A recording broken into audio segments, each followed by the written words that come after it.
Welcome back, CPAC. We're going to start off this afternoon in style by discussing the CPAC Shark Bite Global Explorers Competition.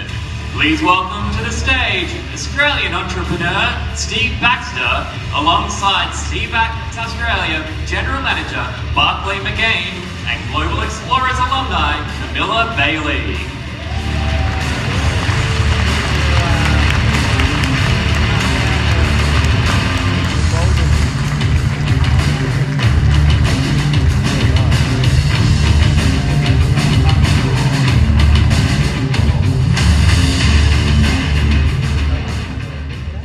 Thank you very much. Hey, my name's Steve. I'm from Brisbane.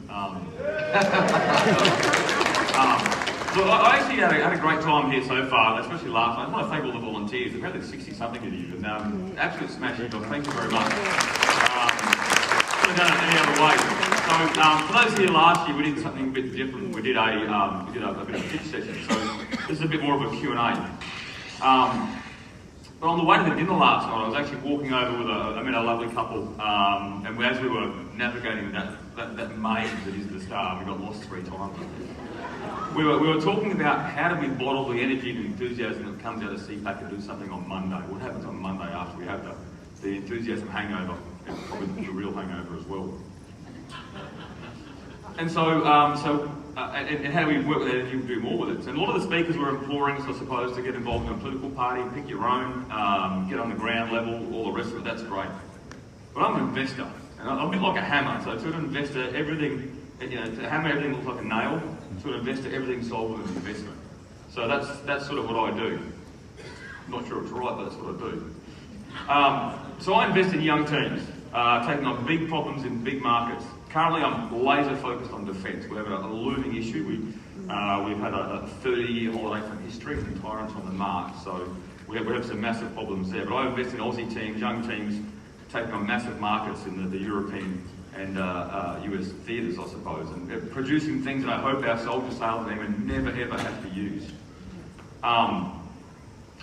So I've come to fundamentally know that what you need is lots and lots of people. I believe life's a pipeline. You need to get really highly incentivised, great people at the start, and over the years in that journey, they'll then turn into the leaders of tomorrow. And that's a lot of what CPAC Global Explorers is about. So it's a classic pipeline. We need lots of the right people, the correct people, the right people, starting this journey in order to get the next generations of leaders. And we've got probably a couple of those here we're going to talk to next. So this is why I back CPAC Global Explorers program. We send cohorts of young adults to other polities, other geographies, and to other sort of centre-right conservative events all around the world. And we're looking to expand this as well to do a lot more than just that.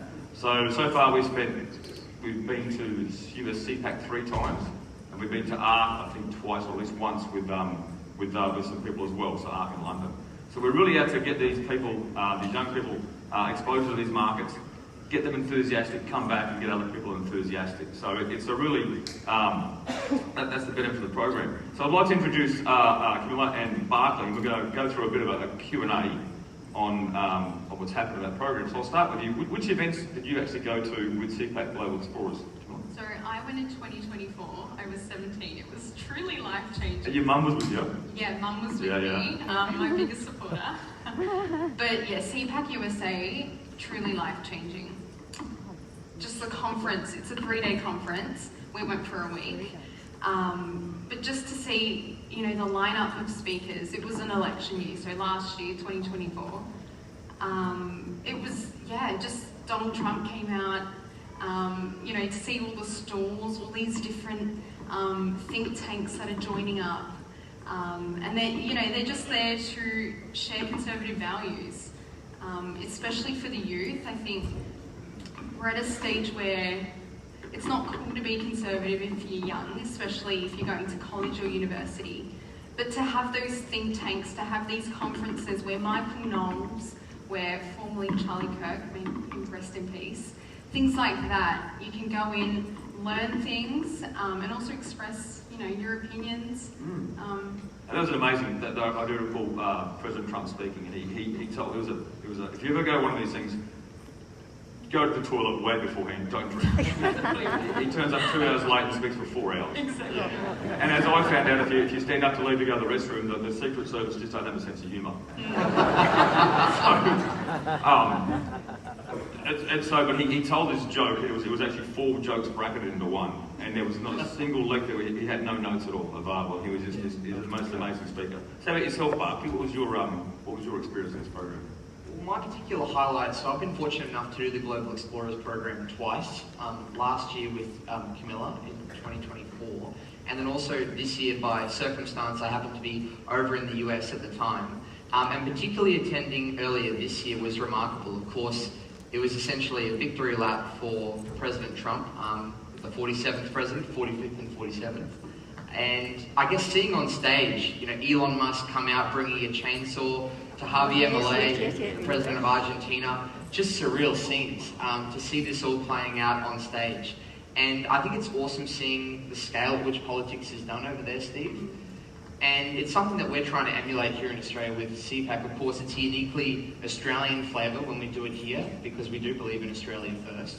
But ultimately, there's so many lessons that can be learned over there. And as we see, so many issues plaguing their country are also plaguing ours. And just what Camilla says, I think it does start with the youth, really changing that mindset that we do need younger people taking on conservative values, making it cool again. And that's ultimately what Charlie did, Charlie Kirk. And well, it's probably a good aside too, because Charlie Kirk was very effective in communicating with young people, and Global Explorers is dedicated to young people. And use your own definition of young person. Obviously, you were 17 when you went. I prefer to take over 21-year-olds for obvious reasons in America. Yes. We're going to be sensible. Yeah, we've had no one arrested yet. It's obviously the influencing the young people is seen as a danger to our ideological opponents. We saw the tragic, it's just a mindless assassination of that young man. So it's very important that we can get out there and influence the young generation. And I've done this a bit. So I used to send entrepreneurs overseas on missions to Silicon Valley and to London and to Israel and investors here and there. So I've got some experience with the power that outbound business tourism to some degree can actually have on those markets. So that's very important there. So and what I've learned is that you have to send them and trust them. So a large part of what CPAC Global Explorers does is to make sure we don't have the closet blue-haired lunatic who smuggles their way in. You know what I mean? So we're about getting the right people over there who are going to value the experience. And we're not going to tell them how to think. That's the last thing this crowd believes anyone should do. But if we put the right people in the right situation, they'll be able to communicate on their channels, whatever it is. It's TikTok, or I don't know, whatever you use nowadays. TikTok, Instagram. Yeah. All those things old people can't use. So there's no other requirements. It's literally go there, we're going to trust you. And I think that's been a very positive. Is the picture up? Oh yeah, the picture's up. So that was the crew there with Matt. So who was the most interesting person that you met on this? So I met a few people, but I think the most interesting and I think the most heartfelt was Tim Ballard. I don't know if many of you are familiar. He's a former FBI agent, a special agent, and he goes around to different countries and he specifically focuses on child trafficking. So South America, he rescued a lot of young kids who are just, brought through with this horrible child trafficking. And with the open border when Biden was in, it was especially high. So just to be able to sit down and have a chat with him, we had a brief chat, and he just explained, what it's like, why the government matters so much. He was talking about Joe Biden and how actually terrible it is for kids all over the world, not just Americans. That was really, really, touches your heart. And he's a big advocate for Israel, for democracies around the world. He constantly speaks up about the hostages. So just to have a conversation with him about that and just get his insight. I mean, he's been doing this for 20 plus years. So that was probably my most interesting. And we also take the opportunity to also not just do the event, but expose ourselves to the local ecosystem. So there's been visits to the Houses of Parliament or the Congress in the US. I think you're on that one, Barkley. Yeah, both Houses of Congress, and not only just the legislative, but also the executive and the judicial, of course, 3 branches of government. And I say that because the Supreme Court of the United States has been part or parcel, I suppose, to so many of the key decisions that have actually shaped America today. Some of the biggest policy challenges. We saw the overturning of Roe v. Wade. That was a decision that didn't come from any House of Congress or even the President. Of course, the President does appoint the Supreme Court justices, but to go to that building, that grand institution, was just incredible. And of course, not long after that, they also overturned affirmative action processes that we've seen plague our university campuses, and is part of the reason why they've become such bastions for the left. And we've also already seen just the exposure that we've allowed to be given to a lot of these global explorers has allowed for us to build a bit of an alumni here. You can see here on the screen that we've got Joel Jamal, who's very involved in Turning Point Australia as its director. We've also got Lachlan Lade, who's the Queensland president of the Libertarian Party. So we're actually building quite an alumni team, and it's because of people like yourself, people who are willing to put their money where their mouth is, so to speak, and allow for young people like myself to get such great opportunities. And I'm so fortunate to now be in my role as General Manager with CPAC, and I hope that when we expand our team, that we'll be looking to people like Camilla, other people who've done this Global Explorers program, because they have that worldwide kind of knowledge of how conservative organisations are to work to influence the next generation.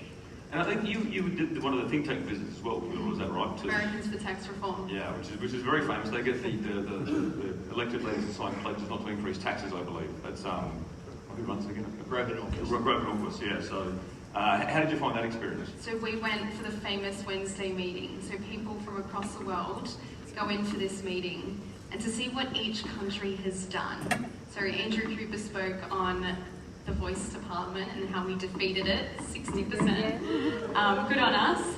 And he spoke about that, and each country did the same thing. And it's to see this conservative movement and to see how, different approaches to it. And it sort of gives you ideas as well. So countries can work together, give each other ideas on what they can implement in their own countries. So that was really... Yeah, just on that, Camilla, I think one thing that we can really take from what we see in the US is the idea of coalition building.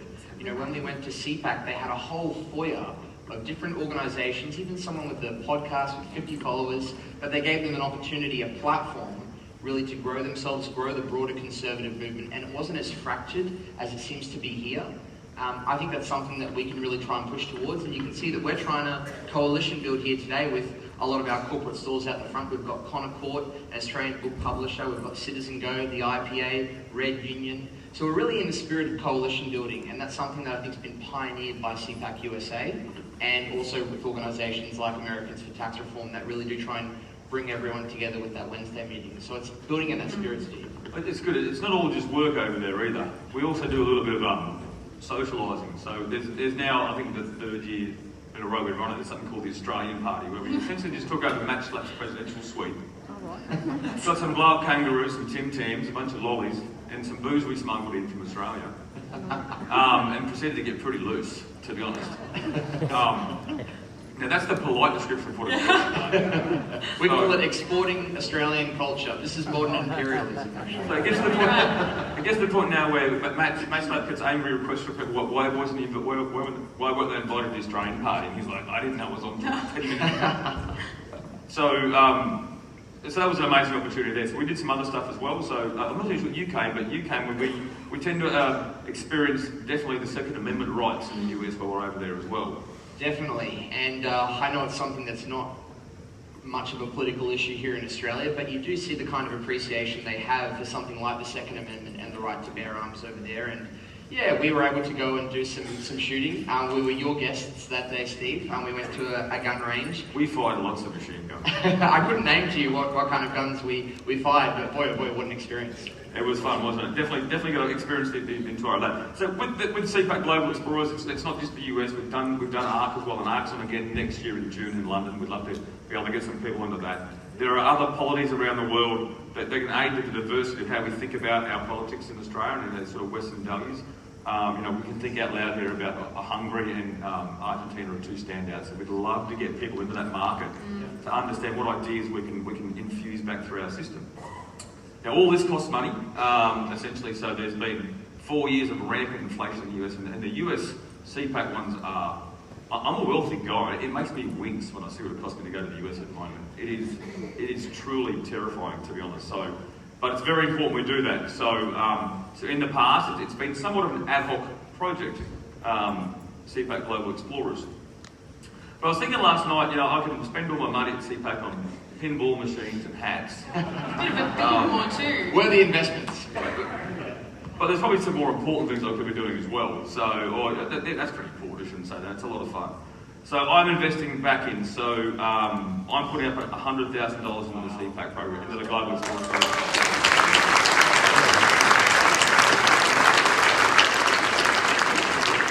But the reality is the full program that we need about $500,000 every year to do the full program every year. That's probably going to get us sort of 25 to 35, depending on the markets we go to, people into these areas coming back.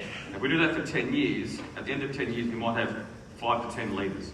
I exist now, I'm a businessman, I'm an investor, I have 97 investments. And people ask me, why do you have 97 investments? I say, if I knew the 2 that are going to work, I'd have 2. I don't have the 2 that are going to work. So life's a pipeline. We have to get as many enthusiastic, appropriately configured young people into these markets in order to do more. So I had the idea of doing some sort of reverse auction tonight, or auction to see if people put their hands up and see if we can get some stuff out of the crowd. But after last night, I've had enough of auctions. But we do need your support in order to do that. It's an expensive process. I mentioned that the US is mind-numbingly expensive at the moment as well. So I'd love to think out of today and what you've heard here, and especially from Camilla and Barclay, that it's a very valuable program where we literally are investing in the future. But it's an investment very much in a portfolio sense. If I knew the 2 people out there who are going to lead the Conservative movement in 10 years, I would spend all my time on them. I don't know that. We've got to find them. And that just means we've got to get people activated. So I'd like to give any last thoughts that both of you may have with respect to... I can't read my handwriting, that's true. Well, I just wanted to say... Yeah, please do, because I can't read. I think with what's happened just in the last week, we can't really, I guess, gloss over what's happened to the Conservative movement, particularly the young Conservative movement. The amount of my friends who are now saying, Barclay, for the first time in my life, I've decided I felt a calling to go to church. I felt a calling to get involved. This was what happened to Charlie, because a lot of people, and we held a vigil last Sunday just in Brisbane to commemorate his life, and the amount of people who are actually unpacking someone they likely never knew, someone like Charlie Kirk, but they felt like they knew, and thinking, if so many people, a lot of our friends, are willing to celebrate a death like his, well, my values were his values. What would that say about if I were to ever pass? Would they celebrate that too? And I think that, with what's happened in the last week, a program like the Global Explorers has such renewed kind of significance, because there is just an unharnessed generation of young Conservatives that have been created almost overnight with the tragedy that unfolded in Utah. And that's kind of that, exactly, When people say it's a turning point, and they use, the name of the organisation, it really is a turning point. Like you were saying, I think there's so many young Conservatives that are Conservatives at heart, they just don't know it yet, or they can't say it out loud at university, because they'll get attacked pretty much. But I think it really is a turning point because people want to live in a society where they want to have families, they want to be able to buy their own place, and that's apparently radical now. So it really is a turning point. And this is the perfect... Look at this. This is the reason we do this. They're far more eloquent than me. So we've found these amazing people, and we've obviously very capable in their own right. I've got nothing to do with this other than the fact I bought some airfares for them. So everything else. But what we need is we need more people to not only support CPAC, and if you're wondering how you're going to bottle the enthusiasm and the energy that's been generated over this weekend, this is one way you can do that. So I suggest anyone out there with means who's looking maybe how to contribute, please reach out to Barclay and Andrew and the CPAC organisation. We want to do a lot more of this. We need 5 or 10 more Camillas and Barclays. That's honestly what we need in this movement. And I want to thank you all. With that, I was going to pass around a tin so we can get the money going. But I noticed there's a Catholic priest here somewhere. He's probably got one as well. So, But just with some information on how to apply as well, of course, the funding side is very important. But we need the cavalry too, and we've got 65 volunteers. Ideally, we'd love to be able to send just about every single one of them who's between the ages of 18 to 25. But if you are listening today, of course, you've got people listening from afar, or your son or daughter would be interested in applying, just go to www.cpac.network, go to the Get Involved tab, and it's called Shark Bite competition 2026, and we're heading to Dallas, Texas. Dallas, Should be Texas. incredible. Yeah. Doing a big hand. A red state. So looking forward to that. I mean, there's an age limit. We have to state there's an age limit, I believe, which is 18 to 25. Yes, I would 18. say. But that's not because I did anything wrong. Better. Look, after young Wade yesterday on stage, we probably should make it 12. Yeah. So, 18 to 25, you've got to submit a 60-second video. You've also got to basically prove you're just not some closet lefty radical, and we'll probably consider you highly. So with that, look, thank you very much, Barker. Thank you, Camilla. I joke around and I say, in the week, I accomplished more things than Biden did in 4 years of office. I truly mean it. I mean, I watched Donald Trump live. Very good. Thank you very much. Thanks very much.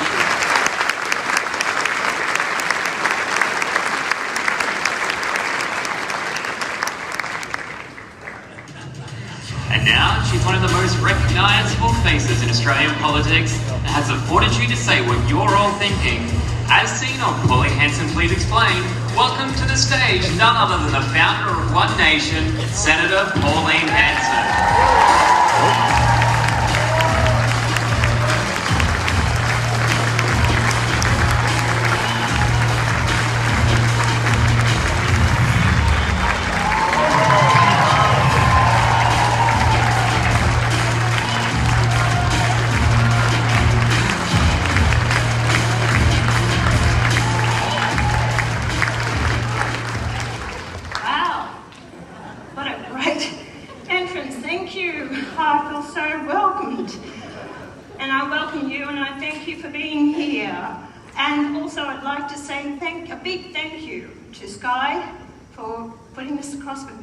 Australians who couldn't be here to watch this.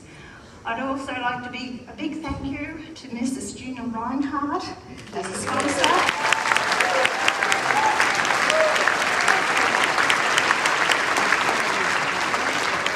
YPA, and to Steve Baxter, who is also a sponsor. So thank you very much. And of course, don't forget the beautiful volunteers. They've given their time to be here to make this room as beautiful as it is. And most important, you the people, my fellow Australians. Well, what a hell of a mess our country's in. But anyway, on a lighter note, before we go too far, who loves my cartoon series?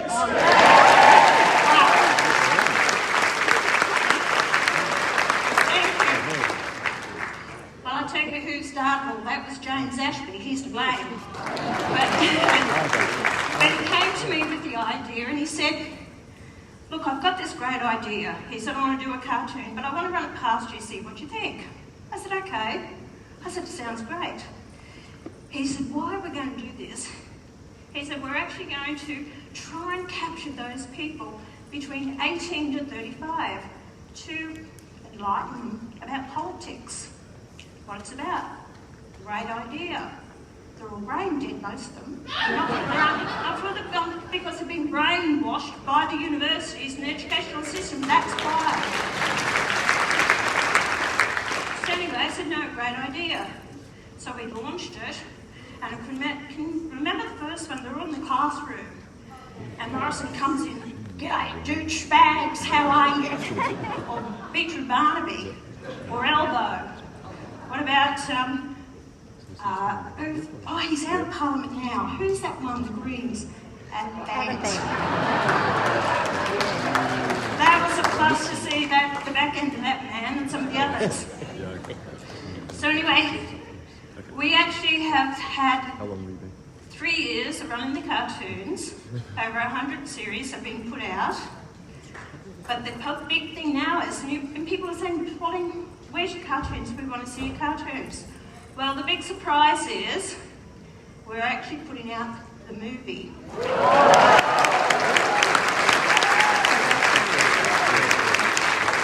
it's going to be released January next year. And what's the most important day of the year in January? Australia Day. So that's what this is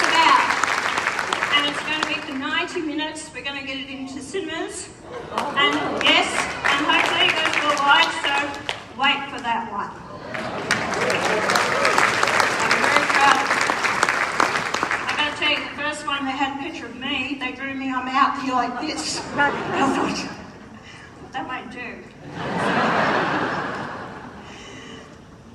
Well, you know, when I got into politics, I never meant to be a politician.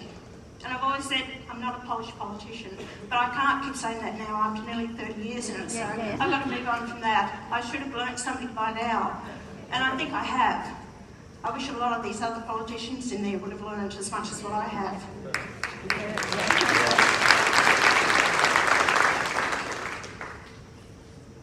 It's been an interesting journey for me, and if you don't know my story, it was only by chance I got to stand for the seat of Oxley. And that was a safe Labor seat in Queensland. The Liberal Party never thought they would win it. So I went to a Liberal Party branch, never been a member of a political party. I said, I want to be the candidate for the Liberal Party. I thought, who are you? Well, I said, I run a small business up the road, Takeaway, but I'd like to give it a go. I said, okay, so I put it in, went through pre-selection, I won it. I remember I went to the first Liberal Party meeting of candidates. I didn't ask the question, I was very quiet. Someone asked the question and said, and they sat down, they said, John Moore, who was the Shadow Minister, and he said, sit down, shut up, you know nothing, we know everything. I thought, whoa. I thought, okay. And I had the audacity, how dare I, wrote a letter to my local newspaper questioning about equality. And of course, it was Tickner, who was the minister, Aboriginal minister under Paul Keating, said we shouldn't lock up Aboriginals. I thought, well, don't lock up anyone. Let's have an equal society. And I put this in the paper. And it's about the politicians, all their profound wisdom, that's where we are now. Well, that incensed the Liberal Party, and they told me I had to apologise. I said, I'm not apologising. Actually, I've got more to say.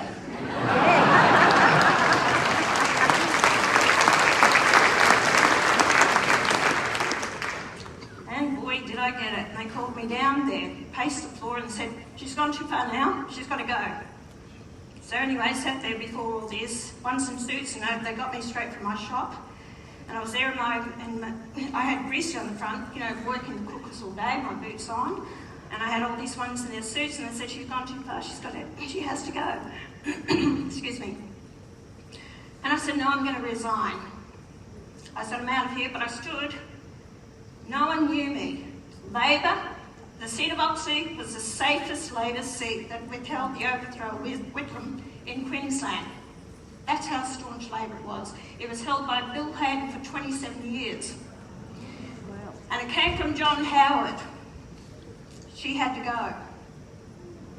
Well, I won that seat with the biggest swing in the nation of 22% because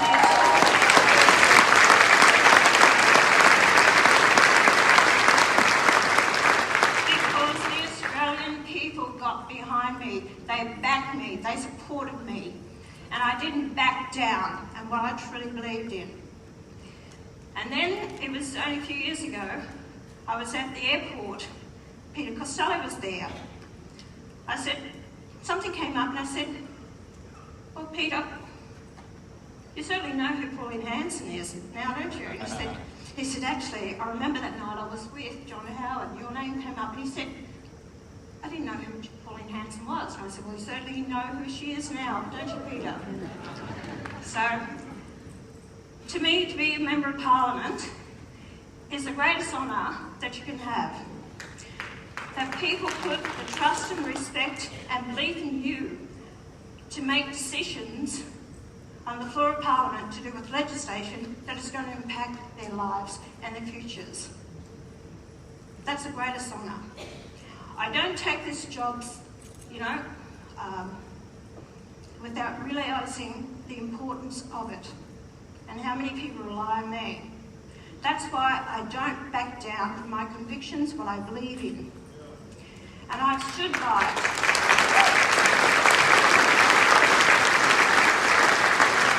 And you know now, I'm going to say 4 words to you. Make Australia great again.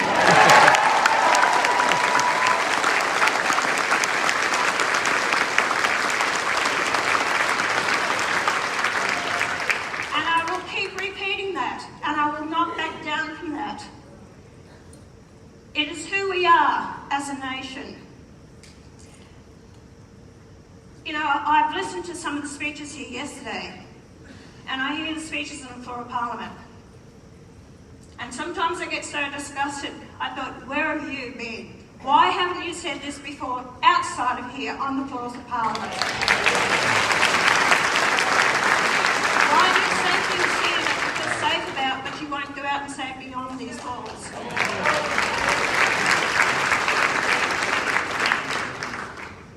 In my whole career, my whole life, and I don't know if you just watched my maiden speech that I delivered about 27 years ago, in 1996, on the floor of Parliament, my first maiden speech, and God, my knees were shaking then. God, I was nervous. But I delivered that speech, and I delivered it with pride and with conviction.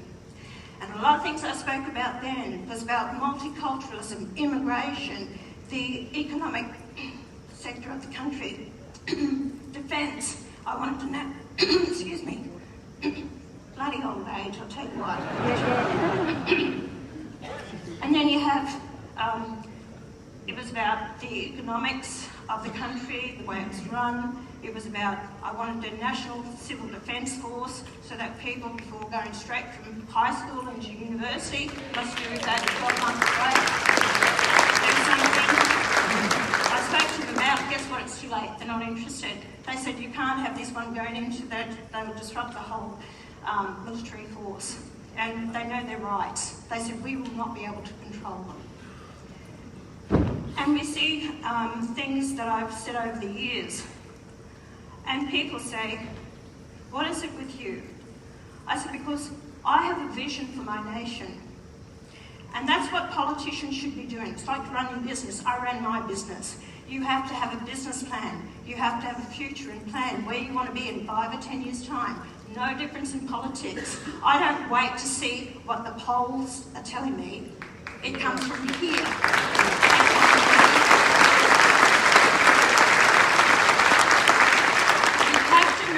What the people think. You have to get out there and talk to people.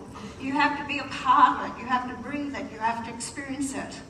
And my life's experiences, I don't feel a lot of you know this. I was married at 16. I had my first child at 17. I was a single mother at 21 with 2 children, one as young as 6 months old, when my husband walked out and left me. I didn't have enough money to feed all of us, but I made sure the kids were looked after. I had a part-time job to try and pay the bills.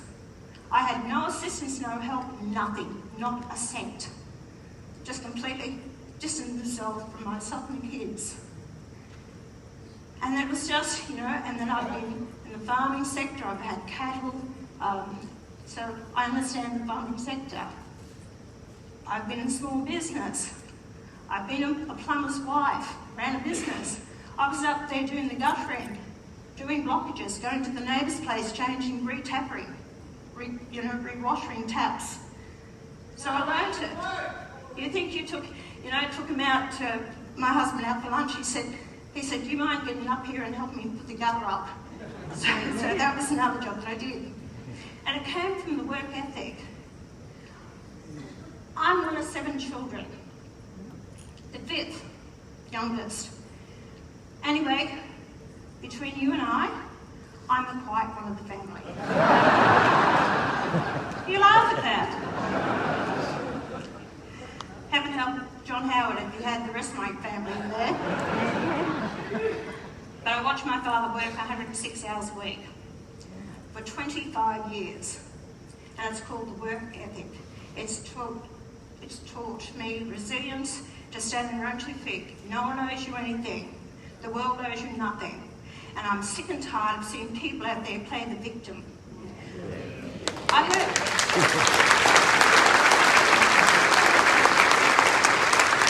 I see the division in our nation, which I've spoken so much about, is the Aboriginal division that we're having. And from the first census that we have, when we, the people, decided to bring them in the census in 1967, the first census in 1971, there was approximately just under 116,000. By 1996, there was about 352,000. By 2016, 669,000. By 2021, approximately 820,000 people claiming to be Aboriginal. So between 2016 and 2021, an increase of 25%, yet the population of Australia only went up by 8%. So a lot of people jumped on the bandwagon claiming to be Aboriginal, and they're not. And we see the difference in the division of this nation as we did with the Voice. I was the first one to call that out. I said, this is divisive. This is not the Australia that I want. We are all Australians, regardless of the colour, race, creed, or religion we are. And that is what I have said from day dot, and I have not changed my view on that at all. It was only 2 weeks later that the Nationals came out and then agreed with it. David Littleproud was all for the Voice. He changed his tune. And it was the Liberal Party that came out how many months after that? Because they wanted to see the writing on the wall. They wanted to make sure they're on the right path. It didn't come from here. It didn't come from common sense. It was all about, let's see how it goes, how the people feel. The other one was COVID-19. Remember that one? Remember I told people, don't put that shit into your body?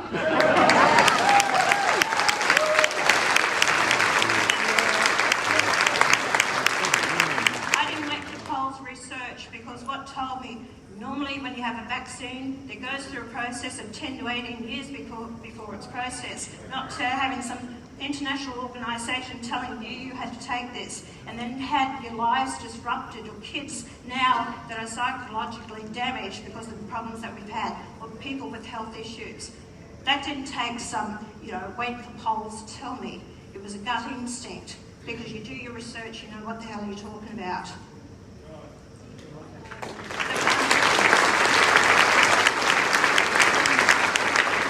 You know how I see my country now, and people say to me, what do you think of the future, where it's going? I relate the way the country now is at the moment is like, at home I have a water tank, and when I'm fortunate that water tank's full, and when my grandson comes over, or the grandchildren come over, and the tap goes on and just pours and pours, I'm looking at them. Listen, turn that tap off. That water is not, comes with, with a price to it. And I want water in my tank. But the governments of today, it's like, oh yeah, turn on the tap. We say going down the drain, climate change, 30 billion a year. And then we see that just washing away. And I won't get in climate change. I think a lot of the people have spoken about it. But I will tell you about climate change. I have been the first one that's never changed my opinion, get the hell out of net zero and get out of this climate change BS that we have been fed, that is destroying our culture, our way of life, our standard of living, and it's destroying our country.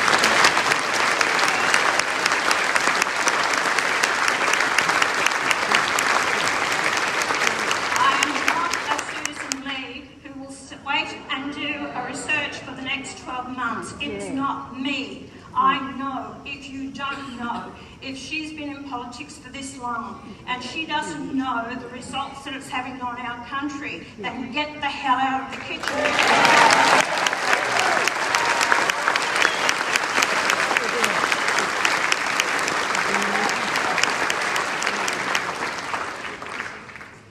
Then we have, the Aboriginal industry. Oh, let's pour down the drain.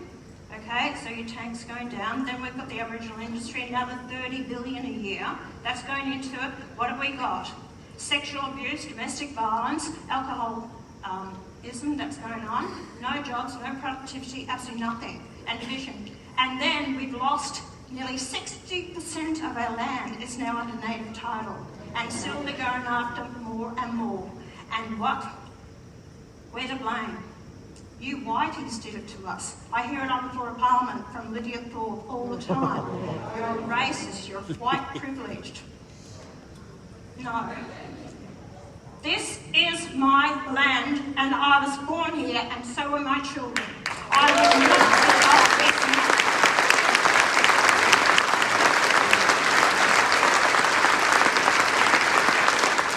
We will share it together as equals, but we will also welcome those people that have come here from another country to join us to be Australians, and I welcome them with open arms. But I also say to them, and at citizenship ceremonies, I welcome you to this country as long as you give it your undivided loyalty. You abide by our laws, our customs and our way of life. If you don't, I'll be the first one to take you to the airport to put you on the plane.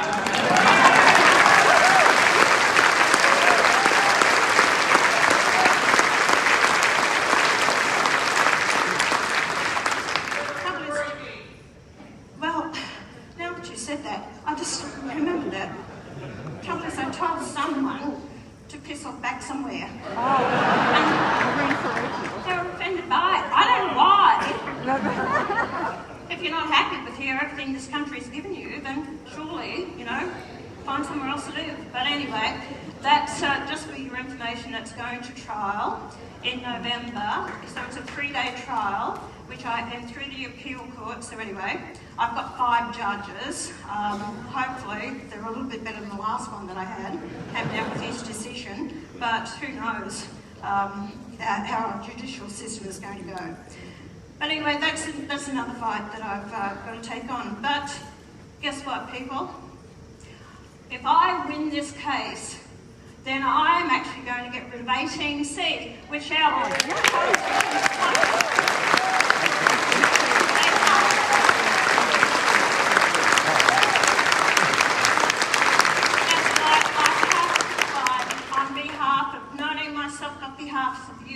because even Tony Abbott said we should have got rid of it when we could. They've all been too gutless to do it because you're not supposed to have an opinion, to have a say. You're offended. Well, toughen up, precious, as far as I'm concerned.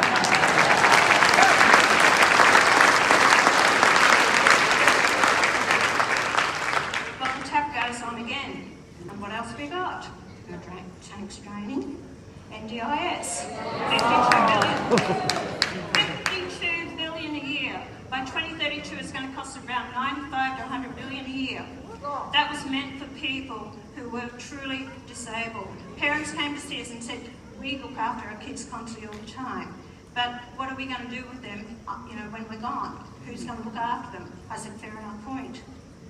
And yet, it's up to about 750,000 people are on it.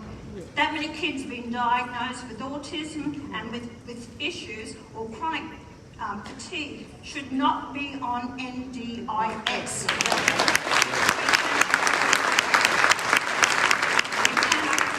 And it's been scammed by criminals, and we've got that many people, over 300,000 people are on it to be, providing services. We can't afford it as a nation. We've got to rein it in. Remember this week, Susan Lee said, well, we've got to do something about our welfare system. 50% of Australians are on some form of government payout. It's for the welfare. Our welfare social services bills run about $300 billion a year. Our income is about $770 billion. $300 billion for that. Of course we look after our age pensioners, and so we should. But when we have 4th generation on welfare, they won't do anything about it. We've got those people out there who don't want to work, and they feel it's their right. It's not their right. It's a privilege that was brought in as a helping hand. And what I suggest is that you will only receive welfare 2 out of 5 years. The other 3, get off your backsides, go and get a job, go and get a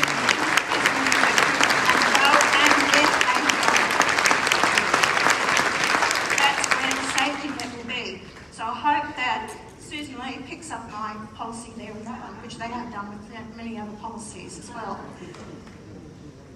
So what we have to do is turn off that tap, because if we don't turn it off, they're going to come after more taxes and tax Australian people. People are fed up being taxed and it's going nowhere. So we have to be mindful of this.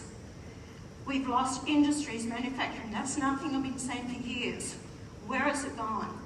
We had the car industry, and I know this has been raised. The car industry, they were pumping about $20 million into it, but they were giving it to the directors of board who were paying huge amounts to the workers. You know what I would have done?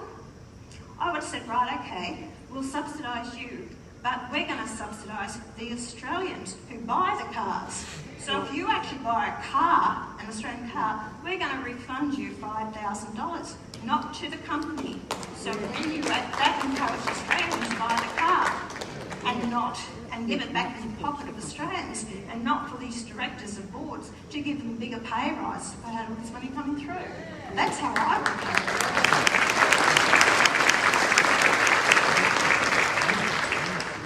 Well,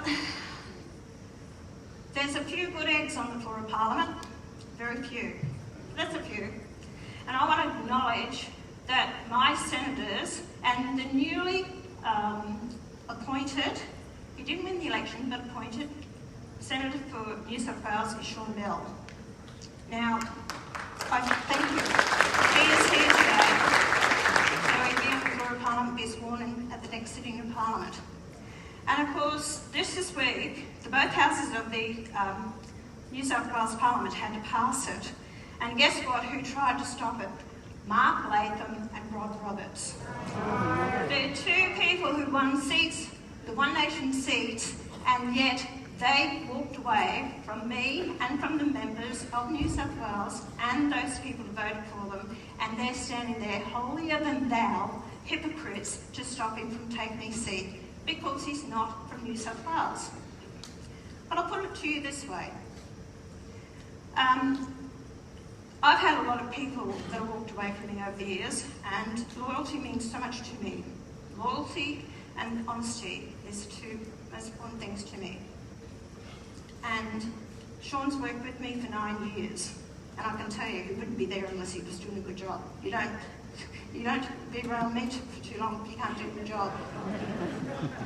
I haven't got time to muck around with people who want to be bludgers and not do the work. It's too important to me what I want to achieve for this country.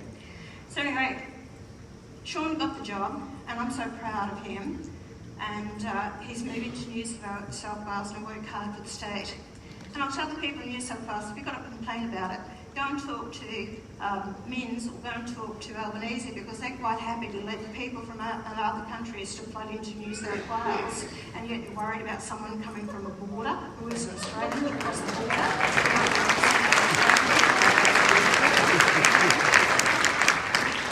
And the other senator most of you would know is my colleague from Queensland, Senator Malcolm Roberts.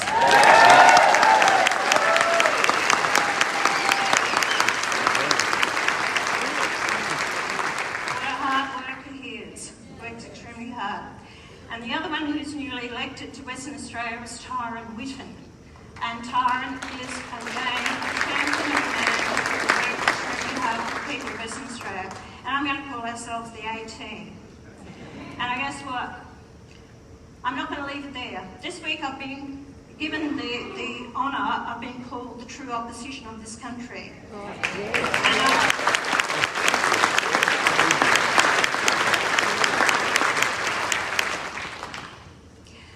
And I was just asked at an interview, how do you feel about it? I said, I'm going to take it and I'm going to run with it. I thought that, I would actually help the coalition. I'm a Conservative at heart. But when they are not representing me, what I believe in, family values, industry, manufacturing, jobs, the mining sector, everything that puts money into our coffers, give us our constant way of life, our standard of living, and they can't see it, then I'm sorry, you're no longer representing me. And I'm no longer going to be the bridesmaid. When you can take the credit for a lot of the things that I have done, and the only reason why now is I have constantly pushed them. And it goes back to John Howard, and I'll tell you something. John Howard only came out and said, turn the votes around because I said it. Years ago, the support that One Nation had in the early 1996 to 98 was absolutely amazing. And we put that much pressure on them because they knew they were leaking votes. That's why a prominent Australian said we had to stop you. That's why I was imprisoned. They had to stop me. Well, no more stopping me, because my passion is with this country and with the people. And I will continue to fight for this. But I'll tell you something else too. I can't do it alone. You heard the old saying, or the television ad, oils ain't oils, right? Well, you can get the oil that you put into the engine and it can be corrosive. You think it's doing the job, but it doesn't. It doesn't keep the heart going. It just, wastes away. Or you can get the more expensive one. And you can get that, it's going to do the job and will keep it beating and keep the engine going well. You know what's going to be more expensive? Because it's going to take, you are the engine, you are the heart, each and every one of you. And the person sitting beside you, the person in front of you, your children and your grandchildren. That's why it's worth the effort. That's because it's going to cost you more. Because it's going to take that effort from you to realise you can't sit back anymore and say, it'll be right, mate. You've got to choose the next one.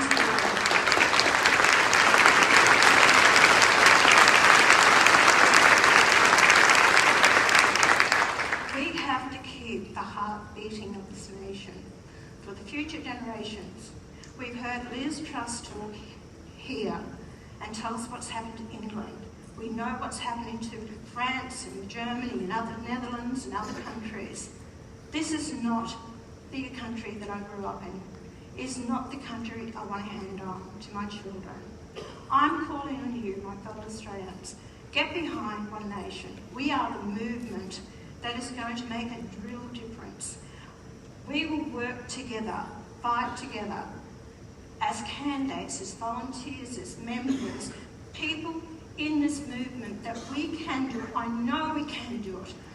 If I can't go and tell you that I believe in myself, why would you want to vote for One Nation? Why would you want to support us? I'm telling you, I have the belief in myself that I can do it. And I want you to join me on this journey, because what we've had so far is not working for us. I don't tell you BS. I don't lie to you. What you see is what you get. And the decision now is up to you. For all those people that have come to me with your well wishes, with you saying you've joined the party, that you want to get involved, from the bottom of my heart, I say thank you. And from the bottom of my heart, I'm so proud to be an Australian.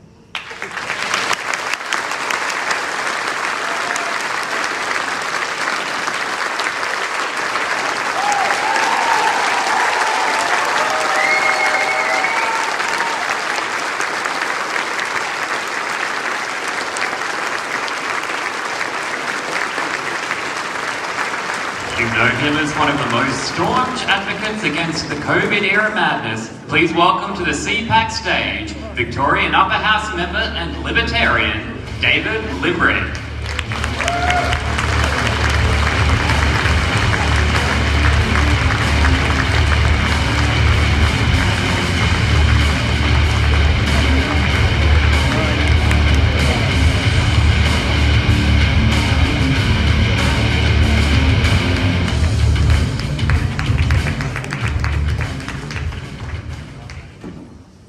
Thank you so much for having me, Brisbane. It's fantastic to be amongst so many friends here.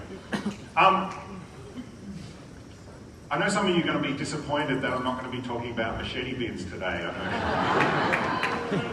I'm going to do something a bit unusual today. I normally don't talk about international issues because I'm a state member of parliament and I tend to try and stay in my lane. But something amazing is happening in Argentina, and we need to talk about it. Javier Milei was elected recently, and one of the things that lots of people were interested in is the fact that he is, like me, a libertarian. And I'll get to what that is in a minute, but firstly, I'd just like to go through some of the things about what we've done in the Libertarian Party in Victoria. Some of you may not know us. During my first term of Parliament, I got elected in 2018. And in the first year in 2019, well, we did a lot of things. You know, we had an inquiry into nuclear energy and nuclear prohibition in Victoria, which we got up. I'm very interested in nuclear energy. But in 2020, COVID hit. And it turned out that Victoria needed a voice to defend liberty more than ever. And that's where our party rose to prominence. More recently, in the current term of Parliament, we've done things such as I introduced a private members bill to repeal nuclear prohibition in Victoria. We also, thank you. Another big achievement was we managed to get mainstream media attention on, and amplify the voices of the victims of gender ideology in Victoria.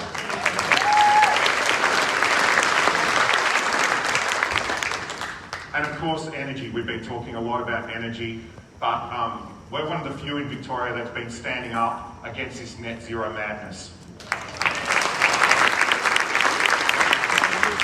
But I'd like to just briefly, for those of you that aren't aware, explain what is a libertarian and how is it different? Because like lots of people, when they talk about Javier Milei, some people call him the Trump of South America. And although he's got some similarities, a libertarian's quite different. The easiest way to explain it is one of the things that libertarians believe in is this thing called the non-aggression principle. And the idea with the non-aggression principle is that we believe that humans should not initiate force against other people.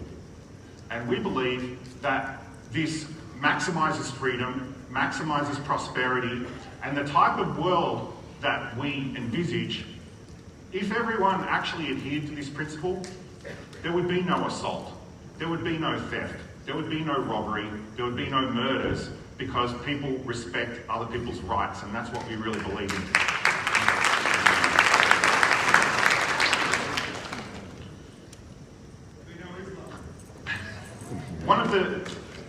A lot of the people that we admire are the great thinkers, and we've heard some of them spoken about today, people like Milton Friedman, Friedrich Hayek, Ludwig von Mises, and these other people.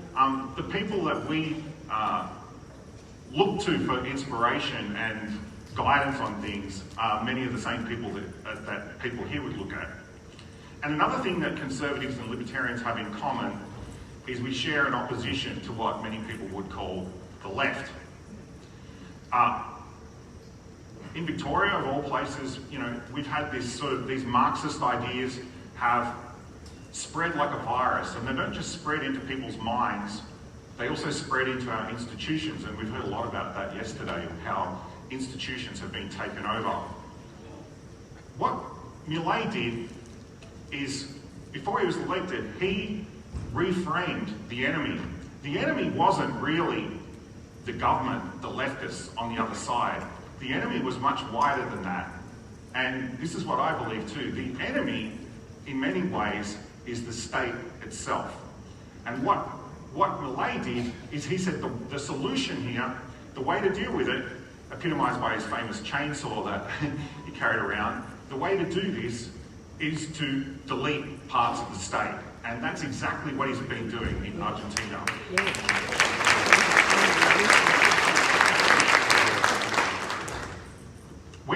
When he came into power in Argentina, Argentina was in a very, very bad state. They still are in a bad state.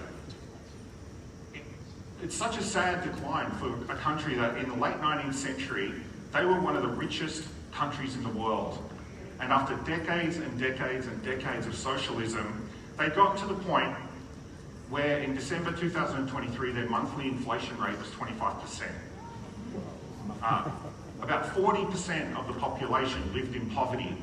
Housing and rental availability was almost non-existent. Government debt to GDP ratio was about 150%. And the misery, the human misery that this had caused in Argentina was palpable. People were looking for a solution. They were looking for change. And he did something unusual. He didn't say, I'm going to be a better manager. I'm going to manage the systems of the state differently to how my predecessors did. He said, I'm going to remove sections of the state. But he spoke to the people like they're adults. He told them that there is no money. Argentina is broke. We have no money. He told them that the solutions that he was proposing would be hard. There would be lots of short-term pain. Lots of public servants would lose their jobs in the process. And as I said, like, rather than reform many of these institutions, as was his famous campaign video, I'm sure everyone here's seen it, the Afuera video, where he went through all the departments that he wanted to get rid of. You know, Afuera, get rid of he wanted to get rid of the Department of Education, and he actually did. He got rid of, at the moment, I think it was 25 departments. He's reduced down to now 8.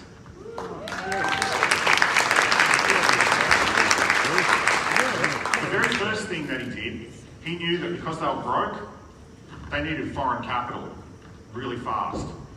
They had very restrictive trade policies, they had rental controls, all sorts of regulations on trade. The first thing that he did was cut regulations and say Argentina is open for business. To get foreign capital, he went and talked to many companies, and one of the first ones that he got to open up in Argentina was actually Starlink, to get that running there. But since then, there's been a flood of investment, and many of these companies investing in Argentina are Australian companies, like mining companies, energy companies, agro-tech companies, all these sorts of things. Argentina is looking like things are going to start going well, hopefully. You know, at one point, iPhones in Argentina, because of their tariffs, were one of the most expensive places in the world to buy an iPhone. And what happened to the people in Argentina when he opened up trade? The cost of clothing fell by 20%. Home appliances for people's kitchens fell by 35%. And another horrible thing that they had was rental caps. And he got rid of basically all of the regulations around rental caps and this sort of thing. And in Buenos Aires, where they'd had a housing shortage, almost immediately they had a tripling of supply and a 30% drop in rental prices. Absolutely incredible achievement. And I think that there's lots of things that Australia can learn from this as well. In Victoria and many other states, but certainly in Victoria, we have problems with housing, we have problems with rental availability, and a lot of that is caused by the government itself.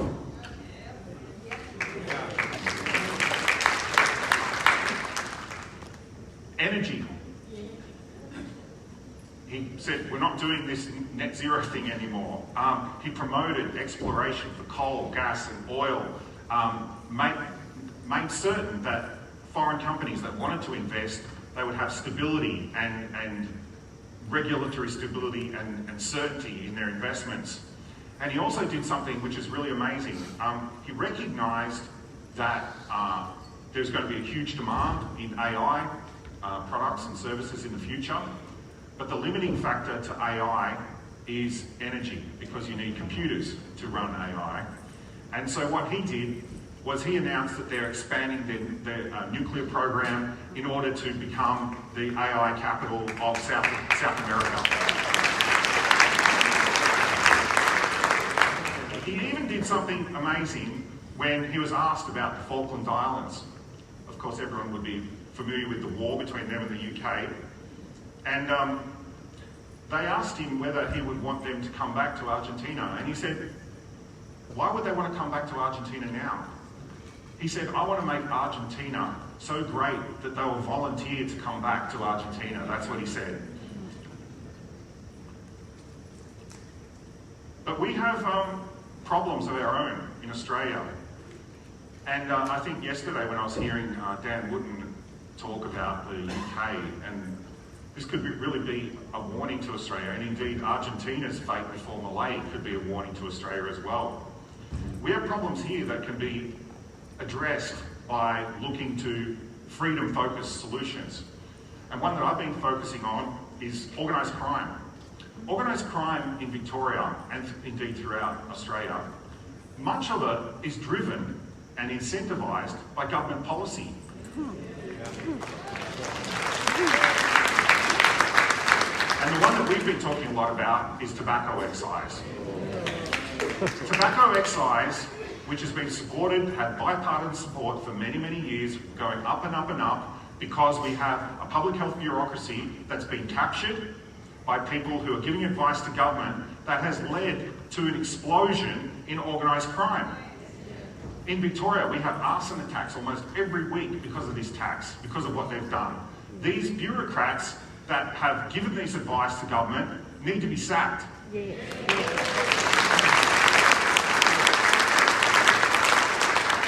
fact, it's so bad, the infiltration of organised crime into these tobacco and vaping markets, that even recently in Victoria we heard that there was actual terror attacks that were funded through the same networks and controlled by the Islamic Republican Guard Corps from Iran. Like, that's how bad it is. Like, these people, these public health bureaucrats, the same people that led us into madness during COVID, have now not only caused an explosion in organised crime, they've put our national security at risk.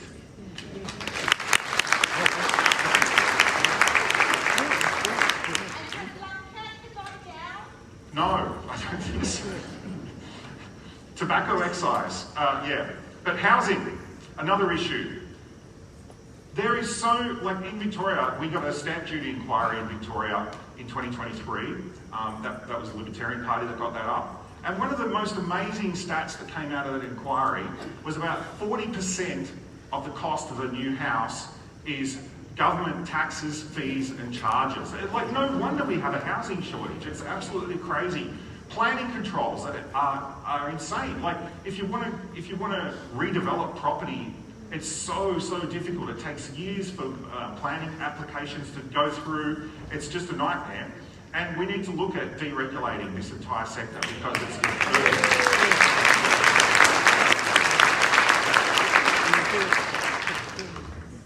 also education. I heard yesterday the inspirational Corey DeAngelis, absolutely amazing. I think that we need to do a lot about education. Our education, the people that control our education have used it as a way to indoctrinate children with some of these crazy ideas, like I've spoken about gender ideology, but education needs to be put back into the hands of parents. And that's why the Libertarian Party fully supports the idea of a school voucher, school choice system. But I think what we need to focus on is how we can work together to fight our common enemy. Because our enemy, many in the left, are very, very ideologically hardened. They are very well organised, they should not be underestimated, and many people, including myself, think that we need to be just as hardened, just as disciplined, and just as tenacious if we are going to win. Because unless we prioritise freedom, prioritise liberty, we will not win. Viva la libertad!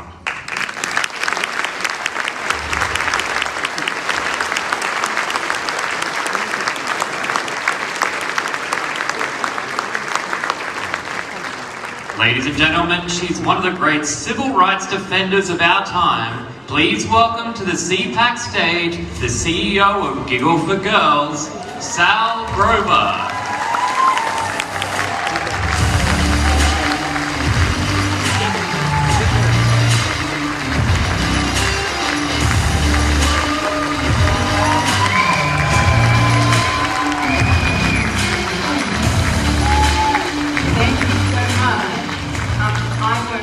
Overtime today because it does not take that long to say that men are not women.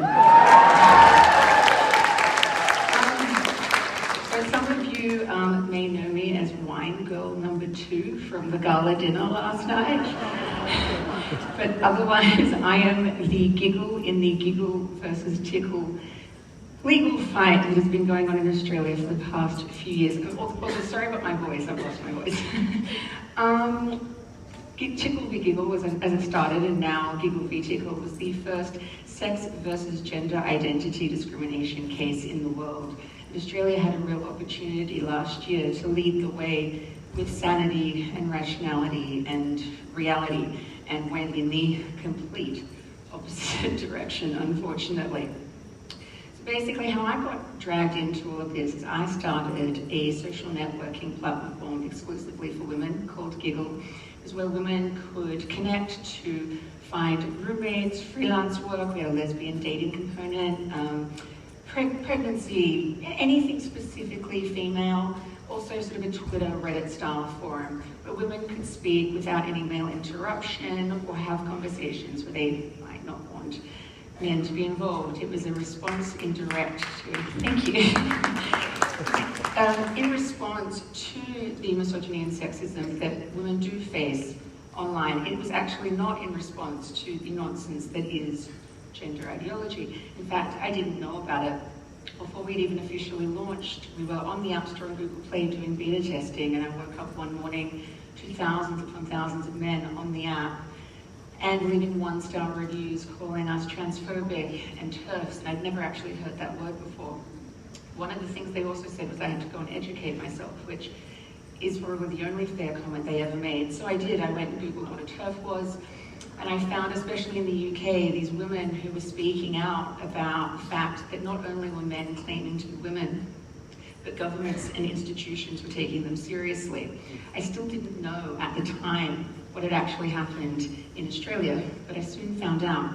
So basically, I made a decision as the CEO of the company to tread water. I honestly thought the claim was so preposterous that it would blow over. I remember saying to my mom, this will be all over in about 4 months. No one will take these people seriously. They do. Basically, at the beginning of 2022, I received an Australian Human Rights Commission complaint from a man who claims to be a woman, citing gender identity discrimination because I had removed him from the platform, a platform he'd actually never used, but had onboarded and been kicked off. To be able to settle the complaint in the Australian Human Rights Commission, I was expected to allow him onto the platform exclusively for women, allow all men who claim to be women onto the platform, attend sex and gender education, which could only be re-education, pay him $20,000, apologize to him, and moderate, I think this is the most sinister, moderate all of the content on the app so that no man who claims to be a woman would be offended by it. Yeah. It does turn it into a man's app. In fact, I feel like when I set out to do something for women, exclusively for women, I've spent the last 5 years exclusively talking about men.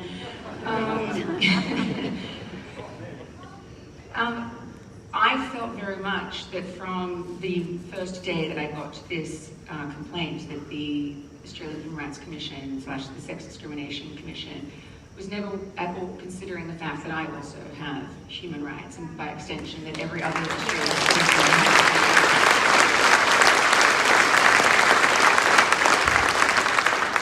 I found that they were siding exclusively with men who claim to be women. Not even everyone who has a gender identity. It was exclusively men who claim to be women. When I got the Australian Human Rights Commission complaint, I was about 14 weeks pregnant, and they were saying things in their submissions such as sex assigned at birth, but I found out at 20 weeks that I was having a girl. So my lived experience was the complete opposite of the ideological nonsense that they were trying to push through. And I had to make a decision of what I was going to do. My barrister, Bridie Nolan, who had come on board, was very, very good in telling me exactly where this would go if I didn't settle, that it would go to federal court and all the way through to the High Court, and that it had never been challenged. It wasn't that this law was working well for 10 years that it had existed, and I'll get into that in a second. It was that people were being intimidated by the Sex Discrimination Commission with these complaints where they'd have to settle for $20,000 or $10,000. And I thought long and hard about it. I remember sitting on my balcony and thinking, aside from my rights and women's rights and the concept of reality and truth, I was about to have a daughter, and I was like, if I'm going to eventually have to teach her to stand up for herself, and even if it feels impossible or if it's really, really hard, and if I back down at the first moment that it has been really difficult in my life, and how on earth would I ever teach her to stand up for herself. So I decided to decline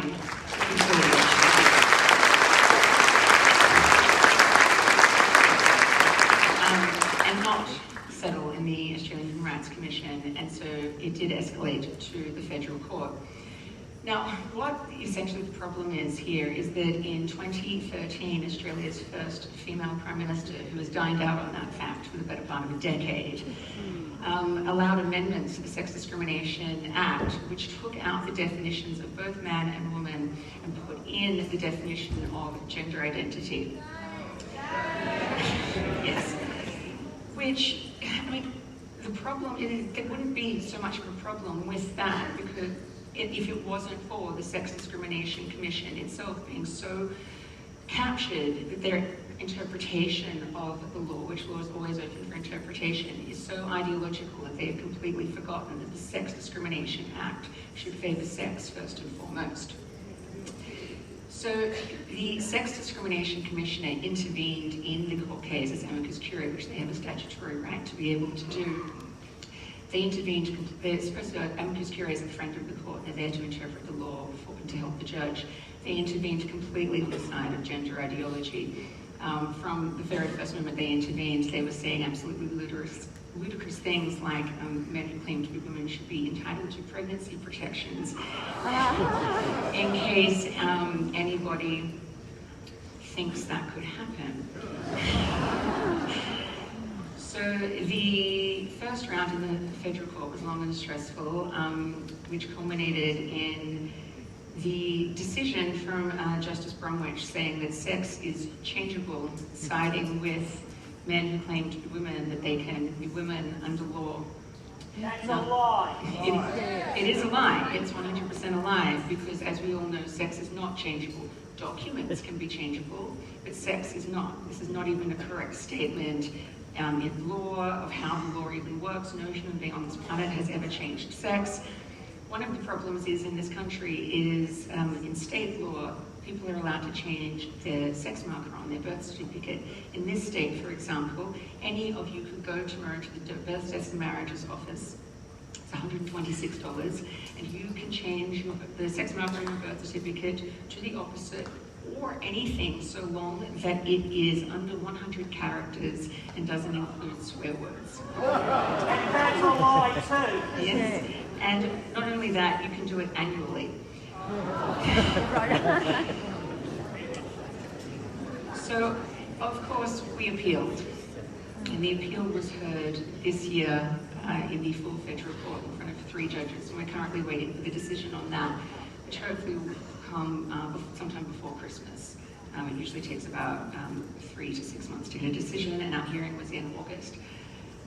I will say I'm optimistic. I think that there has been a zeitgeist change globally that some people in Australia are not aware of, fully blind to it. I don't think that, for example, some of them read the news of what's happening in both America and the UK, but in the US, for example, they have effectively won this issue politically, and in the UK, they've won it legally.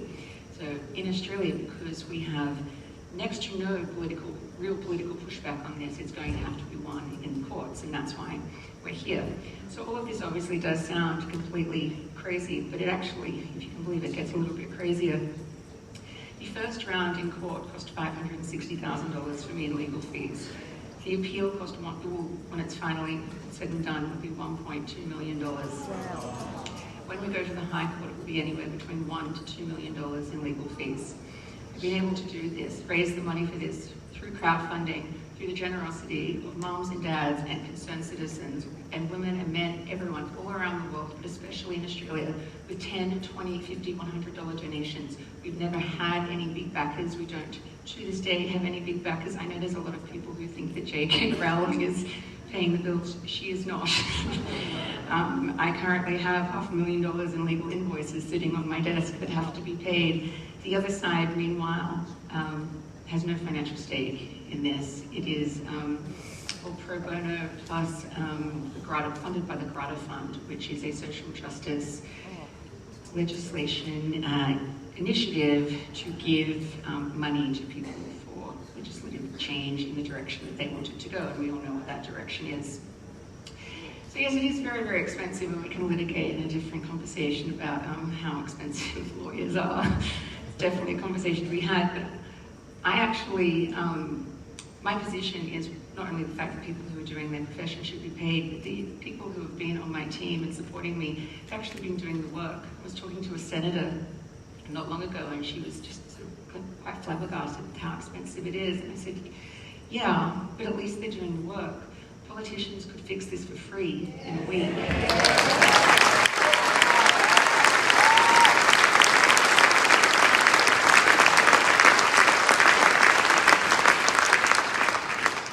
So, Giggle v. Tickle is not the only court case in Australia that is dealing with this issue. Another one that's very, very important, that's just had an absolutely disastrous decision, is Kira Lee Smith, and she is here.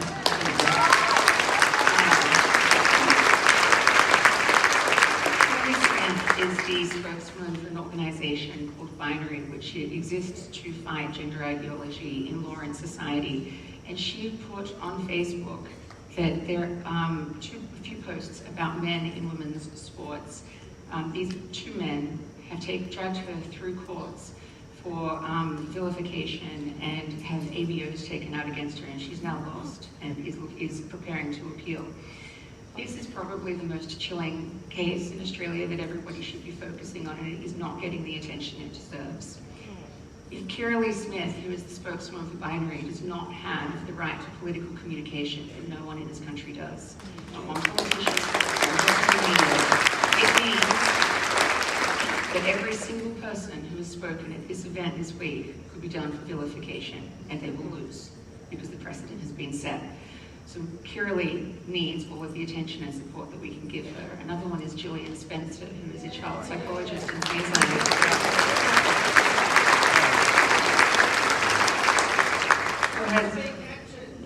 She's had her contract terminated by Queensland Health and is no longer working purely because she wants to be able to talk children through the supposed distress of gender dysphoria and not affirm them.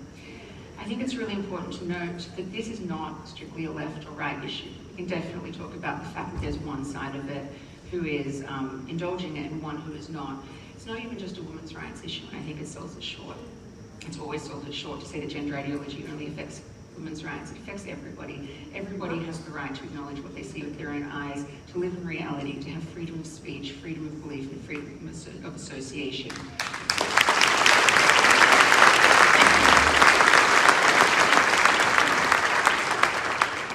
We're told constantly it's a fringe issue and it doesn't matter, but there's never told to the other side. These men on the fringe who wanted to claim to be women and infiltrate our spaces and our sports and our services, they were never told, oh, it's just a fringe issue, go away and deal with it. But they're told, we're here constantly that it's trans rights are human rights, but it's not a human right to be able to claim to be something you're not recognised in law as that thing, or to take away other things.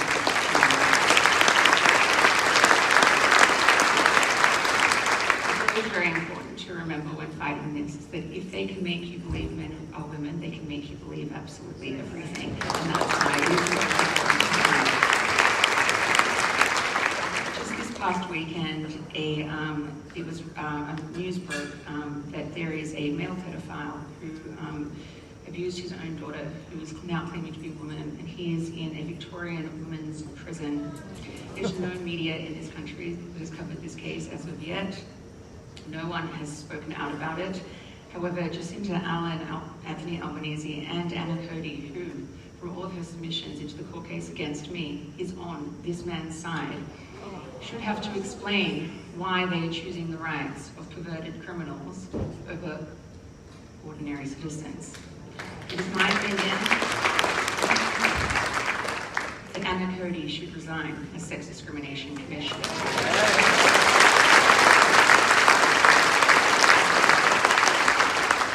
This is not cancel culture either. It's simply that if you do not know what sex is, you should not be the Sex Discrimination Commissioner. So a big part of this weekend is ACT. Now, I know that not everybody can act on really controversial issues. Everybody has jobs to protect and families to protect, but this is what it looks like to act. It's not always glamorous, it's a roller coaster, it's highs and lows, sometimes it's absolutely devastating, sometimes it's absolutely terrifying. All we ask the women who are standing up and acting, that we've been doing it for many, many years with very little attention and very little support, next to no institutional support. All we ask is that you are able to support us as much as you possibly can, because sometimes we are doing this running on empty. So if you can support, one of the ways to support me is at gigglecrowdfund.com. We need all the money in the world to be able to fight this, because it is going to go to the High Court, and while the other side gets a free ride, we do not.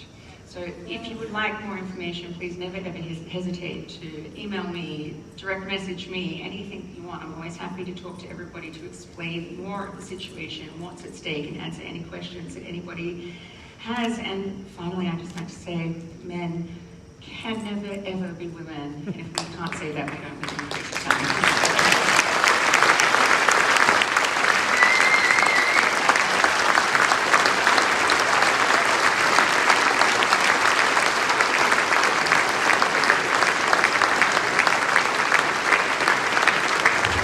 Joining us on stage to discuss opposing the Chinese regime, please welcome CPAC Australia Director Andrew Cooper, CPAC USA Chairman Matt Schlapp, and former member of the Hong Kong Legislative Assembly, Ted Hui.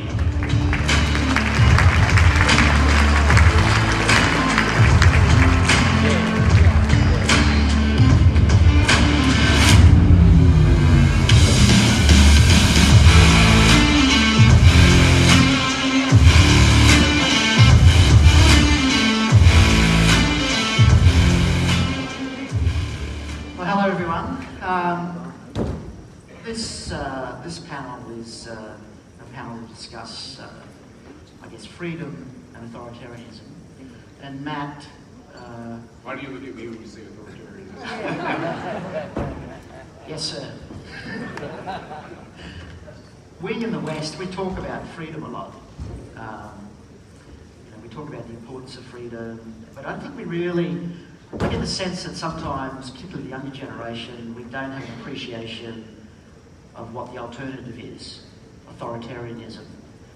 And the man to the left, Ted Hui, you were a member of Parliament in Hong Kong when the CCP started cracking down on students in particular.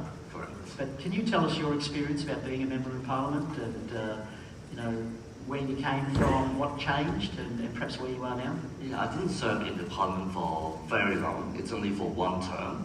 But within that term, that's a turning point of Hong Kong.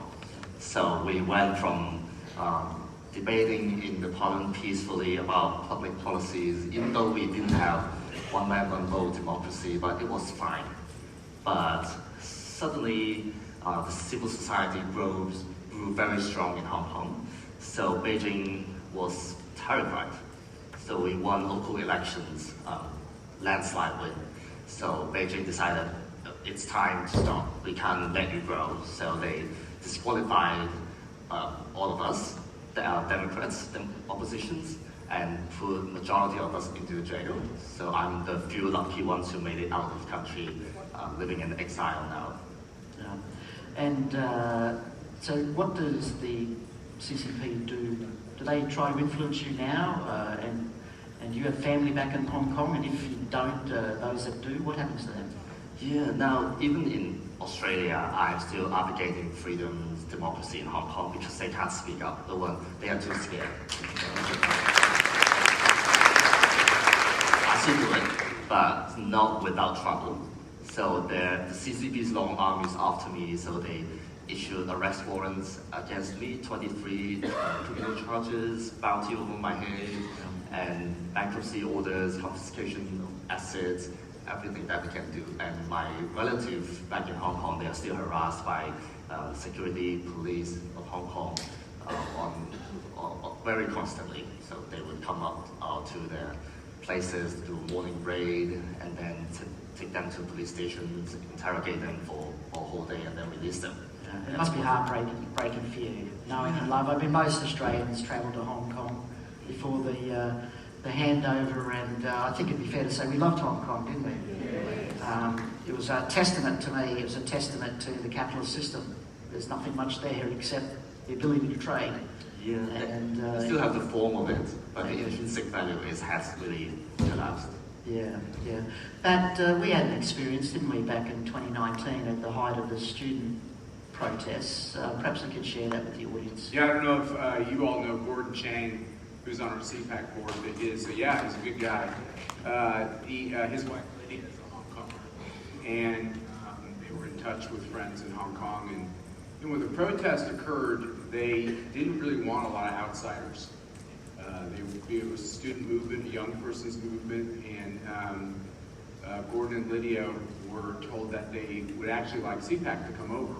So when we got the final invitation, the final word, I think we were in Seoul, Tokyo. Tokyo. We were in Tokyo, and we got the other CPAC heads together. Andrew was there, I was there, others, and we all asked each other, were we all going to make this dangerous trip to go in and stand with all of you brave people? And we decided that we would go, and we were worried about it. Veronica Birkenstock, who's on our board, who's here, she's the beautiful woman with the long blonde hair. She's on our board, and she went with us as well. And we were talking about today how we wrote phone numbers on our, she wrote a phone number on the bottom of her foot because we didn't know what was going to happen, right? It was really kind of crazy. And we went to the first protest at the police station. Do you remember the name of it, Andrew? No, I don't. We go to the police station, and they have the lasers on their long rifles, and you'd see the laser on people's foreheads. So there's Veronica right there. You'd see the lasers on people's foreheads, and that's a very sobering experience. Because you're there, you think that you're in an American or democratic sense, you're protesting. And you realize that these were really brave people. And it was an honor to be there with them, and I still worry about what happened to all those people. Some as young as 12. Some of the people we met with are either in prison. Jimmy Lai is in prison. Yeah. Others seem to have disappeared. Yeah, the meeting with Jimmy Lai was incredible in that he was determined to stay. Did you know Jimmy Lai personally? Yeah, I know Jimmy Lai personally. Yeah. So we were friends back in Hong Kong. Not close one, but from time to time he would invite us people, delegates, to his house for dinners, and we'll talk about our hope for futures, Hong Kong, freedom, democracy that might come one day. And I still remember he mentioned about how he decided to stay. He knew what would happen to him. Jail time for a very long time. He knew it. He said he's like the captain of the ship. It's sinking, but I can't leave my people just. We asked him. We had dinner at his house right before we left, and I'm a very practical person. I'm like, Jimmy, you can see what's happening. You're worth billions of dollars. Should you get out of here? They're going to make an example of you. He's so much courage. I just pray that I could one day have that much courage. He just said, no, I'm staying here with my people. And I said, well, what about your kids? You got to get your kids out of here. I was feeling a greater sense of emergency. I have 5 kids. I was thinking, well, what would I do with my kids? And he said, well, one of my sons is an investment banker. And I, imagined this very successful young Hong Konger. And I said, well, what's he doing? He said, last night he went out and bought his black backpack and we used to call them almost like those ninja outfits, the mask, and so they couldn't do the recognition software. He basically got his street outfit on, and his investment banker son was going to join the other protesters instead of taking his money and fleeing the situation, which was a perfectly rational and understandable thing to do, but they stayed there. He's in prison today, and he's an amazing person. Yeah, a billionaire that could go anywhere in the world and have the greatest life someone's going to dream of, and he decided to stay, and he's currently in jail. Matt, if you recall, the reason that prompted us to finally make that trip was that we had a young student protester that was trying to make the trip from Hong Kong to Tokyo. Oh, that's right. CPAC. Yeah. And he was dragged off the plane by the police and taken away. And because of that, that's that prompted us, and Veronica and the others, to go. And if you recall, we went through the airport. You'd stripped yourself of all your electronics and yeah, you said that correct. I had not stripped myself, but I had given my phone away. We'll get to the stripping later. But and I remember thinking, having been a visitor to Hong Kong, so many times, I just thought this is just a massive overreaction. Americans on tour, they were a little bit to learn. My goodness, you were right, because we were going through the airport, these black masked sort of police, but they weren't unmarked. They jumped in front of us with these, looked like pistols. I thought we were about to get shot in the face. And I think they were taking high definition photos of us. Well, they were also taking our temperature, which was an indicator for what was right around the corner, which is the unleashing of this terrible virus. And so they walked to one person, I thought they were more like an hazmat outfit, and they came right up to you, Veronica, with a gun pointed at her head. I think it was just a thermostat. Whatever you call it, a thermometer, but sure scared the hell out of us. And we decided, we knew they were surveilling us, so it wasn't like we were there without them knowing. And they ended up bombing Jimmy Lai's house right after we left his house for dinner. So they were definitely sending the Americans, an intimidation message to go home. And as I told you earlier, I'm not as courageous as Jimmy Lai. And so I was like, we gotta get the hell out of here. They're bombing the places where we're going. And so we got to the airport, Andrew, remember, we all kind of separated. I don't know if you ever saw that movie, Argo. Yeah. What a great movie. Once again, those people are a lot more courageous than us, but the idea of just getting on that plane and getting out of there is all I could think about. So we thought if we didn't have all the Americans bunched together, but we separated, maybe that would be less conspicuous. And I remember there was this big line of security, and how many of us there were, and I was tracking where they all were. I could see, no offense, I was one of the tallest people in Hong Kong, but I could see exactly where all the Americans were, and they all, even Gordon and Lydia got there. I was like, they're going to for sure stop him because he is such an agitator, such a courageous guy. We all got through that security. We got on the plane, and all I could think of is getting in the air. Remember, just wanted to get in the air. But then you feel guilty because you think about, Ted, the people who couldn't get on the plane and leave. Mm-hmm. They were stuck in the fight, and it really brings it home because that same CPAC where Andy Chan was detained was the same year, I believe, that they wouldn't give us our visas here, or maybe the following year. So I remember thinking, why would you arrest a man just because he was going to give a speech at CPAC? Well, then it was sobering that CPAC was making a difference, so I felt good about that. And then I realized, well, what's the difference between Australia telling us we can't have a visa and China not allowing someone to give a speech in Tokyo? I hate to tell you folks, it's kind of all the same thing.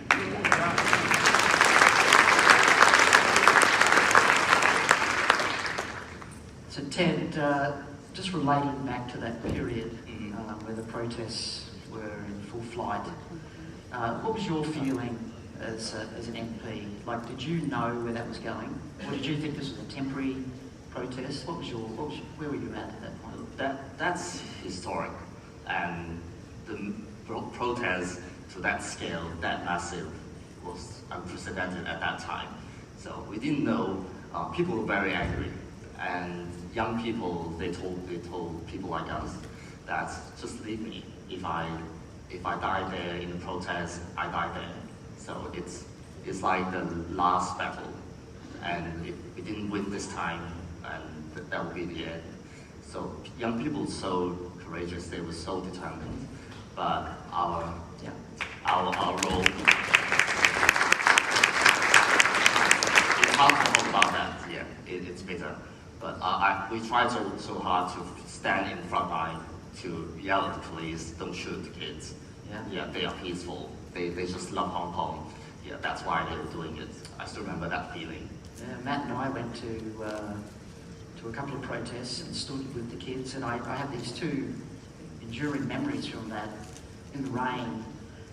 Firstly, the gas canister guns, get straight at your face. It's very intimidating. And some, as Matt said, you can see the red dots moving through the crowd. It's very intimidating.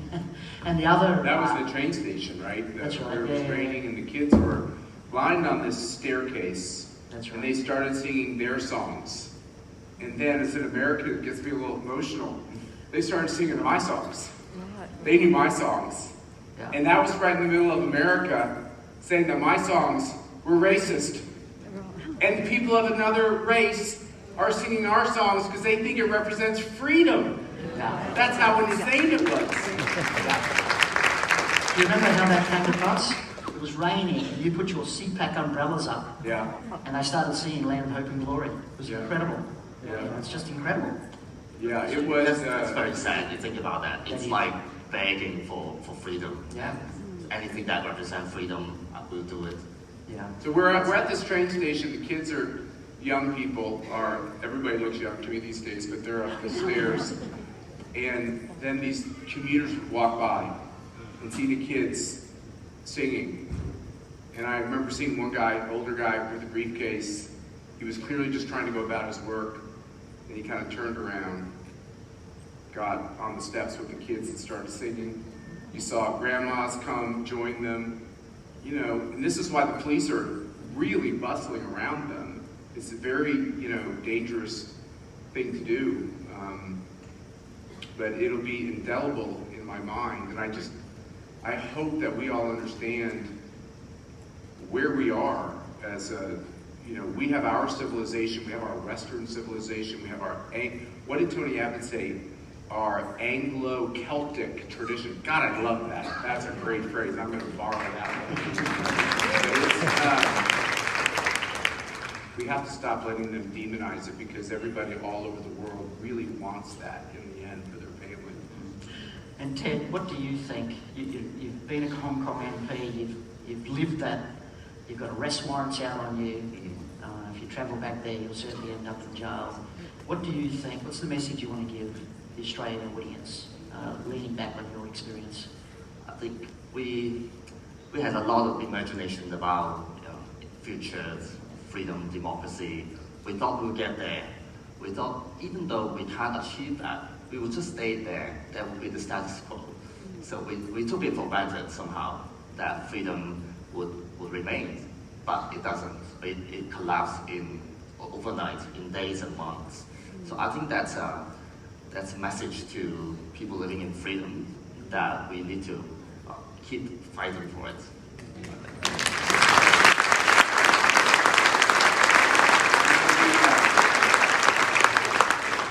My recollection of the chain of events was that your governing entity was trying to figure out how to quell the protests, but also manage the protests because there was still a lot of Western media there. So it was a PR disaster. But what happened that intervened, the most noxious idea of this, then the virus spread, and they were able to shut down all of our schools and churches and communities, and they were able to shut down things in Hong Kong. And that essentially ended the protests and allowed the government to get away with some of the most heinous things of shutting it down. So, when we normalize the idea that we don't have the freedom to speak, or we don't have the freedom to assemble, or we don't have the freedom to worship, we're giving the bad guys a green light to do whatever the heck they want. Ted, I know you're still active in speaking out against what's happening in Hong Kong. Is there a message that you might want to convey to your friends or family that's still back in what you're doing? Yes, to those fellow Hong Kongers, I want them to know they feel very powerless, but look at me, we are still here. We are still fighting. There are people out there, and we are building up allies here in Australia, in Europe, in the US, different parts of the world. And I think it's just a long battle, but we will fight back. I hope that they still have that hope inside, that they don't give up.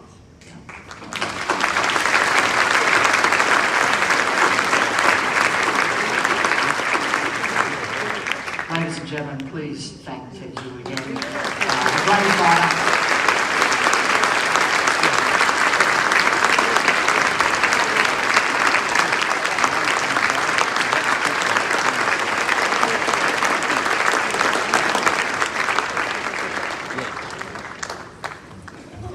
Next to take the CPAC stage is the National Secretary of the Teachers Professional Association of Australia, and a CPAC Global Explorers Program alumni.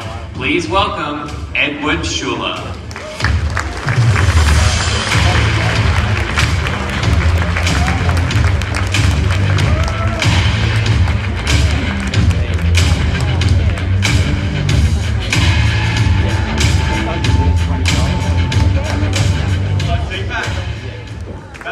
Again, how good, becoming a staple up here. What a great privilege it is to speak with you all today. It was earlier this year that I was actually in the US as part of the Global Explorers program that CPAC Australia runs so very well. So thank you to Andrew Cooper, to Warren Mundine and to Steve Baxter in particular. Well, ladies and gentlemen, it is, as I stand before you today, our country's decisive hour. We've arrived at a struggle generations in the making. Struggle for our people, for our families, and for our identity. We're at the struggle for the soul of Australia. The truth is, our morality, our values, and our national character were not born of nothing. They came about because of Christ. And that's where I'll begin by acknowledging our Lord and Saviour, Jesus Christ, who was, and is, and is to come. Australia was built on Christian teaching. In 1901, when our nation was willed into existence, 96% of our population were Christian. Nearly every Australian shared a common faith. Our constitution, our laws, and our civil discourse were all informed overwhelmingly by Christ. So too with our schooling and our politics. Christ is the very foundation for our country. But today, Christians are just 40% of our population. In little over a century, the preeminent culture that set forth our nation of values with a clear moral framework has become a passenger. And chaos has necessarily ensued. To the morbid point now, where our ruling class would have us believe that our lack of a distinct culture is in fact our strength, that we're nothing but foreigners in a multicultural land, no common sense of purpose or identity. Our great country, born of untold trials and unrivaled exploration, built by the collective will of the working class, they're now working for what? This isn't how we as Australians must live, but it is where we find ourselves today. So what has driven us away from our firm foundations? One malignant force is without doubt the multi-headed beast that is the left-wing, anti-human union movement. You are sorely mistaken if you believe that their influence has dwindled as union membership itself has declined. They've been commandeered by the Marxists, by the communists, abandoning their roots, namely the Christian faith, which once held them in good stead. And now they control trillions of dollars through superannuation. They've spearheaded our moral decay as a country, and they've long taken over our institutions. It was just 13 years ago, for this reason, that the Red Union Group was founded, answering the call for millions of Australian workers.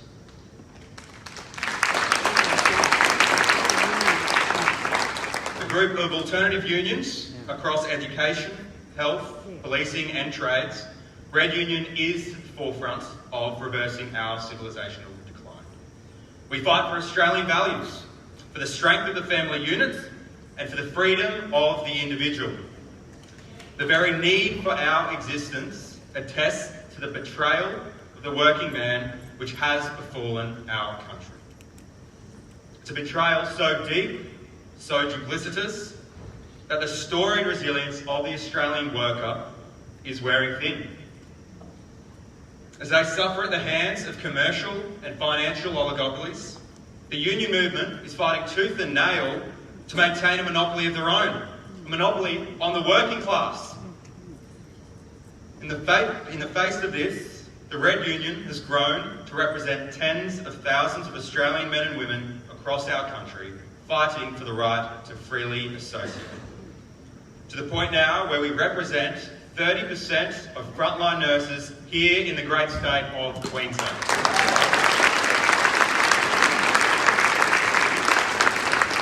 Because the truth is, joining the Red Union is an act of resistance.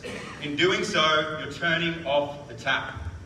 You're stopping the streams of hundreds of millions of dollars every single year used to bring down our great nation. And at a fraction of the cost of the left-wing unions, the Red Union does not give workers hard-earned money to political parties. We don't give their money to the ruling class who relentlessly undermines them and callously dismisses the struggle of the Australian worker. We don't give their money to a ruling class which has overseen our nation's decline. But you know that's exactly what the left-wing unions do. They pour endless resources into social and political campaigns. And you've seen this. With abortion, the voice to Parliament, with gay marriage, they're not merely economic actors, they're cultural activists, and they're attacking the family unit, they're corrupting the youth, and they are demoralising us as Australians. And the evidence before this is before our eyes. Last year, left-wing unions were in the streets proudly celebrating prostitution. Through their efforts, prostitution was decriminalised in the state of Queensland. An industry that condemns women to lives of desperate misery, that rips away the innocence and hope of young women and forces them down the dark road of exploitation, of drug abuse, self-harm, and often suicide. And they fought this to be a reality. They want this for your daughters. Then there's our education system. It's the unions that are pushing transgender ideology onto our children, infecting them with delusion and self-hatred. They're preying upon the most innocent, corrupting their minds and destroying their lives, all in the effort to reduce us as human beings to our most fleshly and irrational desires. But we are more than that. In my role with the TPAA, our alternative education union, I speak with teachers every single day. And they tell me that the rise of transgenderism in our education system is real. But the overwhelming majority of teachers reject it. They emphatically rebuke the notion that you can change your sex. It is nonsensical. It is not truthful.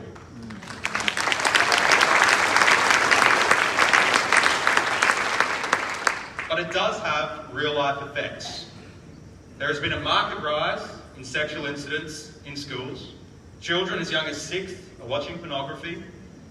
They're being taught convoluted sexual theories. They're mercilessly marketed to by sexualised industries. So kids are surrounded and families are distraught. As parents see this, along with rising student violence and plummeting results, they're pulling their children out of mainstream education en masse. Homeschooling and distance education has more than doubled in just the past 5 years, as parents have been separated from the schooling process. This goes to the struggle for the soul of Australia. Parents have been shut out by those who believe that the government ought to be raising your child. This is completely antithetical to upholding the strength of the family unit, which is a core Australian value. But the erosion doesn't begin in schools, it begins much earlier in childcare. Yet another downfall designed and directed by the union movement.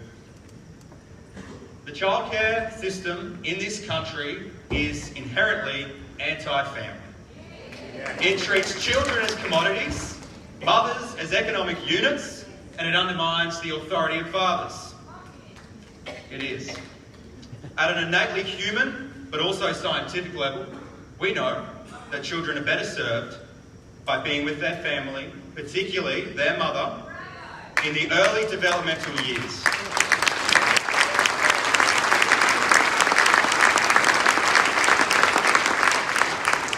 And yet again, a noble struggle is underway. Income tax splitting and extending childcare subsidies for stay-at-home mums are both gaining traction, as they should.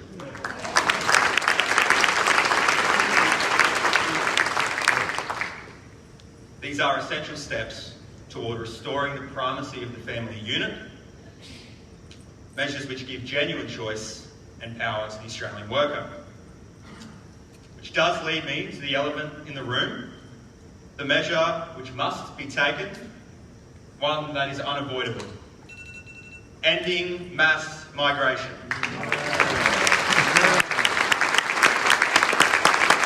There is something happening in this country now, and around the world in fact. And despite the left-wing union movements, avid support for mass migration, the tide is turning. And I've heard the various arguments against mass migration, and each have substance. Pressure on housing supply, increasing crime and violence in our streets, stagnation of workers' wages, the middle class is certainly under attack.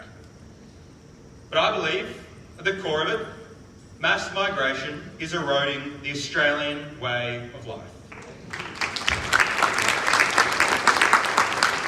Our values, our morals, and our common purpose.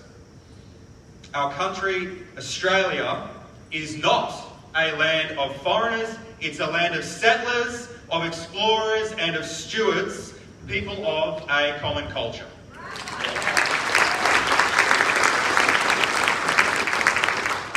And it's that shared culture that set this nation into motion 124 years ago. And those who come across the seas must buy into that culture, not as a preference, but as a requirement. No society in human history has withstood the perils of irreconcilable cultural differences, and this is our dilemma. Instead of a proud Australian people, we've become a collection of ethnic enclaves. Whether it's Western Sydney, Melbourne City, or the suburbs of Logan, mass migration is fundamentally changing who we are as a people and what we value. But for noticing this, you will be punished. The irony of our current politics shouldn't be lost on any of us. The Leader of the Opposition just admonished and then sacked an Indigenous Australian for standing up for her country in order to appease a group of foreigners.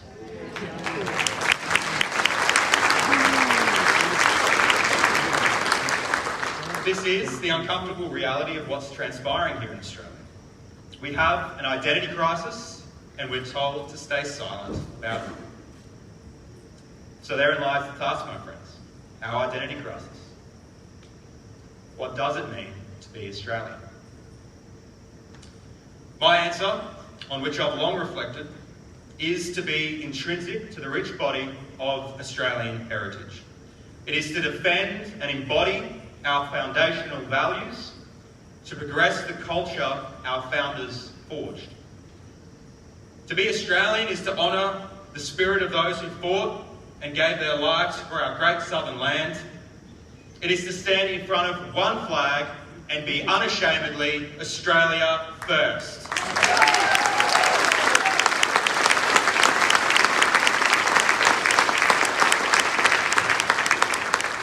Now is not the time to be a quiet Australian. There is no nobility in that.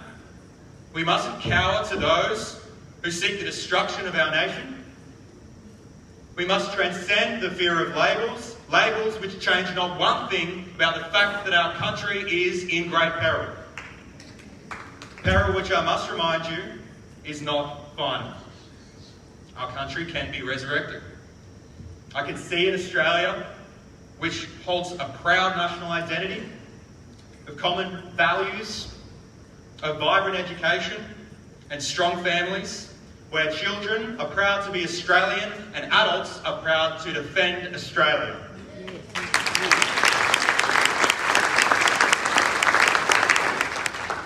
Now is the time that we must draw on our rich heritage, which brought us to be prosperous and free, a people striving for moral clarity, that though we'll fall short, as all humans do, our North Star shall remain always and guide us onward. We must rise up in confidence and boldly proclaim the truth that we hold dear. So, join a church, join a red union, fly the Australian flag, and let us become once more what our founding fathers so boldly proclaimed: one people, one destiny. God bless Australia. Thank you.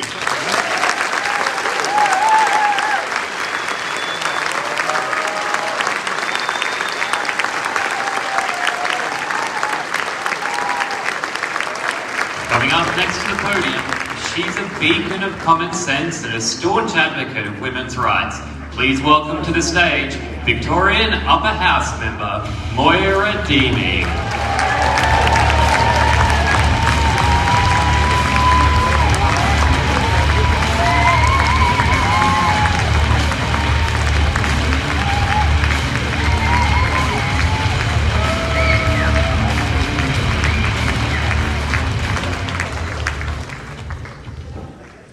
Wow, what a great crowd. Thank you so much for having me. A lot has changed since the last time that I was here. The last time that I was here, I was quite literally a political outcast. Because less than 3 months into my term as an MP, I was defamed as a Nazi sympathiser, an extremist and a bigot, and expelled by my own party room. Yeah. Most of you know most of the story by now. You know, first they tried to expel me and failed, and then I was suspended, and then I was expelled, and then I had to clear my name in federal court. And then after I won, I was still denied readmission into the party room until finally, with a change of leader, they eventually let me back in. It is actually a great story of victory that shows us that when we stand for what's right, people rally around us and people do their jobs and we can win.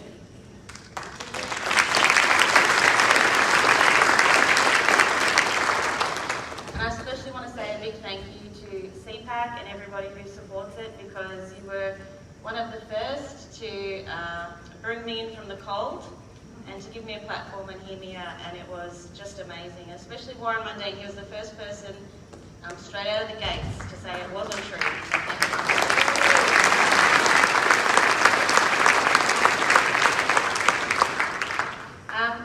People have often asked me, you know, one person even put it like this: what happened to you, Moira, that made you able to withstand all of that? And it's a story that hasn't really been told yet. If I had to summarise it, I would say, really summarise it, Labor girl meets Liberal boy. It's a love story. And I thought I'd tell you that story today because it's just so encouraging, because right now I think that a lot of people feel that, you know, leftism has won, that it's just gone too far, it's too big, it's such a massive beast. Can't defeat it. And there are people who get paid a lot of money by my own party all around this country and parties that are similar to mine all around the world that actually tell us, look, you can't beat them, so you need to join them. You need to sell out on all your values and say and do whatever is necessary in order to win the election. And they're actually so deluded that they even say that if you do that, you'll suddenly regain a moral backbone once you're in power, because we all know power doesn't corrupt. And then you'll be able to be those good people and do those good things that you wanted to. Of course, that's just a lie. And I think it's a very easily disproved lie. And, you know, Charlie Kirk, what happened to Charlie Kirk is so shattering to everybody. But he did the ordinary, simple thing. He had his beliefs, he lived them out publicly and privately, and he went out and he winsomely persuaded people to come over to his point of view. And that's really what I think is at the core of, you know, conservative politics. and I came from the left. And I thought that I believed everything that I believe now. And I thought that I was supporting the party that had those values. The thing that the left doesn't want anybody to know is that they lie to their own supporters. They don't go out there and say, what we really are is basically a mafia racket. What we're going to do is extort people through the law. We're going to take all their money and then say they can apply to have it back through some grants. Just a bit of it, not all of it. Of course, we've got to line our own pockets and pump up the contracts for our union buddies. And we're going to get them to pretend, in exchange for this little bit of money, to pretend to believe in things that they don't believe in and they don't agree with and that they don't even like. And then we're going to say, after that, everybody agrees with us because they put these flags up, they put these signs up, they went on these marches, they wear these lanyards. And they create this whole false sense of agreement all throughout society.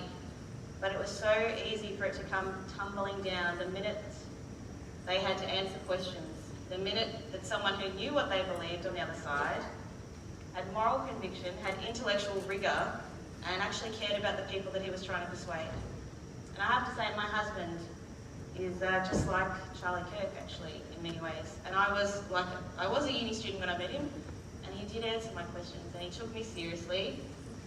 And I was convinced that I was supporting the wrong party. And I'm very sad for Erica. She doesn't get to have a longer time with her husband. We did all the things that they say to do. We got married, had children, bought a house. It is a good life. And the fact that the next generation is being gaslit and manipulated and having all of those, those pearls of wisdom that have been earned over the ages denied them is a disgrace. And that's why I think that we absolutely need to ignore the people who say if you can't beat them, join them. Because what is winning for? Just to get power? If that's your attitude, then you don't even deserve, you're not even worthy to govern the people over which you claim to be worthy to govern. You're just not worthy at all.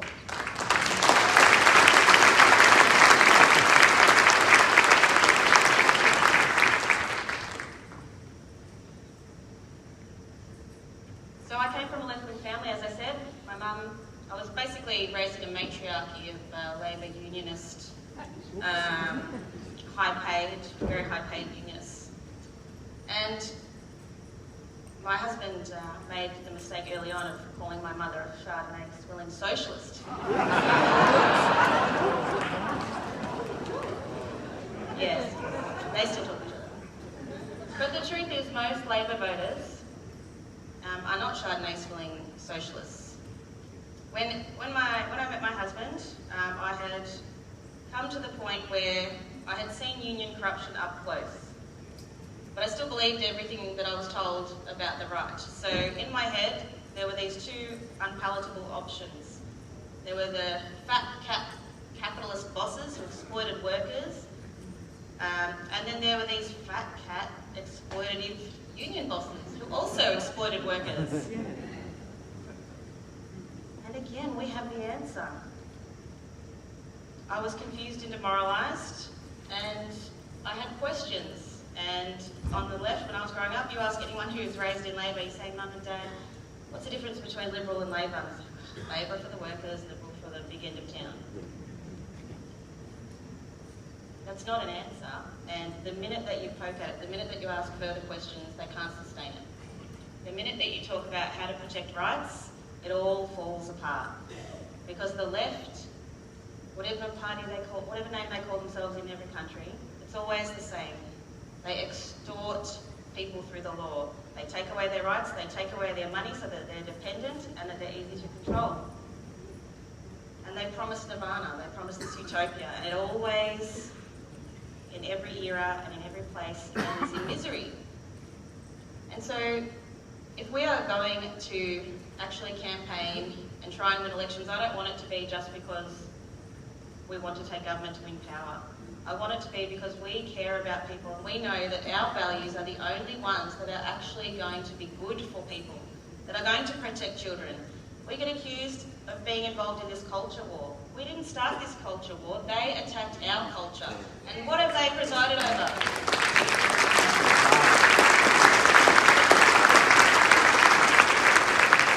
And under their leadership, what have they presided over?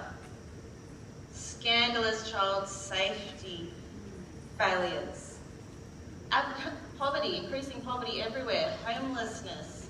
I mean, having to go to China to beg for money to build a tunnel.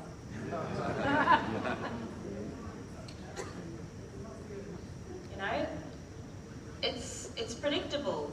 But where is the hope? Where is the hope from looking back through our history? We always win through our history.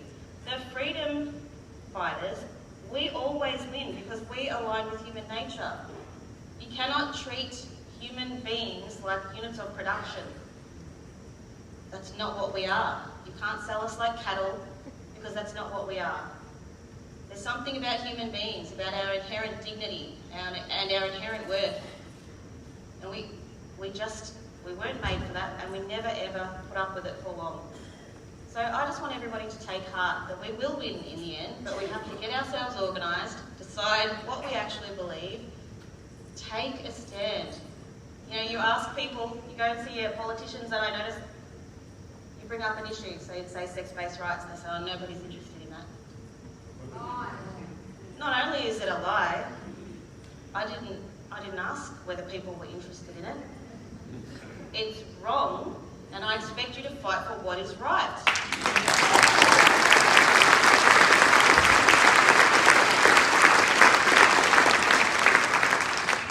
People can forgive a lot and disagree with you and still vote for you, I think, if they know that you care about them.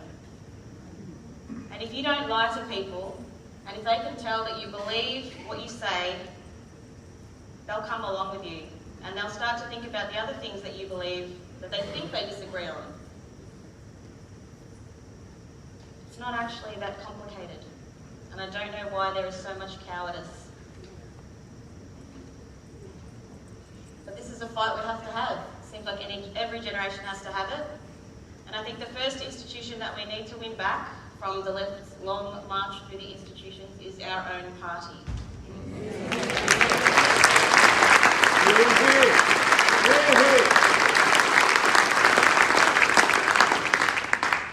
We are supposed to be the party that stands for rights protected in law, so that it doesn't matter if you're powerful, if you're a premier, a former premier, if you're rich, if you're white or black, what your sexuality is.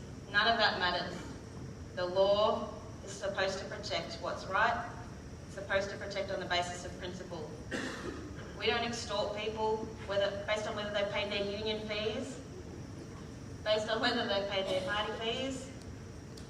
If it's right, it's right. How can we lose on that platform? If we stick to it with courage, we won't. Everybody wants things to be fair. At the moment, they've only got one option in their minds, I believe. They look at Labor and they think, look, if I'm in the club, I'm going to get protected, whether I'm right or wrong. It means it's not going to be just, but at least I'll get some kind of protection for being in the group. They look at us and they see that not only do they not protect people on the basis of principle, but they don't even protect people on the basis of being one of their own.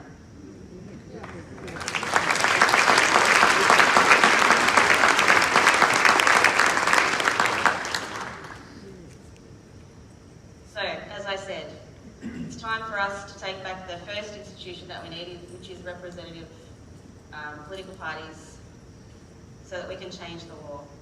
We're not ever going to get justice in this society without just laws. Fair taxes, fair laws, and protecting families. These are freedoms that we need. Freedoms to think through ideas, freedom to speak, freedom to associate. Again, not having us held hostage and blackmailed over ordinary, inalienable rights. So I just wanted to let you know that these are things that I've always believed, that I was raised to believe. And lots of people on the left, in the Labor movement, they're good people and they have the same values. But I think we have a bit of a failing on our side of politics in that we don't really go out and speak to them and build relationships with them. They're working hard, they're tired, they're worried about the bills. They don't know why their lives are the way that they are often. And they especially don't know why in terms of our point of view. Their local Labor MPs will tell them why.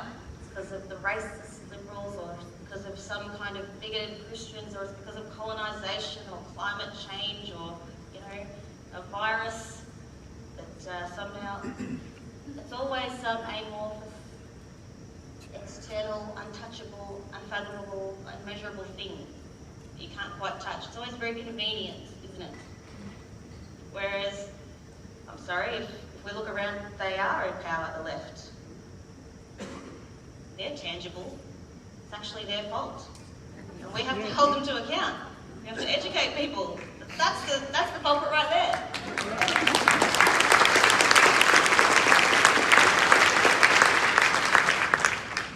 So take heart. CPAC's doing a great job. There are other organisations getting set up as well.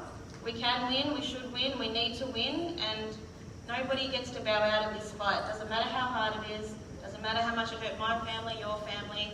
This is not for us, it's for the next generation. So thank you for all being here, and look forward to working with you.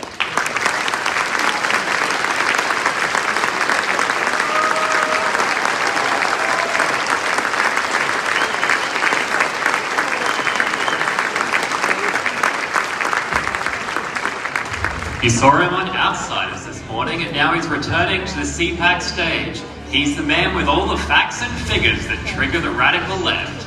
Please welcome to the stage a CPAC favourite, Professor Ian Plymmer.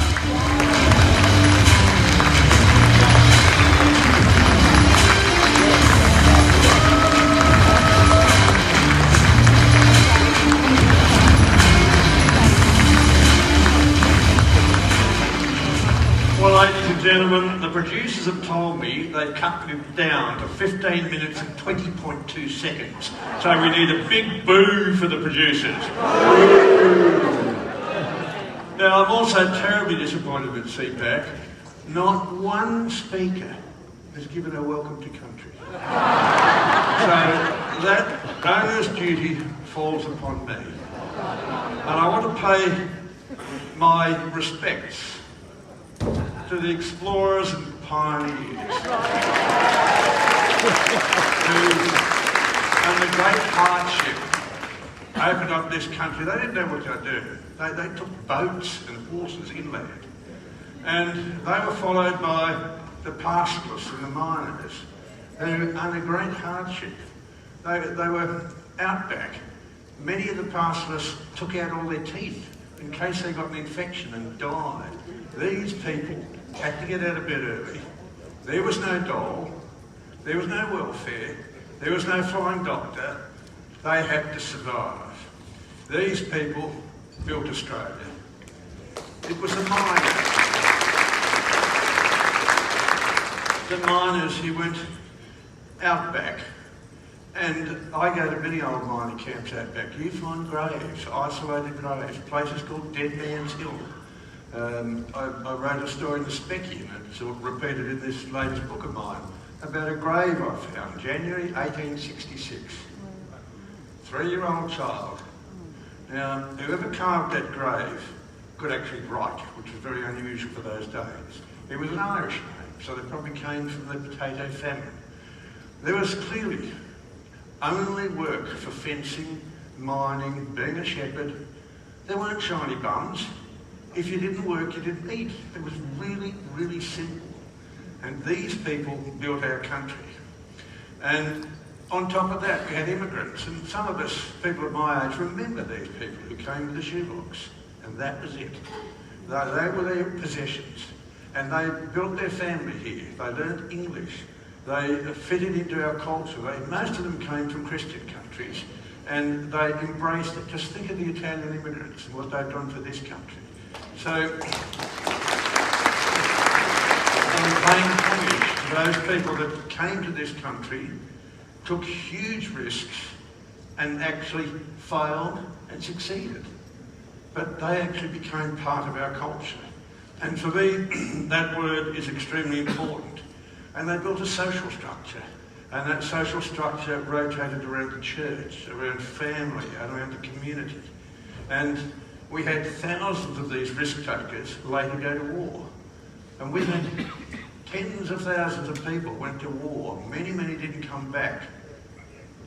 And yet, people want to change the flag. How dare they? Yeah.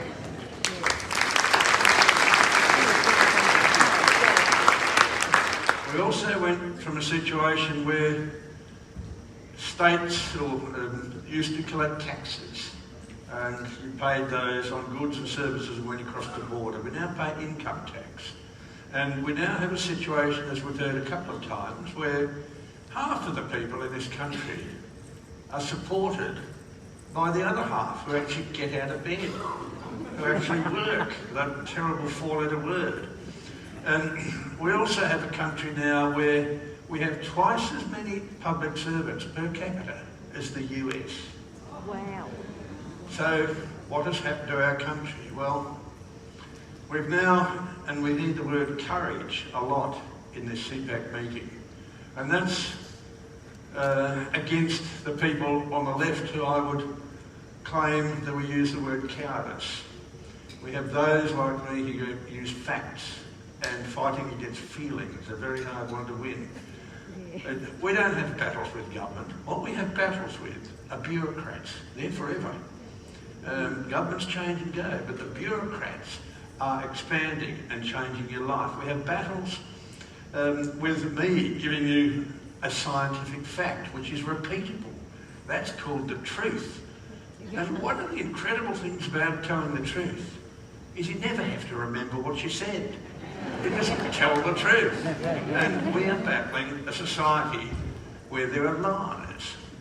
And we saw with Matt Canavan's performance on Outsiders, the way he handles the climate delusion debates is he uses humour and mocks. And if there's one thing the left doesn't have, it's a sense of humour. So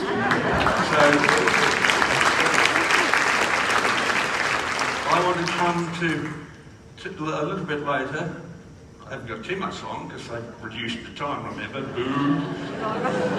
But I want to come preaching to the converted, and you come to these functions, and you know, if you want to get something to clap, you can talk about immigration or flag or whatever. It's very easy to get applause. But how easy is it to get a solution to the politics that we're dealing with? Now, I believe that we are too civilised. There's a few of you here who are not gentlemen, and you know who you are. But you cannot be gentlemanly dealing with the left. This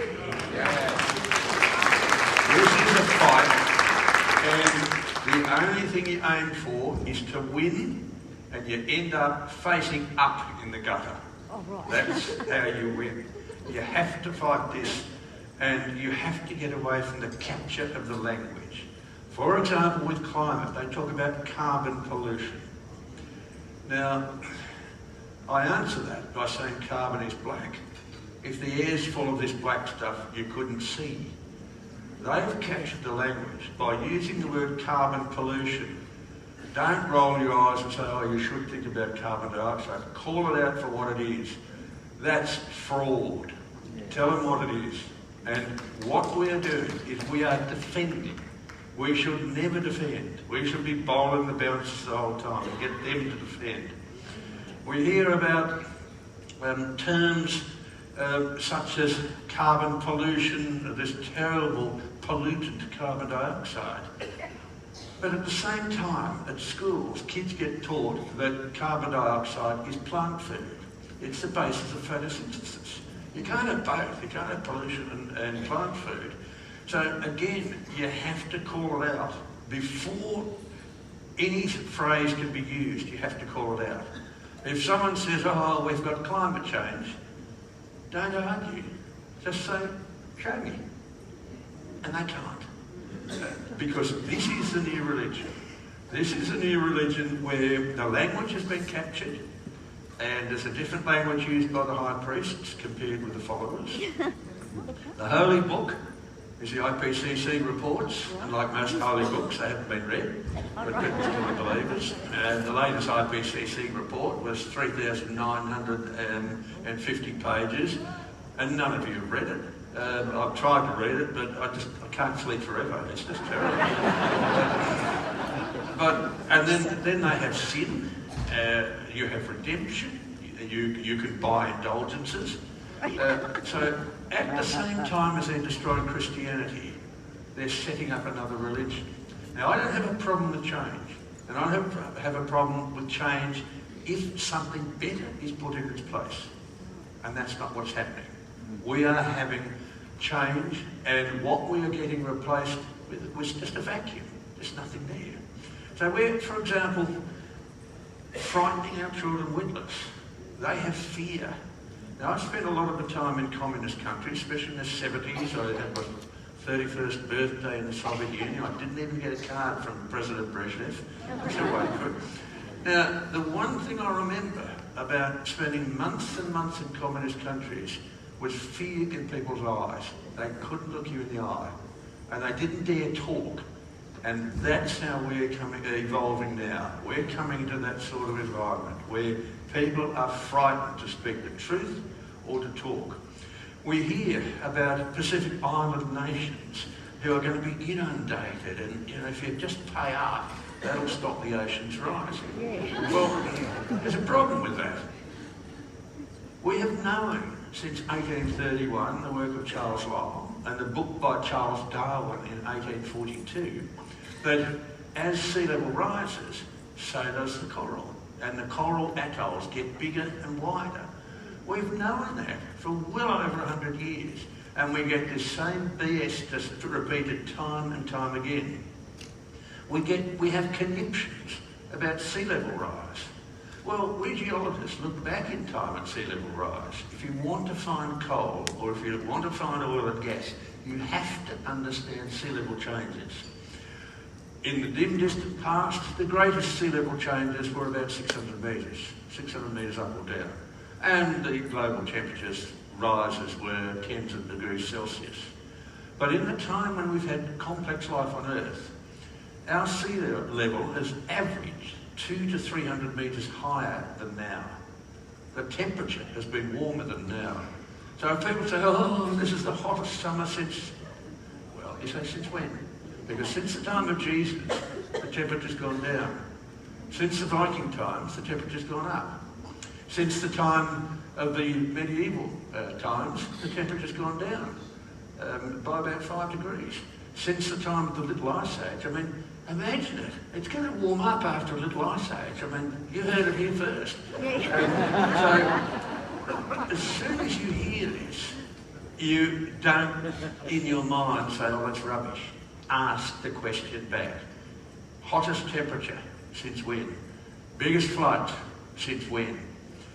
Why do we think we have floodplains? Well, we've had bigger floods in the past, that's why we've got them. So we have lost the use of the language. It has been captured. We have been frightening young people with this, and this whole business of climate change has got nothing to do with science. It's so easy to demonstrate that carbon dioxide has nothing to do with temperature changes over the last 4,557 million years from that first Tuesday when planet Earth formed. Carbon dioxide has nothing to do with it. What we can show is that the warming, the natural warming, is followed by a carbon dioxide rise. Carbon dioxide doesn't drive it. What we're seeing is a complete anti-science unit. And this anti-science is taught in schools, and they can get away with it because we've had 50 years of dumbing down. Kids can't think. They don't have any knowledge. They go to Wikipedia, or they use AI. Go to Wikipedia, first line, they've got my birth date there. Look it up, they've got it wrong.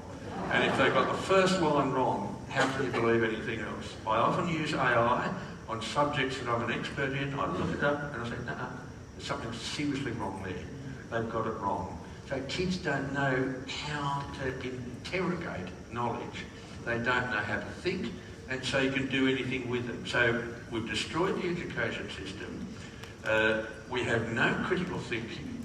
This whole climate change business is actually a business. It has got nothing to do with the environment. Why are we flattening rainforests up in northern Queensland? Why are we killing birds and bats? Why are we killing whales? This has got nothing to do with the environment. This is a new industry which is subsidised. And if it was so damn good, we wouldn't subsidise it. It's been there for decades. It should be surviving. We wouldn't need it. So this has got nothing to do with the climate. It's got nothing to do with the environment. What it is control of everything in your life. Because in the Western world, you live off energy. This is Communism 101. And we are seeing it now, and because I've cruelly been cutting time, I'll finish on one thing that's really scary. The Senate has decided to investigate misinformation and disinformation in climate science. The submissions have closed. I made a submission, a 37-page submission with only science. You try to argue against me. And my arguments are that everything the government has said is calculated, deliberate disinformation and misinformation. Sitting on that committee, chaired by a Green, is Senator Pocock. There's a couple of Labor people there. There's only one person that I would have any faith in, and that's Senator Canavan. And that committee has already had submissions from Green groups saying that people like me should be jailed. Now, I'm happy with that, because if I'm wrong, they've got to be jailed also if they're wrong. And I can prove that they're wrong.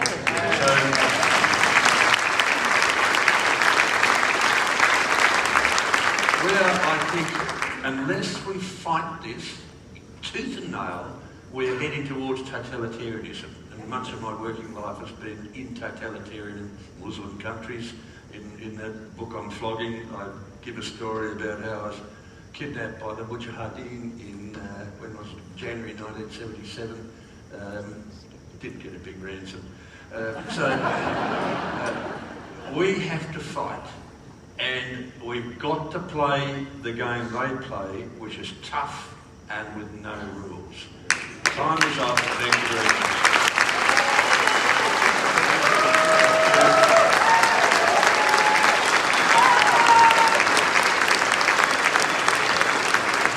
That concludes session 2 of CPAC Day 2. Please proceed to the foyer through the doors at the back of the auditorium.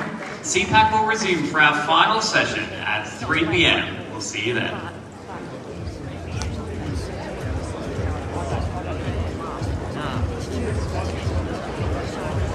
Yeah, I'm starting to get too shitty down here.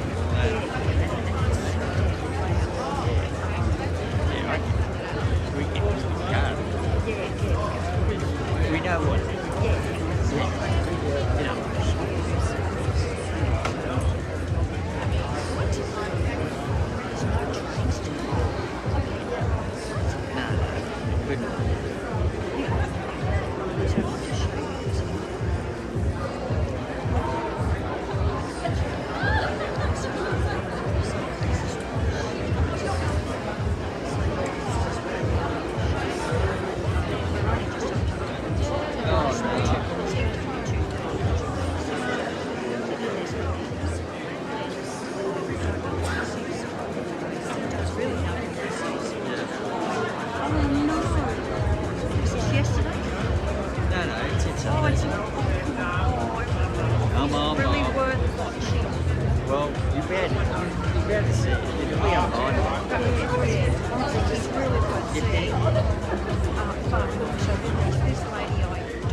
Yeah, I'm starting to get a bit like, not dizzy, but it's like I was glad to get up before. Yeah, but it's just so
final session of CPAC 2025 will begin in 10 minutes. Please return to the auditorium and find your seats.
Final session of CPAC 2025 begins in 5 minutes. Please make your way back to the auditorium now.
Probably a park bench out there and Bluewood.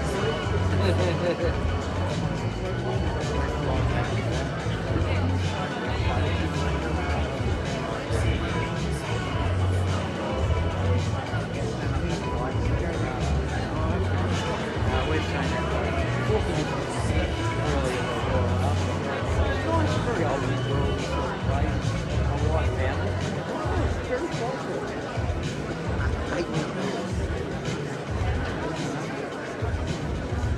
Yeah, I am.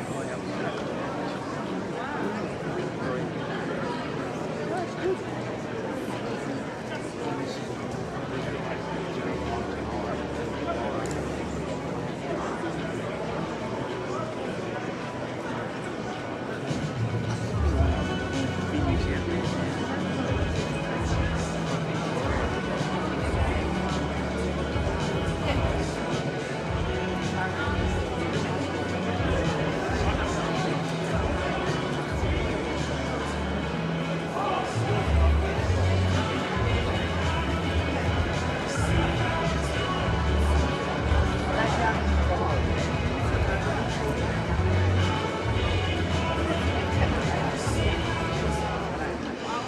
Kicking off this afternoon's session, please welcome Liberal Queensland MP, the Honourable Amanda Stoker.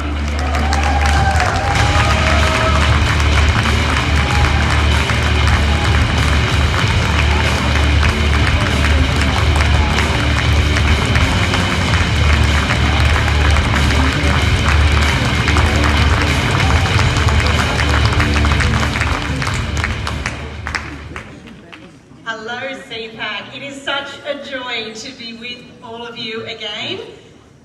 You know, the mission of CPAC, to unite and equip the broad political right to make a difference, has never been more important than it is now. I'm so thankful for all of you and for the many of you who contributed enormously at the time of the state election, probably also before and after, but thank you so much for the support that you've given over the years. Let me start with a story. There is nothing more iconic than having an ice cream on Cylinder Beach on beautiful North Stradbroke Island. Yeah, you've done it, haven't you?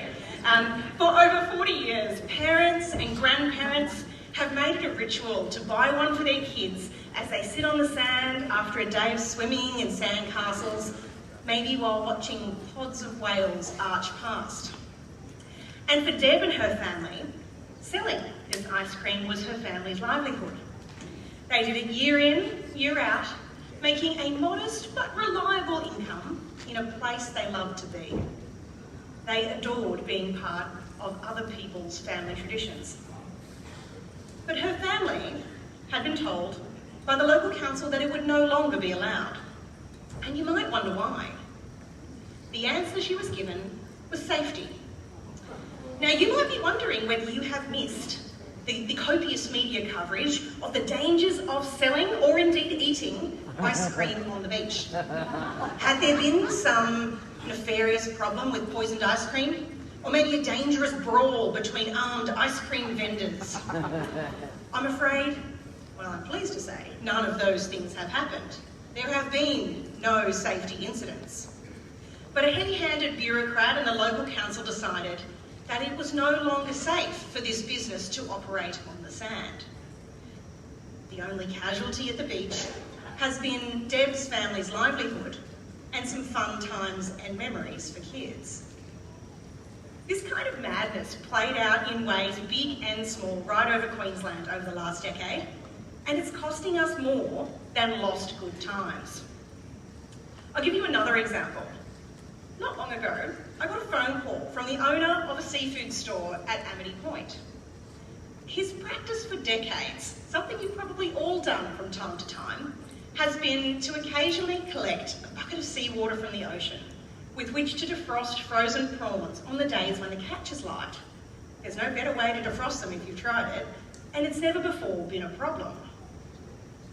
But rangers had told him that taking seawater in any quantity, however small and for whatever purpose, requires an application form and decision to grant him a permit, because it's the taking of a natural resource And doing it without a permit will result in a non-negotiable and on-the-spot fine of $806. No joke, for a bucket of seawater.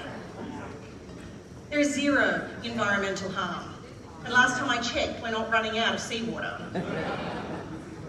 By this logic, every toddler who takes home a handful of sand would need a permit or a fine. It seems so small and so silly, but the cost is real. That cost, either gets passed on to the person who wants to buy their seafood, or it erodes the already slim margins of the small business owner until there is nothing left but to close the doors and let their staff go. It is a fundamental conservative value that governments should be light touch, that they should set a framework for enterprise without being heavy-handed, that they must, wherever possible, reduce the cost and diversion caused by permits and paperwork to businesses of all sizes, particularly to the small ones. We don't do this for its own sake, or out of some sense of being beholden to the big end of town's businesses, or even some desire to please economists. Quite the opposite. We must do these things because a low bureaucracy, attractive environment for enterprise is the very best way we can extend the gift that is human opportunity to all, and particularly to those in our community who need it most. If I was in the left, just picture that for a moment, I might have said, this is a social justice issue. But in the broadest possible sense of that somewhat difficult term, it actually is. More than anything else known to us from human history, it is enterprise in the free market that has lifted more people out of poverty than anything else that has ever been tried. It has lifted living standards, delivered greater freedom and choice, and brought better health than ever before. And yet, in a decade of decline under Labor here in Queensland, the burden of regulation, of sweetheart deals with militant union mates, the prioritisation of environmental extremism, cronyism and incompetence, well, scenarios like this became the norm. Building a productive economy matters, and as part of the LNP team here in Queensland, we are making it a priority. It's the way that we give those people who take their savings and plough them into a business in the belief that their years of risk and effort will pay off. All those years spent paying themselves last, as we all know small business people do, that it will ultimately mean they and their kids have a chance to grow and thrive. It's how we put downward pressure on the cost of living so that wages growth more closely aligns with inflation. It's how we bring back the big things like affordability for a home. We want that to be within reach for young people, and in doing so give them the entree to establishing their own families and seeing the value in building the next generation. Home ownership makes connected community contributors who are part of the fabric of civil society that is the best possible inoculation against the mental challenges and hopelessness that come with isolation. We don't often think of stronger bonds between neighbours and better mental health as the payoff for better productivity. But when you track it through to its ultimate conclusion, it really is. Productivity reform is the way we get better wages for working people without making businesses fail in a nihilistic zero-sum game. And it's the pathway to repaying the record debt that Labor left behind. To be $218 billion by the end of their last budget, and $39,000 for every man, woman and child in this state. More than even Victoria, can you believe that? Sorry, Victorians. Without reducing the service standards that Queenslanders demand. To understand how this affects the state budget, consider this. Another little story. The Gladstone Port Corporation in the last term of Labor went from having the best reputation with the coal industry on the east coast of this nation to having the absolute worst. Between July and December of 2023, the uncommercial approach of those who ran the Gladstone Port has had a catastrophic impact on Queensland's reputation as a place worth investing. Needless to say, we're working very hard to change that.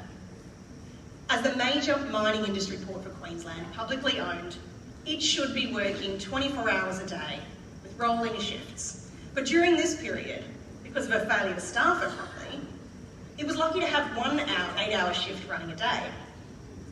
Management weren't working the assets hard. The ships were queuing at sea, waiting to load that beautiful Queensland coal, each one paying demurrage for the delay. Mines had to slow down their operations because they were becoming gridlocked by the blockage at the port. And all because of a desire to make the short-term balance sheet look good by cutting staff costs.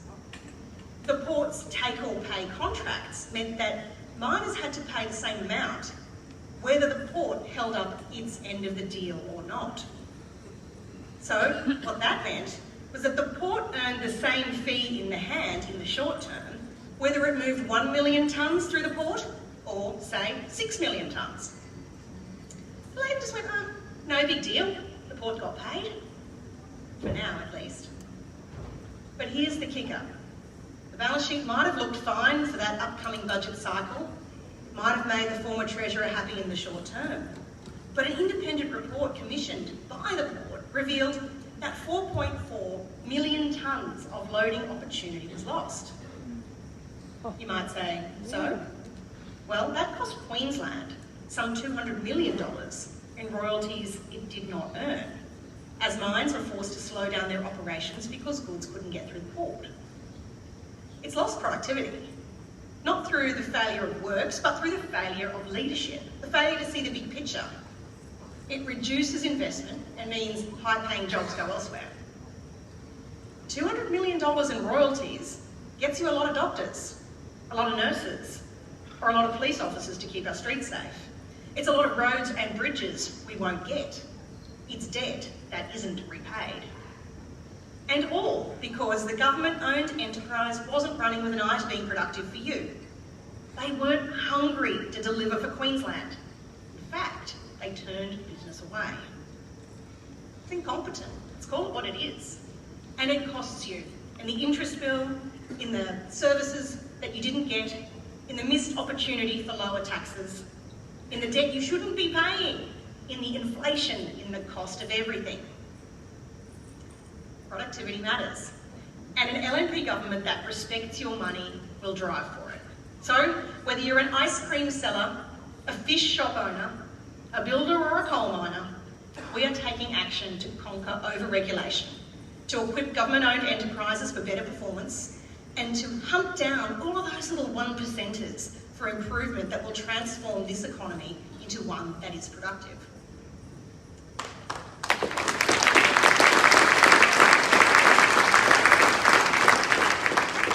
One of the greatest opportunities we have to boost productivity is through the work we have underway to tackle the cost of having your own home. You will have noticed, for those of you who follow the subject, that rents rose steeply under Labor.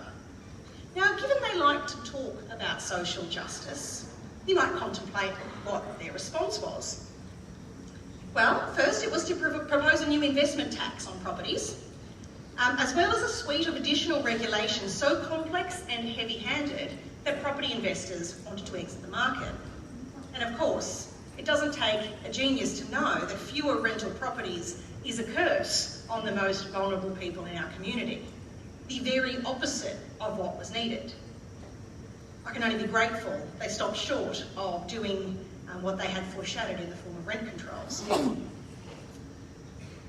We've made, instead, a much better choice, to open up the supply of new land for homes and to make it a priority, supporting councils with the cost of infrastructure needed to get them online fast, like sewer, roads and stormwater services. The $2 billion Residential Activation Fund has already secured commitments for thousands of new home sites into the market.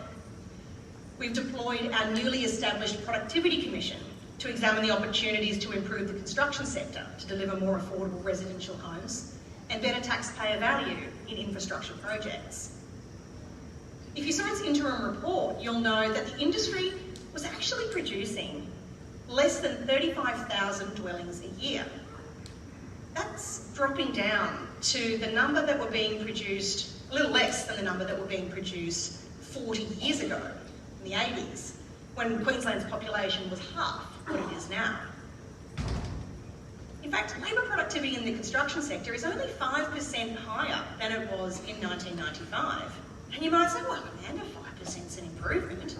But if you compare that to the broader market over the same period, well, their productivity grew by 65% over the same period when you factor in everything from technological change to improvements in processes. And if you dive even deeper, you'll see that since 2018 in particular, construction productivity has actually declined by around 9% in Queensland. That means, to break it down, that the construction industry needs 9% more labour now than it did in 2018 to produce exactly the same as what it did then. Around that time, you might be thinking, what happened? Why? Why 2018? And the answer is this. That's when Labor brought in what they called the Best Practice Industry Conditions, or BPIC. That title is an exercise in creative writing, I might add, because it has not produced by any measure best practice in anything. It was a sweetheart deal that forced the model CFMEU demands onto absolutely everybody who was involved in delivering public infrastructure projects. And what was the result? Lawlessness on sites, employers forced to hire union thugs who weren't on the tools, high attrition rates of young traders who didn't want to spend their entire career enduring that culture, appalling bullying and intimidation, and higher project costs to the tune of between 30 and 40% that flowed into higher prices in non-government construction projects right across the state. It revealed that the Productivity Commission revealed that on Queensland work sites, just 2.5 days a week were being productively used. Half.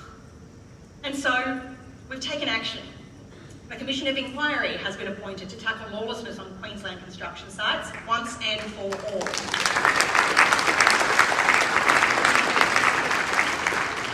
We paused BPIC, and we're working to improve land use, working to streamline and speed approval processes.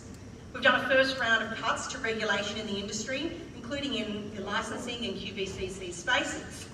I promise you, there will be more. We've cut stamp duty for first home buyers at the same time as pulling every available lever to improve supply. The Boost to Buy program has even had a strong response.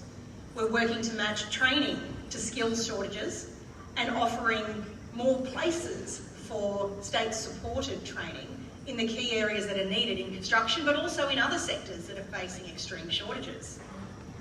I could keep going for a very long time, but safe to say this, there's been a lot of action in just 10 months of an LNP government, and I promise you, we are just getting started.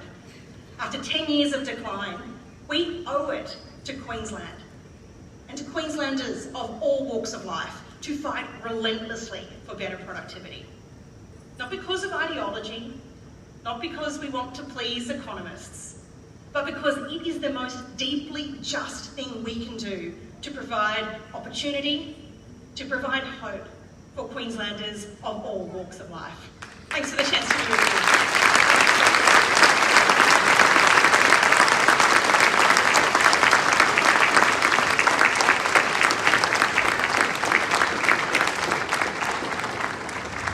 Please welcome to the stage to discuss the critical topic of supporting liberty from the United States CPAC USA board member Veronica Birkenstock with CPAC Australia Director and Founder Andrew Cooper.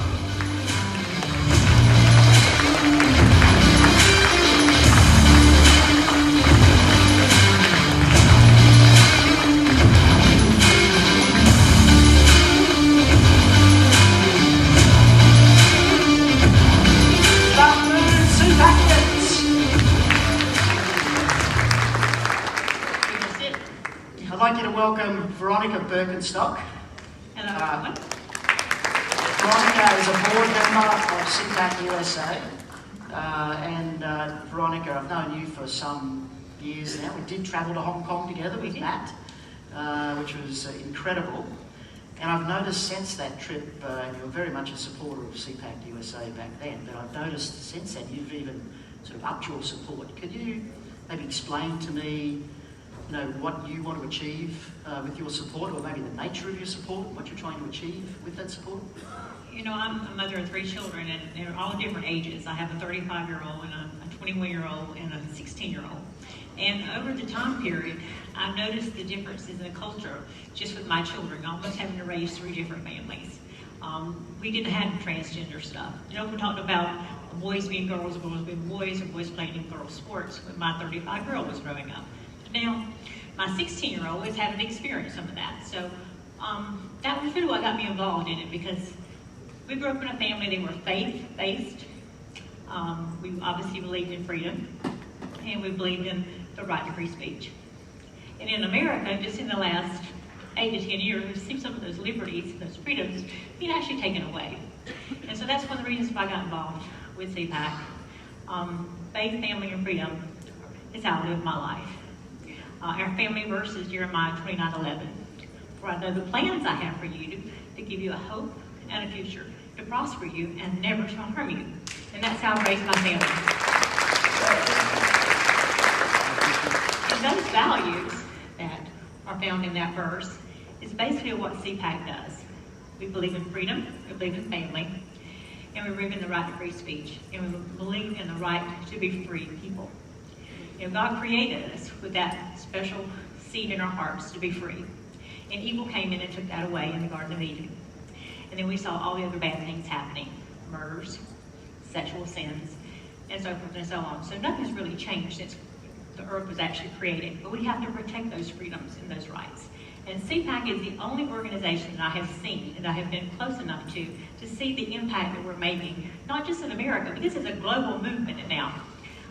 This is our, I don't know how many, we've done Poland this year, we've done Hungary, we've done Paraguay, Australia. Japan's coming up. Yeah, Japan's coming up, Argentina's coming up, Colombia, possibly Guatemala, Mexico.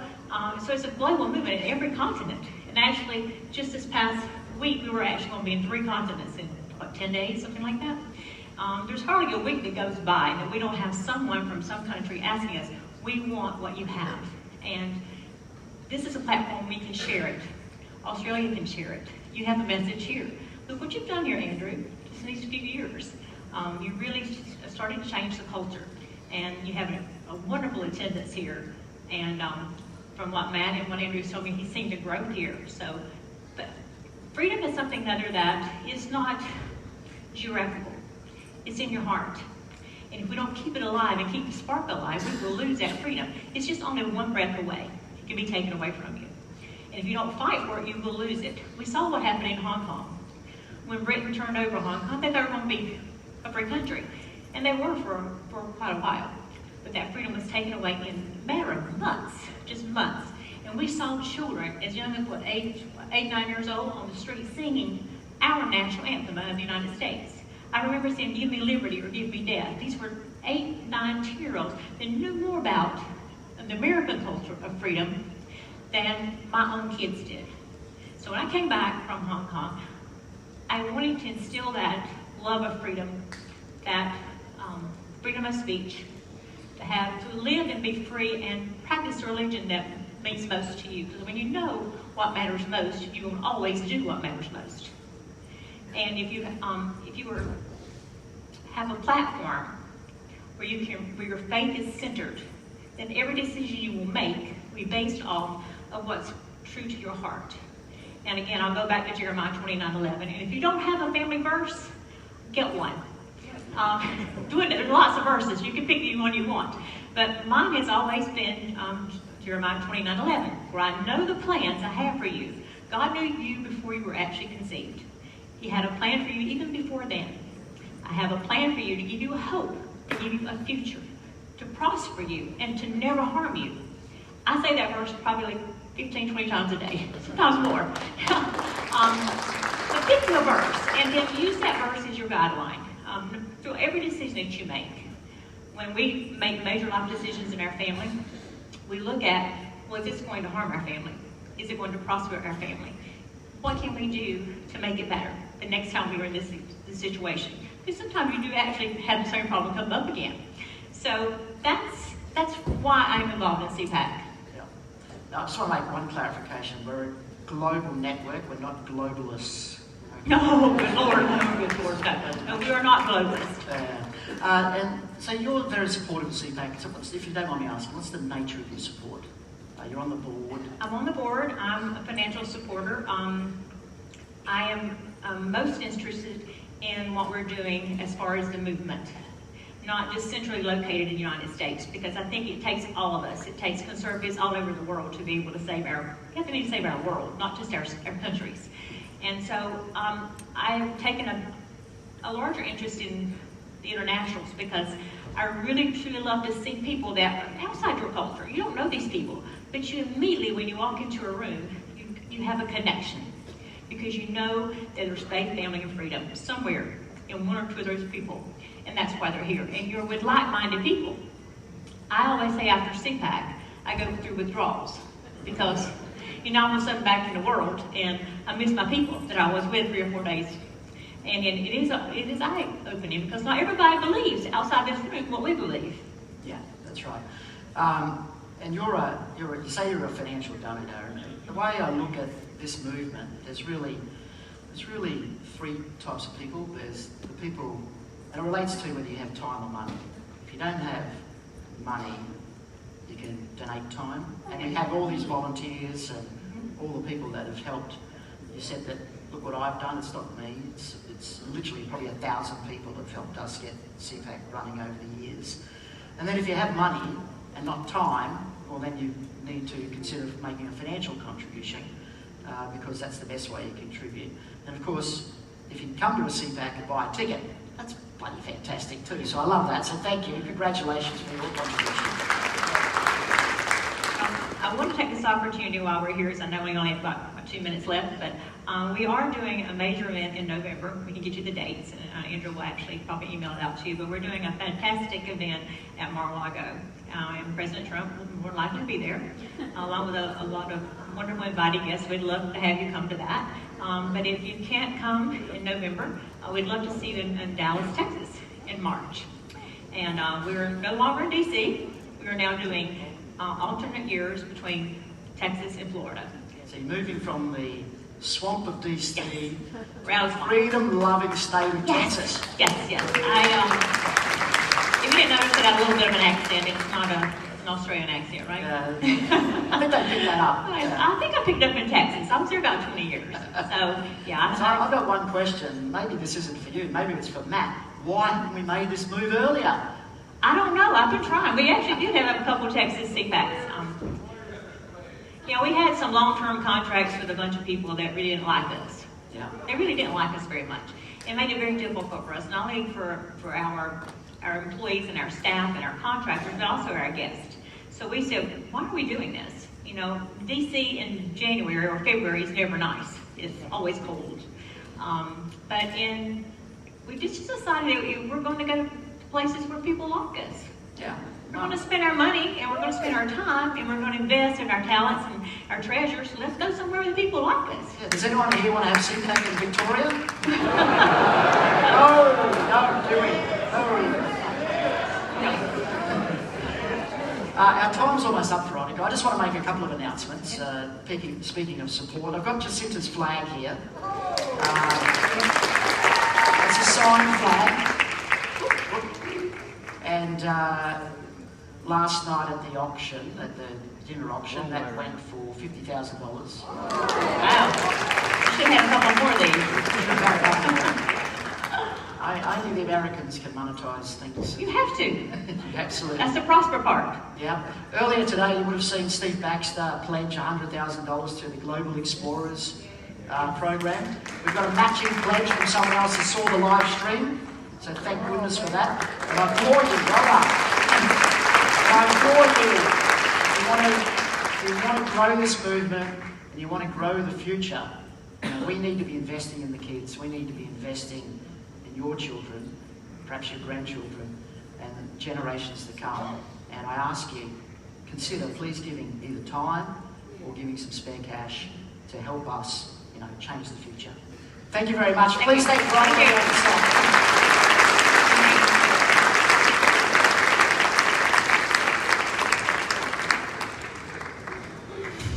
All the way from the UK, please welcome the host of Tomlinson Talks and co-host of Deprogrammed, political commentator Connor Tomlinson.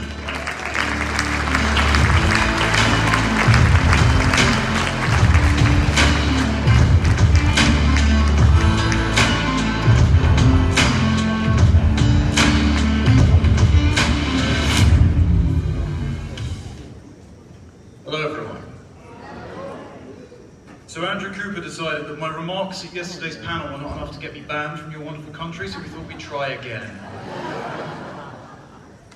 I want to start off with a land acknowledgement, because I'm sure that's very popular in your country. I stand here today on land that should have been occupied by a wonderful patriot by the name of Jack Posobiec, who addressed you yesterday. Now, Jack is a loving husband and father, and he would have come over, I'm sure, and told you about all of the excellent things that the Trump administration is doing for his country. Unfortunately, he's currently in Arizona today, as you know, attending the funeral of his friend Charlie Kirk. Charlie Kirk was killed in front of his wife and children for the unforgivable crime of having conversations that his political opponents didn't like very much. And might I say that Charlie Kirk was a moderate compared to the people that will come after him, because Charlie Kirk has activated an entire generation and made them realise that there are political opponents out there who do not want to debate with them, who want them dead. And the main realisation wasn't just the fact that Charlie Kirk was killed, it was that before he had even been pronounced dead, we were all praying that he would pull through, absolute ghouls took to cable news across the world, and to TikTok and social media and the like, to celebrate his shootings. The press, politicians, pundits, Twitch streamers, they all danced on his grave and used his corpse for their preferred political issue, be it guns or immigration or whatnot. They also pretended that we couldn't possibly know the shooter's motivation from his transgender furry boyfriend or the anti-fascist slogans carved into the bullet casings. They were gleeful about the gaslighting that they had engaged in, and they knew that it was their fault. They have fed their base a decade of borderline genocidal rage rhetoric, and they have built up in the minds of the most febrile members among them that they are on the precipice of a fascist takeover of the US. And if you truly believe that Adolf Hitler is in the White House and the heroes of the Second World War killed Hitler, well, they know what's going to happen. Now, this isn't just a problem in America. It's a problem in Britain, but it's also a problem in Australia. I happen to notice that a beloved senator in this room, that I'm sure you all know, Fatima Payne. Yeah. She took to a TikTok live stream, and you'll have to excuse my language here. She called Charlie Kirk a pretty awful person, and she laughed, insinuating that RIP meant rest in piss.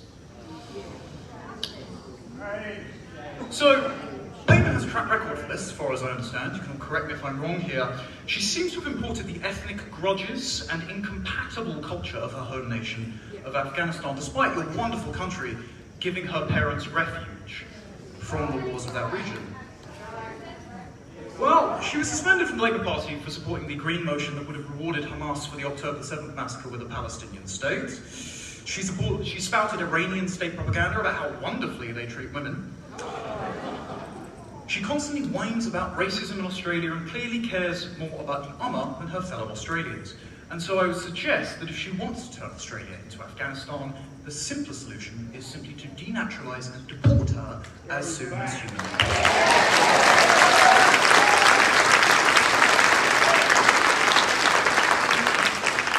Now, I'm glad I'm in good company in this room for saying something so sensible. However, I am sure the press are already writing headlines denouncing me as extreme as we speak.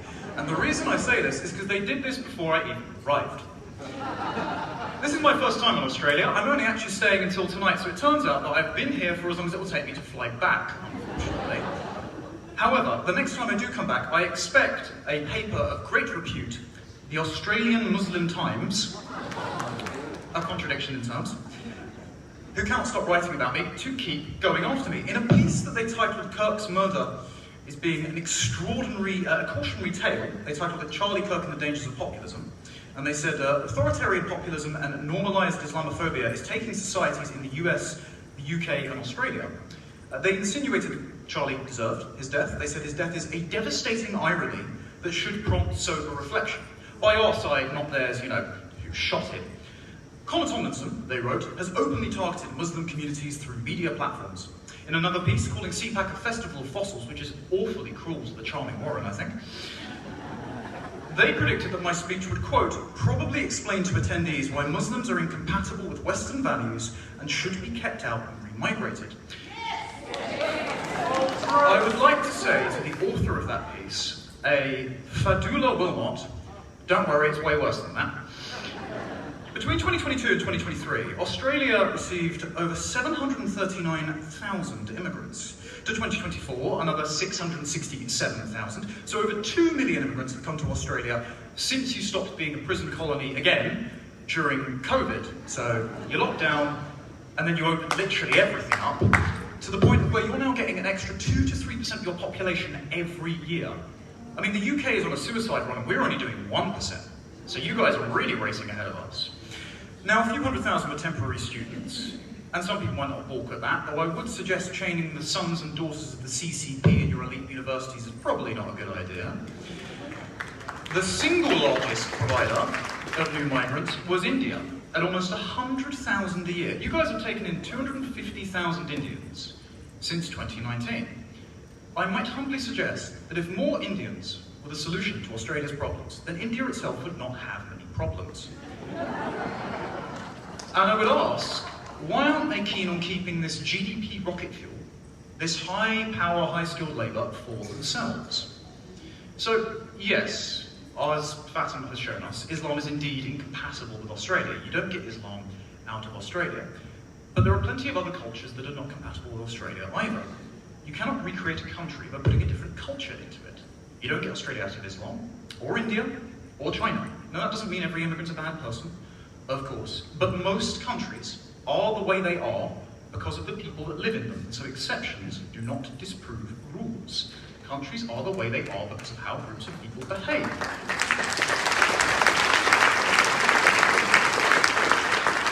And I regret to inform you, no matter how lovely Brisbane Airport is, they do not leave their cultural baggage at the airport when they arrive. Most people recreate the conditions of their home if you let them in their new home. And so it's all well and good stopping the boats, but that doesn't matter if your passport gates remain a portal to the third world.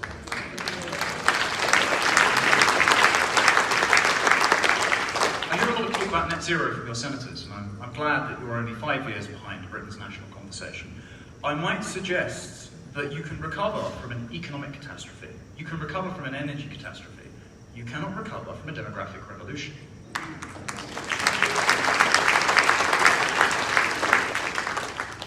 Now, as Senator Price pointed out, much to the consternation of her own party, who I think could not afford to expel its own members at this point, the more people you import for the third world, the more people vote for the third world.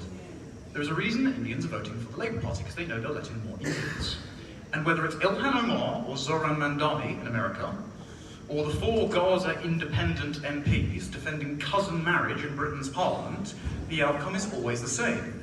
As much as Australia's voice, which assumedly is spoken in Pashto, got a laughable less than 1% in May's elections, if you continue to provide it demographic fodder, they will be a threat in the next few years. You will get more Fatima payments, and I do not want to see that happen to your excellent country.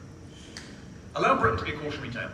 In the 5 years since Brexit, our politicians and civil servants rubber-stamped the visas of everyone who applied like it was going out of fashion. We took in 4 million immigrants in 4 years.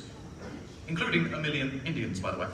Another 200,000 illegal immigrants broke in via boat or lorry since 2018. 95% of those visas are given to non-net taxpayers. So I'm literally paying to battery farm foreign nationals in my own country for the food, I suppose.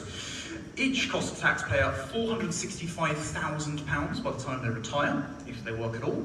Letting the Boris wave stay has a bill of £234 billion. The Labour government, new Labour government, have promised to build 1.5 million homes in 5 years, while also letting in 1.5 million migrants at that same time. Does this sound familiar to you guys? I heard that you're just having the housing and immigration conversation. Britain is now #1 in Western Europe for crimes committed by foreign nationals. Half of all sexual assaults in London are committed by foreign nationals. Afghans and Eritreans are 20 times more likely than a British national to commit a sex offence against a woman and girl. Why are we waging wars on women and girls in this way? Diversity being our strength, I suppose. This week we learned an Egyptian illegal immigrant living in a Hilton hotel near Hyde Park committed rape despite being a convicted terrorist in Egypt. Why are we housing Egyptian terrorists in our hotels? Again, yet again it beats me. Well, every single life, remember, ruined by a foreign criminal, every single life taken by a foreign criminal is a consequence of government policy. It never needed to happen because they never needed to be in the country in the first place. That means this can be prevented by government policy too, and anyone refusing to prevent it does not deserve your vote.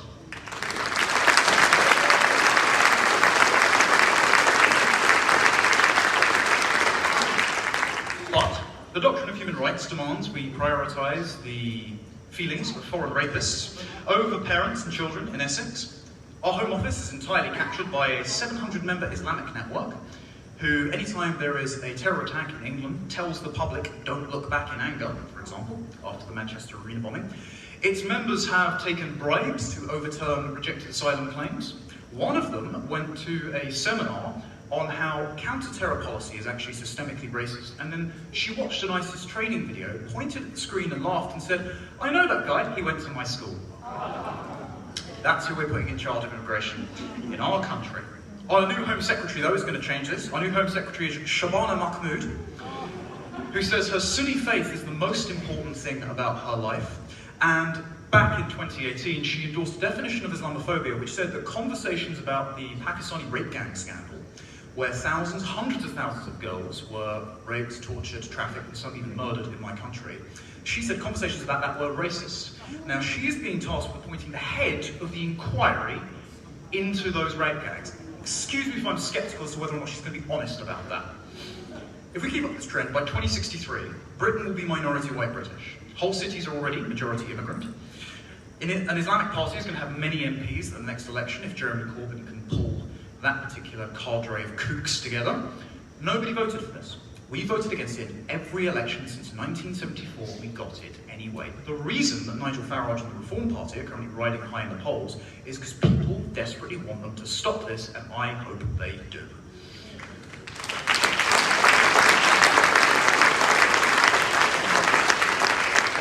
Now, Reform UK have focused on mass deporting every illegal immigrant in the country, and I support that policy. But I would like to remind everyone here, just as Tony Abbott was praised for stopping the boats, a demographic revolution and the cultural change that inevitably follows from that is no better whether or not the people conducting it have the appropriate documents. Now, some people, maybe not in this room, may feel uneasy about what I'm saying because you guys have just reached the immigration is bad for housing stage of the discourse. Your complaints are pretty much still economic. But I would suggest some hard truths. The blank slate is fake. Not all immigrants are equal. Diversity is not the strength. Islam does not belong in Australia. And there is nothing extreme about not wanting to share your country with people who hate you.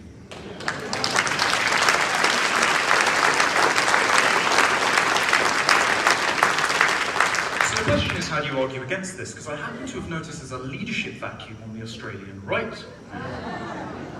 And the next few years will prove crucial as to whether or not you can salvage your nation from whatever the hell Albanese is doing to it. And I might suggest that you've been held back by the lie that Australia is a nation of immigrants. Now don't worry, Britain's been told that too. So apparently the Norman conquest has redefined the whole of Britain for 1,000 years.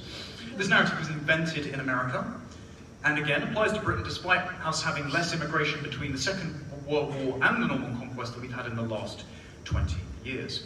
But Australia was not built by immigrants, it was built by settlers, the toughest people from England who could turn a barren outback into a beautiful country with thriving cities and clean beaches. Your culture can't be reduced to kitschy things like koalas, cricket, and Crocodile Dundee. You've got a much greater culture than that. You have a sense of humour and armour-plated livers. You're a courageous people, mad enough to live around snakes, spiders, and all other manners of critters that could kill you. If I were to ever move to your country, I would only ever be a house guest. I would only ever be a paperwork Australian. Because you guys are the ones that carry your country and your culture in your hearts. It matters to you and only you can recreate create and sustain it.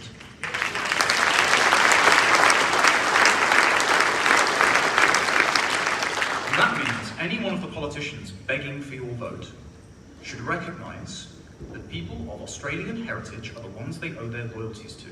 They should not be putting on Sikh turbans or prostrating themselves before Hindu schools. That is not good enough. Australia belongs to Australians. As Tony Abbott said earlier, your Anglo-Celtic identity is in fact the source of your strength. Your resilience built this country. Your nation is a home, not an economic zone. And if any of the house guests disrespect your country, put their feet up on your furniture, either you have the right to evict them, or they are squatters, and when the squatters outnumber the homeowners, it no longer becomes your home. And any MP or senator who thinks any of what I have said today is far right and worthy of denouncing are not worthy of representing.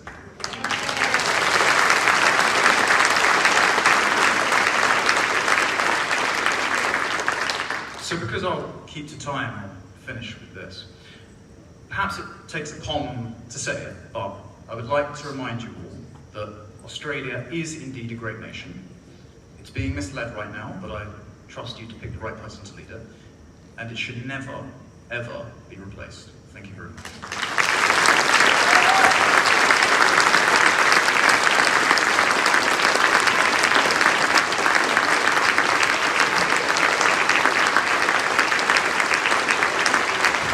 He's back by popular demand, and this time on a more serious note. Our favourite UK comedian and political commentator, Leo Kurz.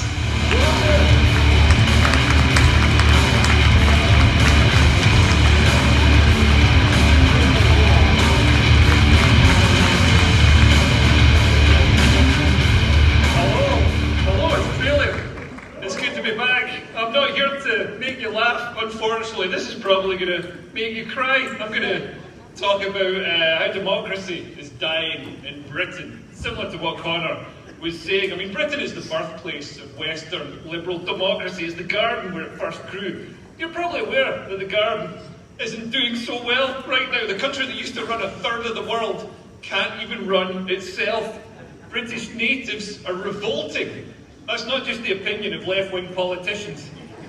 Britain's people are taking to the streets. They're putting up flags, they're protesting, and they're taking to direct action. After years of seeing only Palestinian flags and pride flags fly in the UK, which doesn't really make sense. Like, we want to be gay, but we also want to be executed for being gay.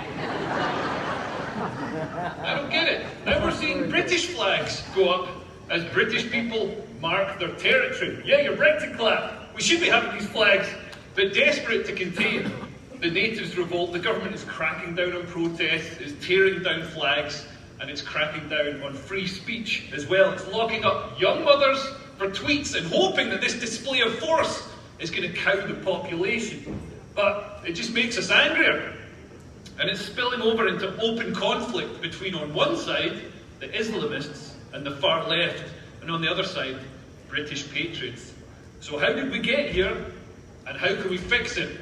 And how can we stop Australia from reaching the same point as Britain has reached? Well, several decades ago, Britain's left-wing government embarked on a deliberate demographic engineering. They decided to rub the right nose in diversity.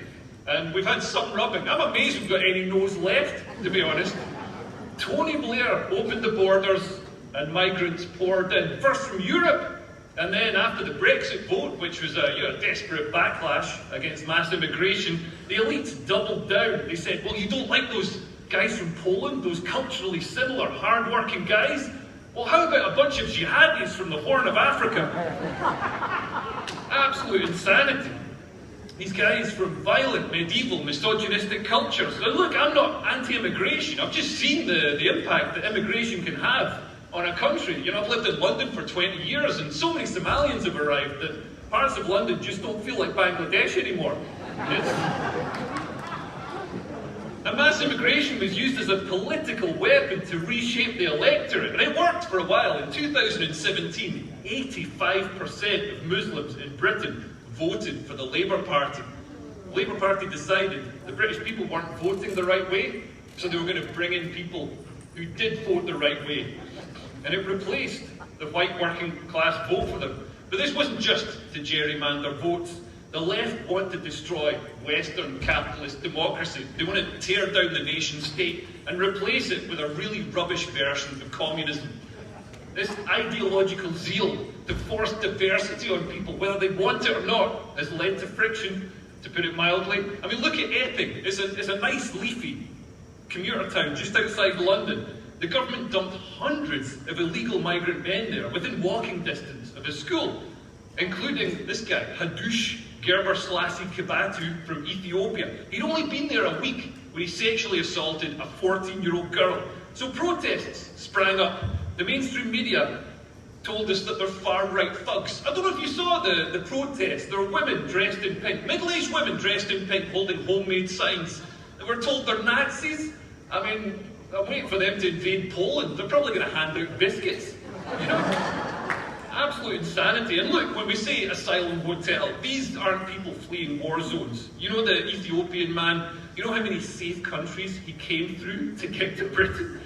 He came through 9, including Ethiopia, including the country he came from. It's not at war. It's a safe, prosperous country now. Probably because all the Ethiopian men are in London.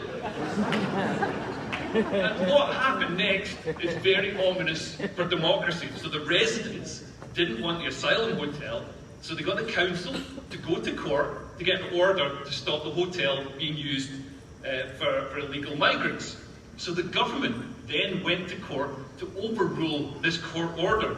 The government lawyers argued in court that the rights of illegal migrants are more important than the rights of British people, and the hotel should be forced to reopen. And they cited European law to do this. So our government sided with foreigners over their own people, and they used foreign law to do so. I mean, this is not democracy. Our democracy has become performative. We go through the motions, but all the decisions are made by the blob. The far left completed their long march through the institutions. I mean, it would have been a quicker march, but they're socialists. So, our asylum judges are now progressive activists who stop deportations for the flimsiest reasons. There was an Albanian man who couldn't be sent back to Albania because his kid didn't like the chicken nuggets in Albania. This guy's a criminal, you know what I mean? He shouldn't be here. There was a Zimbabwean paedophile who couldn't be sent back to Zimbabwe because he'd face hostility in Zimbabwe. He's a paedophile. He should face hostility. He should face hostility in Britain. Oh my God.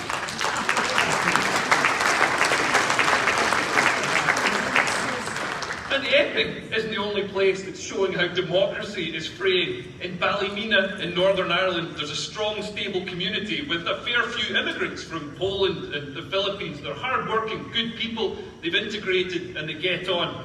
But then the government moved in Roma gypsy families, and they committed crime, and they posed on social media with cash and weapons. Families pleaded with authorities. They engaged peacefully with the democratic process. And they were dismissed as racist. They were told, go away, be inclusive, diversity is good for you, you bigots. And then a local girl was gang raped, and the community had had enough. So they took to the streets, and they protested, and they burned the houses of the problem families. And it was brutal and dangerous and horrible, and it should never have got to that point. But it was undeniably effective. It worked for the community where engaging with democracy had failed. By ignoring people, when they engaged peacefully and democratically, the government sent a message. Direct action, taking to the streets, is the only way to resolve your issues. And the government isn't just ignoring people's concerns, the government is clamping down on anyone who speaks out. Journalist Alison Pearson received a visit from the police over a tweet she'd made. Another man was jailed for sharing memes that were pretty tame. They would get kicked out of most WhatsApp groups for not being racist enough. And Lucy Connolly sent and then deleted a tweet, which was unpleasant. It was an unpleasant tweet, but it was still just a tweet.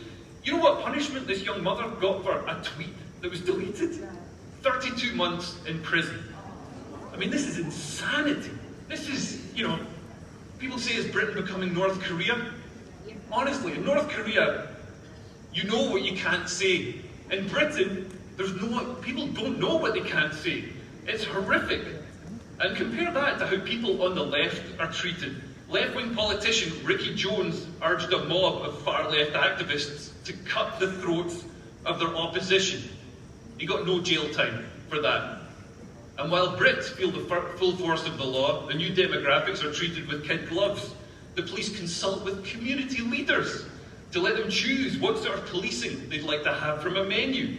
Pro-Palestine activists drove around Jewish areas of London, waving flags and shouting out the windows, threatening to rape the women and daughters of that community. No charges were brought. When violence broke out after the Southport attack, police advised Muslims to hide their weapons in the mosque. Isn't that insane? Hide your weapons in the mosque. But if a British man says, "I love bacon," he's arrested for Islamophobia. This is where we're at in Britain. The government isn't on British people's side. We saw British flags that were hung outside a mosque taken down by the council because the people in the mosque said that the British flag was a hate crime. I mean, this is interesting because we were told that the Muslims in Britain are as British as anyone. But they don't seem to think so. They don't want our flag. They're a separate community, geographically inside Britain, but separated by about 1,400 years.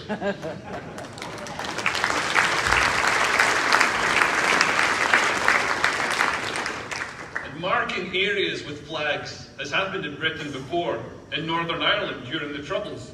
And just like in Northern Ireland, it's spiralling into conflict. When English men hung flags in Stevenage, Muslims came to attack them with petrol bombs. And if you Google it, you'll see the pictures of the guy. He was hit with a petrol bomb. Luckily, it wasn't lit, but his face was cut and bloodied. Then Englishmen came to the area. We're seeing mob rule. We're seeing violence starting to break out. Britain is on the verge, and it just needs a trigger to set it off. So what do we do? The Enlightenment values that the Western world is built on can only survive in a walled garden. We need to rebuild the wall. We need to close the borders.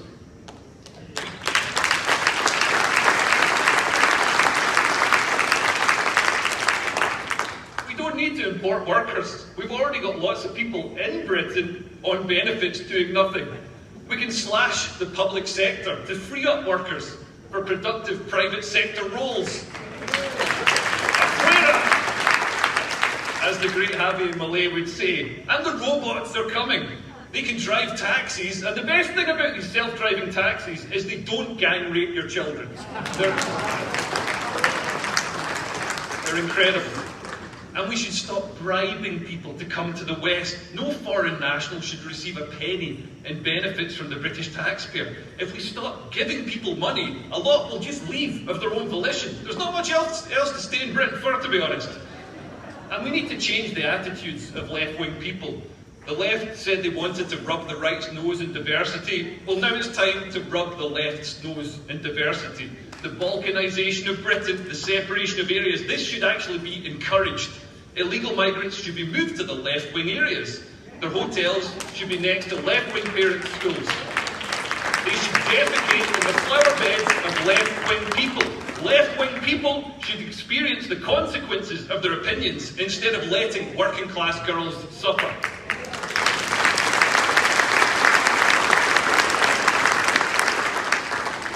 And we need to encourage patriotism. It's the glue that holds a nation together. At the moment, patriots are smeared as racist. Listen, I've got to say, British people are so non-racist, you can actually rape tens of thousands of British girls before British people will even think of saying, "Now steady on a minute." That's how non-racist British people are. America held together as a multiracial democracy because everyone in America sees themselves as American first. That needs to be the attitude in Britain, in Australia, in every Western country.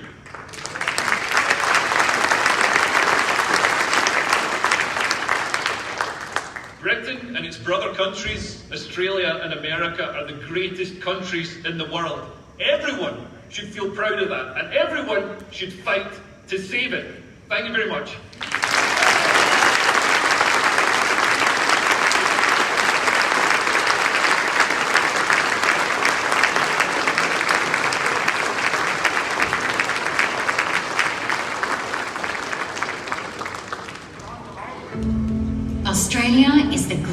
nation on earth. Our way of life is embodied by our flag, a symbol of unity, belonging and pride.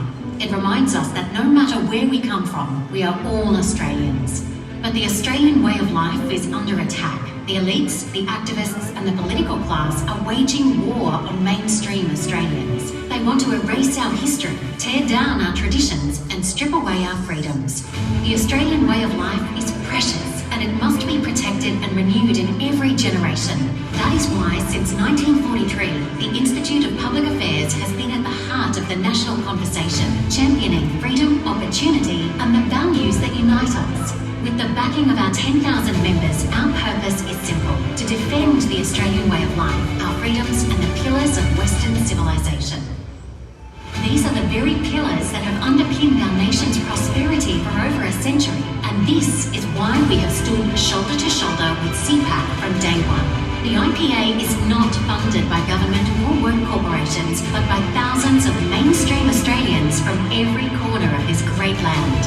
We need people like you to join us, so together we can make the IPA bigger, stronger, louder and more influential. Visit the IPA booth today and take advantage of our special CPAC membership offer to support our research that defends the Australian way of life. Next to take the stage for CPAC 25, please give a warm welcome to Research Fellow at the Institute of Public Affairs, Mia Schlicht.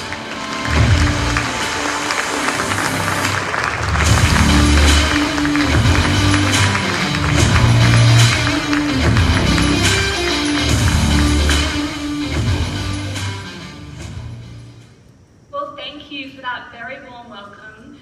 I'm particularly relieved to be speaking with you all today because, well, I've had a bit of a week. It's been a bit of a stressful week because, you see, I've had my very first brush with cancel culture, but luckily I seem to have made it out of the other side. See, I was put on blast this week by social media star and darling of the left-wing media, Hannah Ferguson.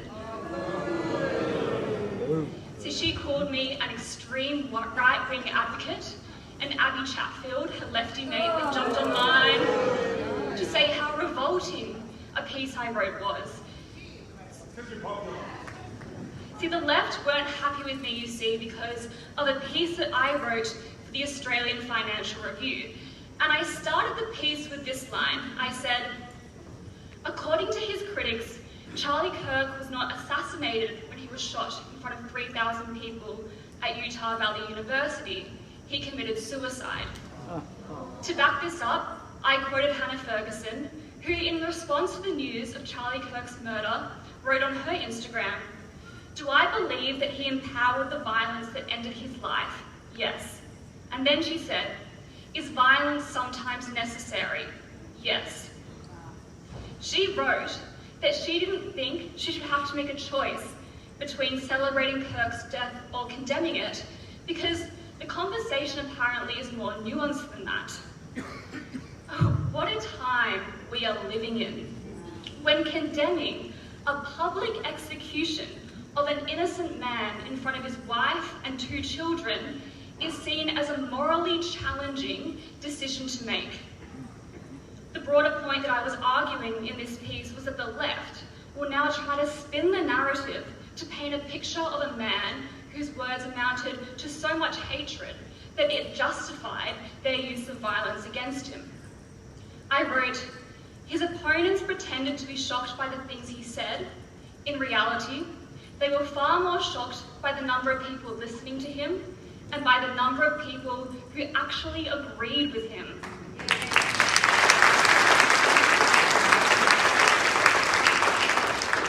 You see, his opponents did not see Kirk as a danger because of a handful of misrepresented statements. They saw him as a danger because he was dismantling their cultural monopoly. Charlie Kirk's legacy will be armies of young people all over the world, young people like me, who now feel brave enough to speak out and fight for their values.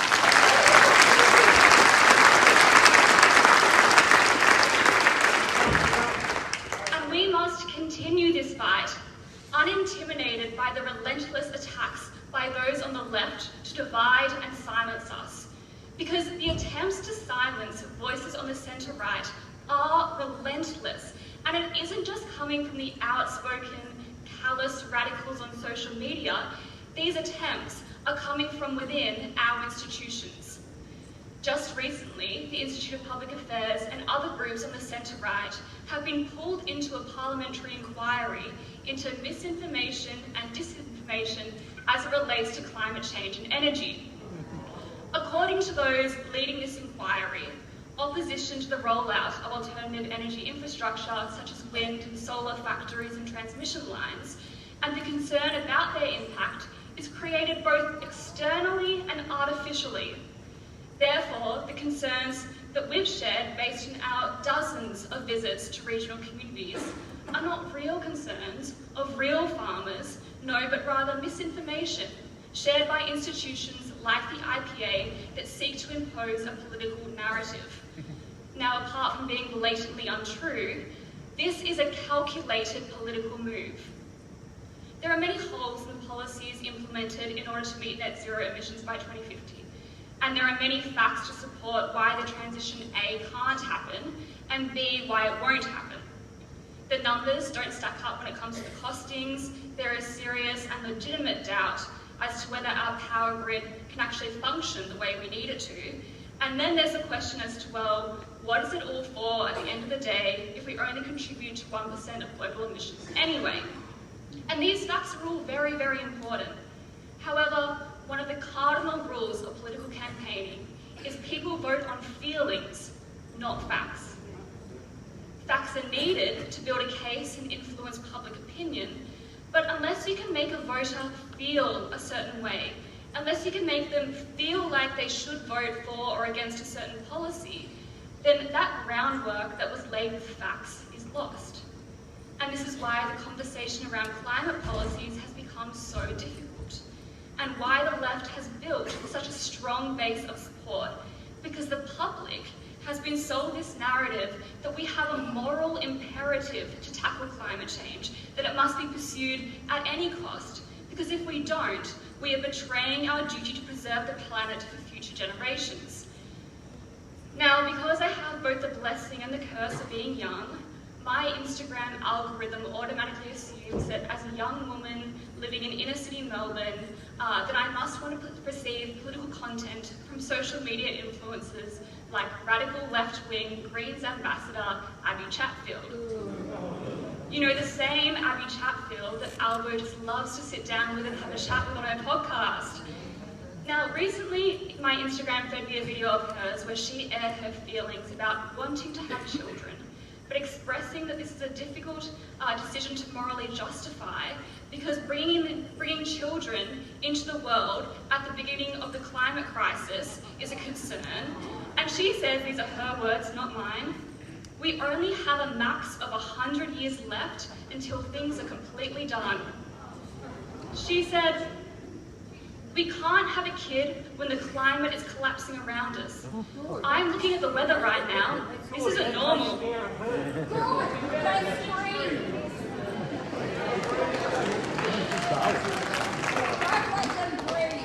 Now, this is where a lot of our young people are receiving their news. This is what they're being sold. However, I'm sure Abby Chatfield isn't going to be pulled in front of the misinformation inquiry. So when you turn to a young person or any Australian that has this idea drilled into them that they shouldn't even have children because the earth might collapse whilst they're living on it, then you can see where the discussion around costs and practicality kind of fall flat with them. The answer will always be, well, we need to at least try at any cost because it is our moral duty. This cohort will always vote in support of net zero because they've been made to feel like they're the good guys for doing so. This effectively gives Labor, the Greens and the Teals a home run when it comes to climate policy. They can run this however they want, at whatever cost, so long as it falls under this umbrella of doing the right thing, not just for our country, but apparently for the existence of mankind. But the truth is, the cost of net zero is very real. And these costs are not only fiscal, but they are human. There is a very real human cost of net zero.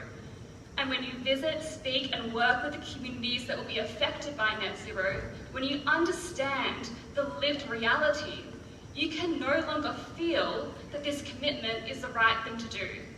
And people vote on feelings, not facts.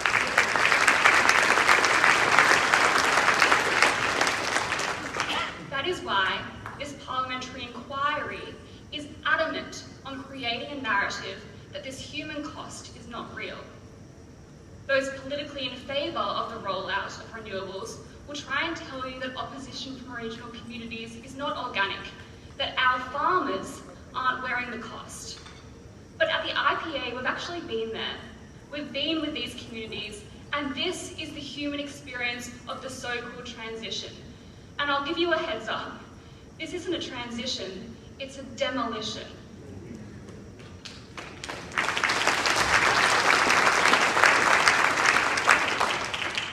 Now, transmission lines are the critical piece of infrastructure that's required to connect wind and solar factories that are constructed out in our regions to the power grid. This construction requires a 70-metre wide swathe cut through farming land and towers as tall as 80 metres high. Contrary to what is being sold by advocates, you cannot farm around these things. There are limitations on what sort of crops can be planted, as well as height restrictions on essential irrigation equipment, as well as machinery. Aerial spraying cannot be carried out at all, and this obstructs pesticide and fertiliser application, crucial for crop management. The reality is, industrial-scale wind, solar and transmission projects destroy productive land. Land that all Australians rely upon for food security, land that underpins our export markets. And in Victoria, the government knows this. In fact, their very own 2022 policy paper, which I might add has now been conveniently deleted, admitted that up to 70% of Victoria's agricultural land may need to be converted to renewable energy sites. 70%. This is not coexistence, this is demolition. And perhaps most concerning of all are the risks this infrastructure poses to local lives. We asked one of our farmer friends, Bill Baldwin, who we met with out on his farm, about the fire risk posed by infrastructure, and he said to us, "As a CFA member, I don't think it's safe at all to take myself or the crew underneath these things or around these things to fight a fire, because it is too dangerous. It can kill you." His neighbour, Will McIntyre, said, "If the CFA can't fight fires around these things, which they can't, farming is going to become impossible. The risk of fire is huge. At the end of the day, the majority of us are volunteers, so it's hard to justify risking your own life when these are things that we do not want and we do not need." With the facts laid out, it is easy to see why regional communities are furious with what the inner city elite are trying to do to them. This is why most are fighting back to block access to their land.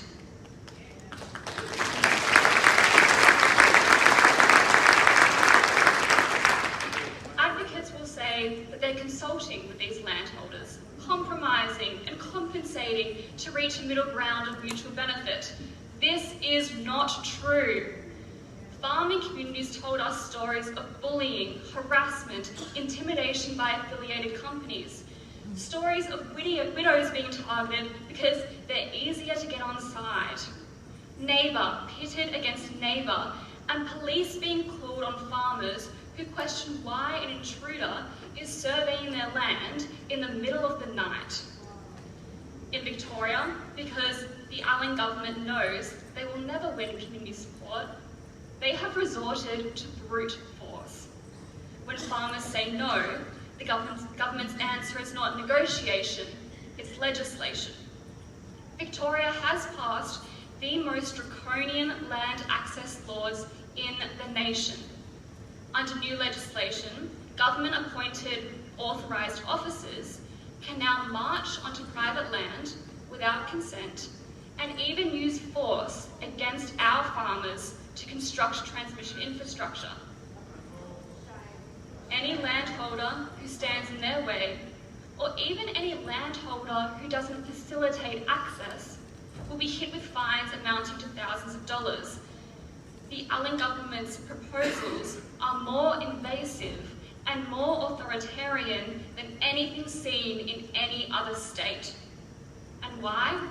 Because the government has failed utterly to bring the community with it. And so, here comes a legislative steamroller. This is the reality of the rollout. This is the human cost. One of the tactics used by advocates is to downplay the volume of opposition, or in the instance of this parliamentary inquiry, simply argue that it isn't real. That the anecdotes I've told you about today have been made up by groups like the IPA. And this isn't true. That is why the IPA is soon to launch a new project that we've been working on, a database that tracks and maps every community that has either opposed wind, solar, or transmission lines to dismantle this lie that opposition is rare or isolated.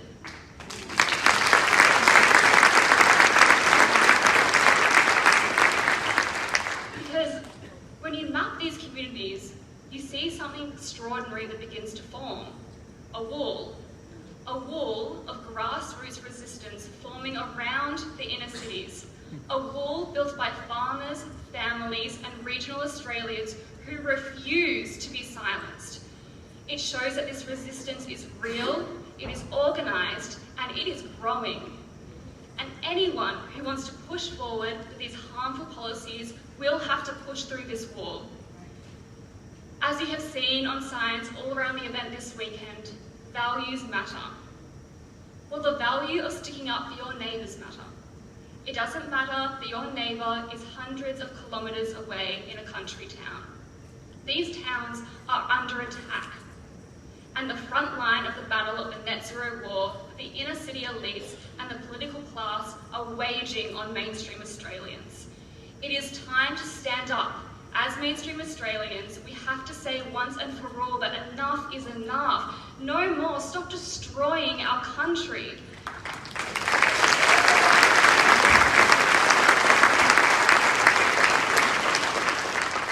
Because the truth is that when we stand up for our values, we win. We saw it with The Voice, and we will do it again with Net Zero. So join me, join the IPA in showing our regional and rural communities that we are on their side. It's time to end net zero once and for all and get Australia back on the path to prosperity. Thank you.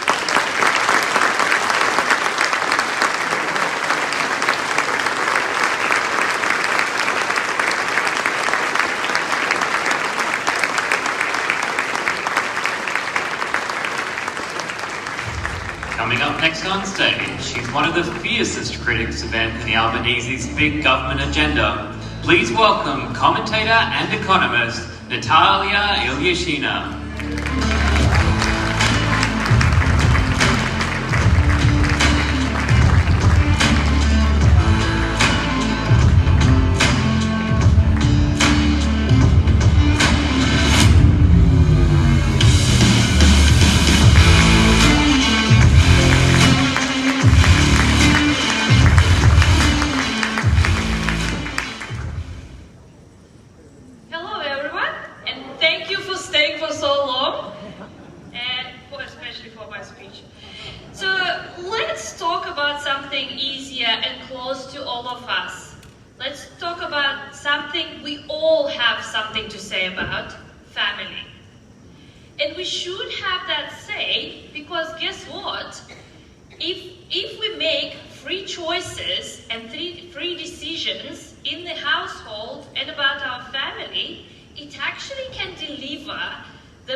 Economic outcomes and greater happiness for yourself and for the nation as a whole.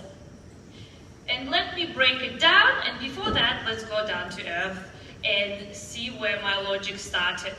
A while ago, I noticed that an average Aussie bloke can bench press a lawnmower but struggles to lift a laundry basket. That's driven my curiosity, as an economist, of course. So I started doing numbers crunching, and after a few years of research, I found that as kids arrive, this gets even more brutal. Moms manage about 28 hours of housework per week before their mental health dips. But dads hit the wall at the half of the time. Flip it to paid work and we have a mirror image. Men can handle a full-time job happily with 38 hours, a standard working week, while women are happiest at a part-time job, 28 hours a week. What is it? Misogyny? Please. This is a rational economic behavior. And it's made possible by free choice. We chose to do it this way at home. Here's the kicker. The happiest family arrangements they actually look traditional. Mom works part-time and looks after children full-time, and dads work full-time and contributes where he can, maybe a bit of barbecue cleaning, which is all right. I'm not going to get into that territory as a female. I don't think I should. Call it old-fashioned if you like. I call it rational economic choice. When couples choose freely, they pick what maximizes their joint well-being. And that's actually what I found in my research. It's the numbers. That's economics 101, specialization, division of labor, compounding experience to build human capital applied to the family. If economics began anywhere, it began at the kitchen table. The family is actually the very first economic unit. That's where economy started, production, investment, risk-sharing decisions. They began at the kitchen table, not in Canberra. So why are we auditing the laundry? The modern fetish 50-50 by stopwatch, as if equality means identical chores, not equal dignity. Family don't need a compliance officer inside their home. They need the freedom to specialize and make the best choices for themselves and their children.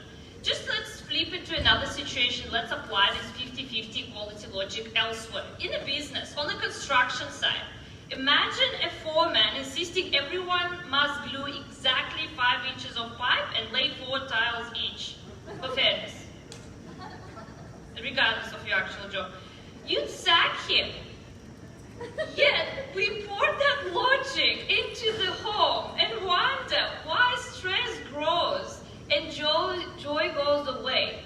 Just a recent statistic, just on Friday, they found that women are feeling a lot more rushed than before and a lot more rushed than men. We know why.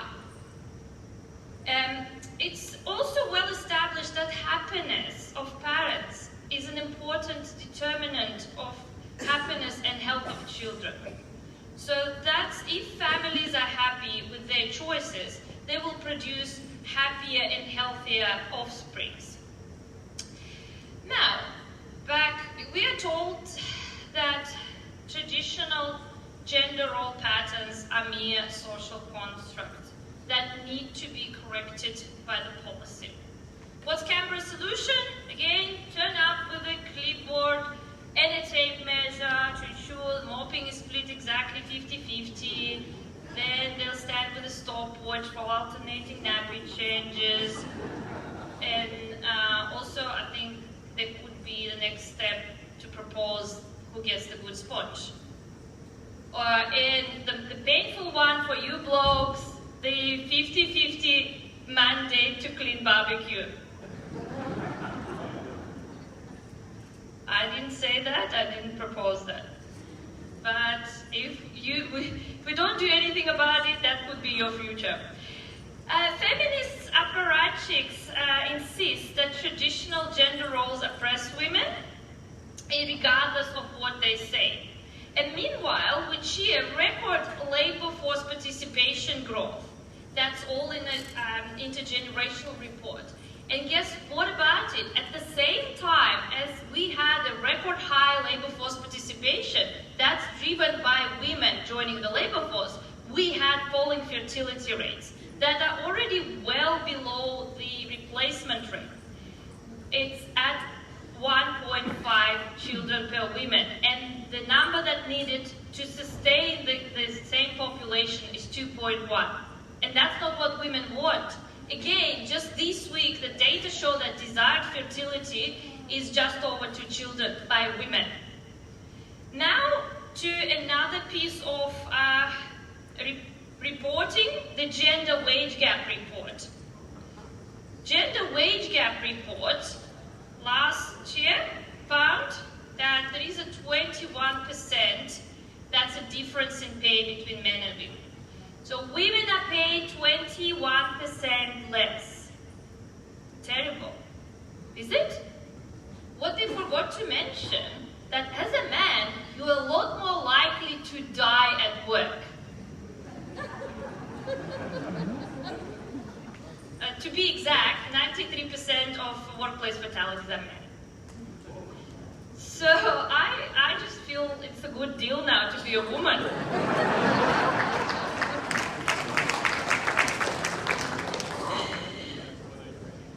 Then Tony Berg praised himself and the Labour Party for falling gender wage gap, and they continued attacking the Liberal Party and right-wing activists for misogyny. As you remember, and I mentioned that in my Daily Telegraph article during the Dutton's election campaign, they literally stopped short of blaming Dutton for blinking misogynistically.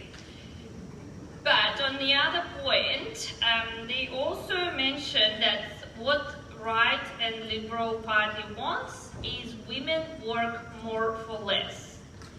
Is it not subsidizing childcare, informal childcare, at-home childcare? Isn't it that what drives women working more for less? Let's be clear, let's be honest. You cannot just stop looking after children even if you're working.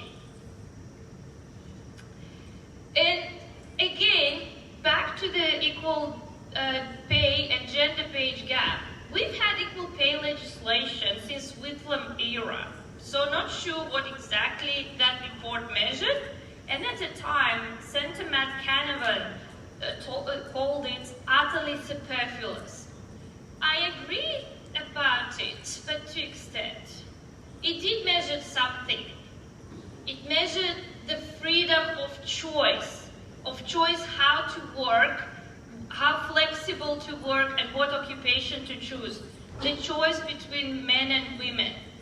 That report that measured the gender wage gap, it never asked whether a woman chose to work in a childcare center over a coal mine. Right? And it's never asked if a woman did not apply for promotion to afford the stress of extra responsibility. And it's common sense that on average, women would choose roles with lower physical risk, with more flexibility and more family-friendly schedules. And that's a traditional allocation of time, what makes having children an economically viable option.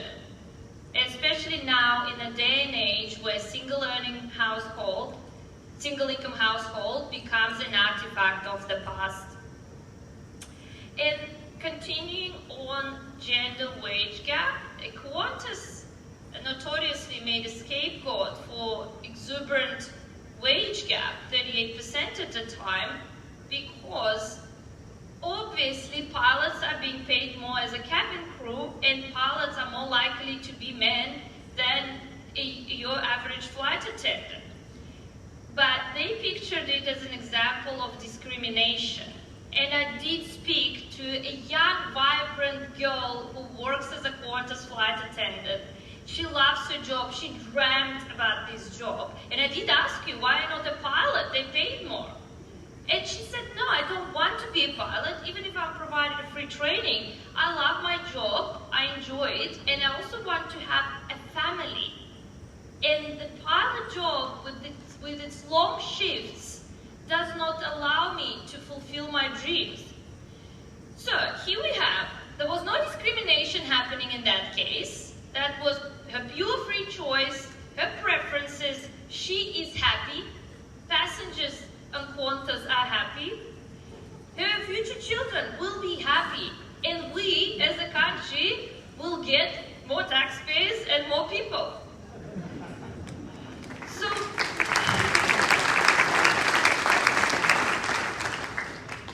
but guess what? That's seemingly the situation that doesn't require any government intervention is a statistical crisis on a spreadsheet in some government authority.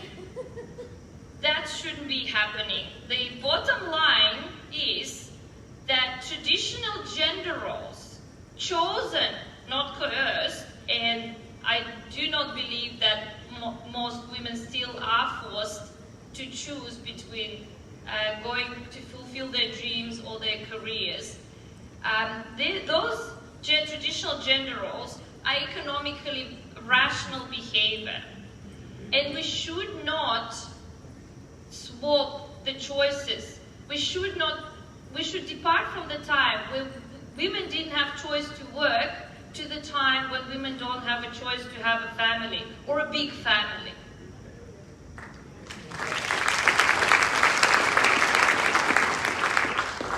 And to wrap up, again, economist in me, traditional gender roles, family is a driver of efficiency and economic freedom. And we should not be constrained in our own home about what we're deciding, and moreover, we should be trusted to clean the barbecue and decide about it.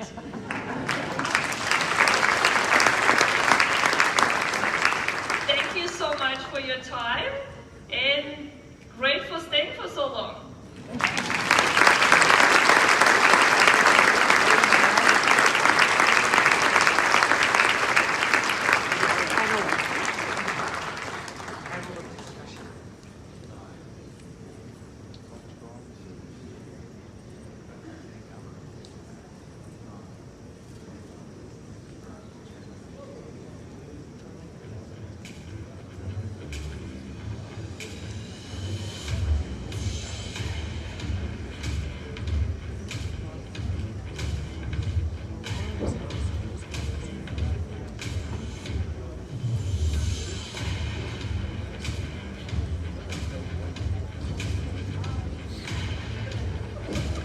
And now, to wrap up the CPAC 2025 conference, please welcome back to the stage CPAC USA Chairman Matt Schlapp, CPAC Australia Chairman Warren Mundine, and CPAC Australia Founder and Director Andrew Cooper.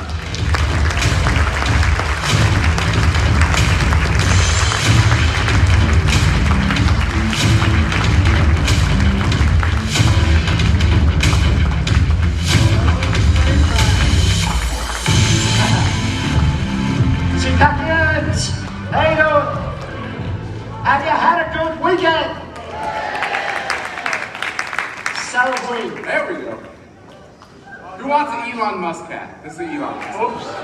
I was going to ask you who was the best speech, but we already know who that was.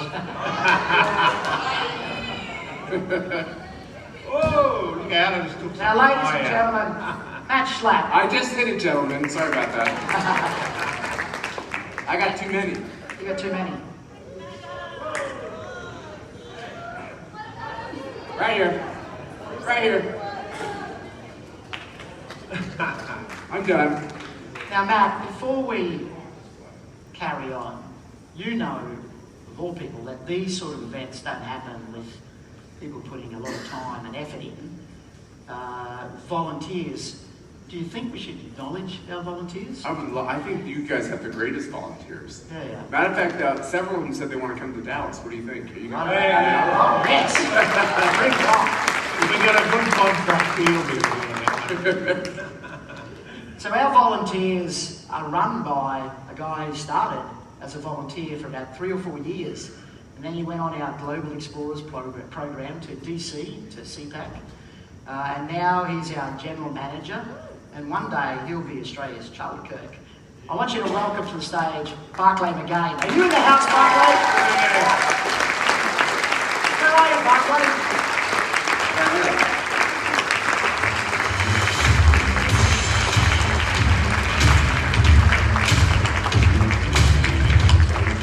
Give him a welcome, everyone. You're in charge of the volunteers? Wow. Thank you, Andrew. It's very polite.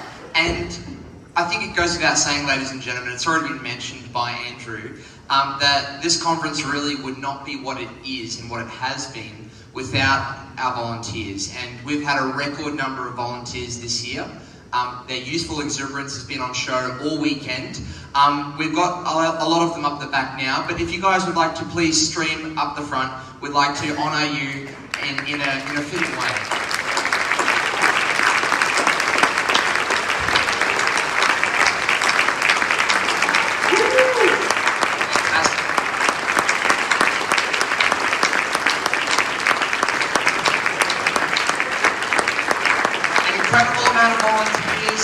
All different walks of life from all states in Australia, men and women.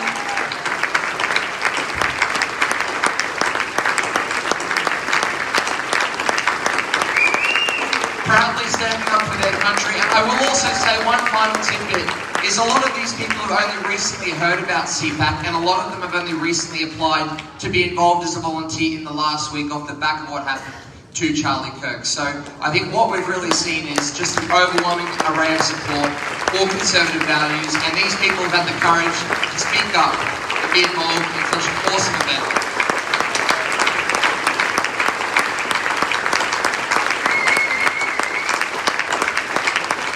Fantastic. Brilliant. And thank you, Andrew, Warren, and Matt, for making this such an incredible weekend, and I'm so honoured to be involved. Thank you. Isn't it gorgeous, ladies and gentlemen? Barclay McGain.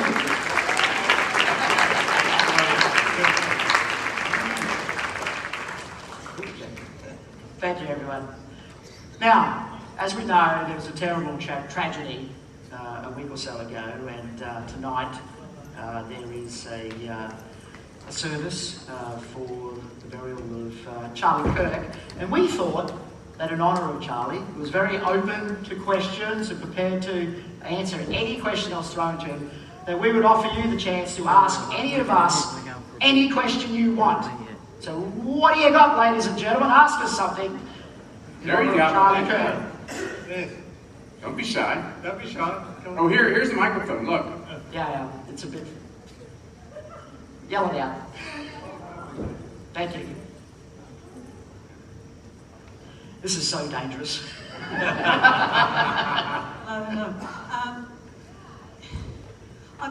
I've wondered why no one has spoken about Australia's involvement with the WHO this weekend. The way I look at the WHO is that, is there anyone in this audience that think we should be a member of the WHO? No! We don't need to talk about it. We're in one mind, and true conservatives across the globe, Matt. Matter of fact, we passed a resolution at our last CPAC in Washington, D.C. that specifically all of these different countries, we castigated the WHO and all these terrible people who fund it, so we completely agree with you. Thank you for your question.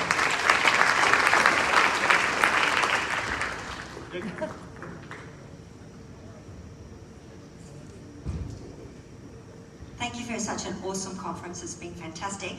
My question is, how do we reach... See, I'm really inspired about the young generation, 18 to 24-year-olds, but my concern is the millennials. So, the 25 to, say, 40-year-olds, they're really captured, a lot of them, in my experience, by the net zero ideology, the gender ideology, and I think that we need to be doing almost like a social media blitz, all conservative groups, including CPAC, and so how do you think we should reach that generation?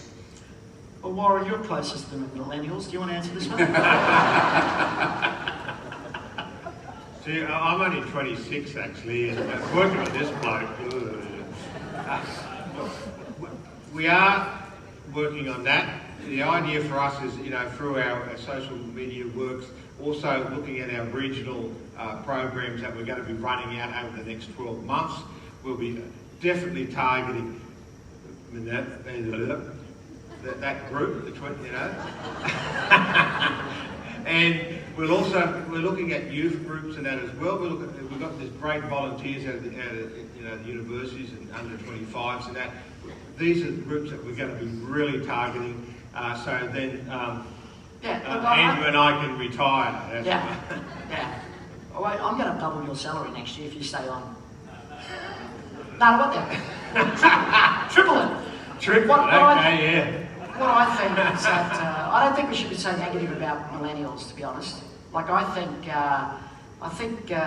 only relate my own personal experience, and I recall my daughter a couple of years ago during the Voice campaign texting me in class saying, "Oh, Dad, you wouldn't believe what they're telling us in class." And I was like, "What are you talking about?" So they're telling us that your parents should be voting for the Voice.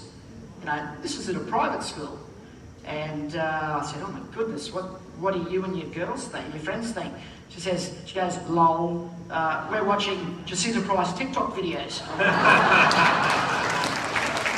There is hope, ladies and gentlemen, there is hope. There's a lot of hope. Matt, what do you do with young people? Ma'am, forgive me. You're gonna hate this answer. But my oldest child is 23, just graduated from college. And so I don't know what generation she is, but I have a lot of hope with these young people. I think the sad thing is, the reason why we have hope is that they might have embraced some of these lies, but they're realizing through their own experience how ridiculous it is.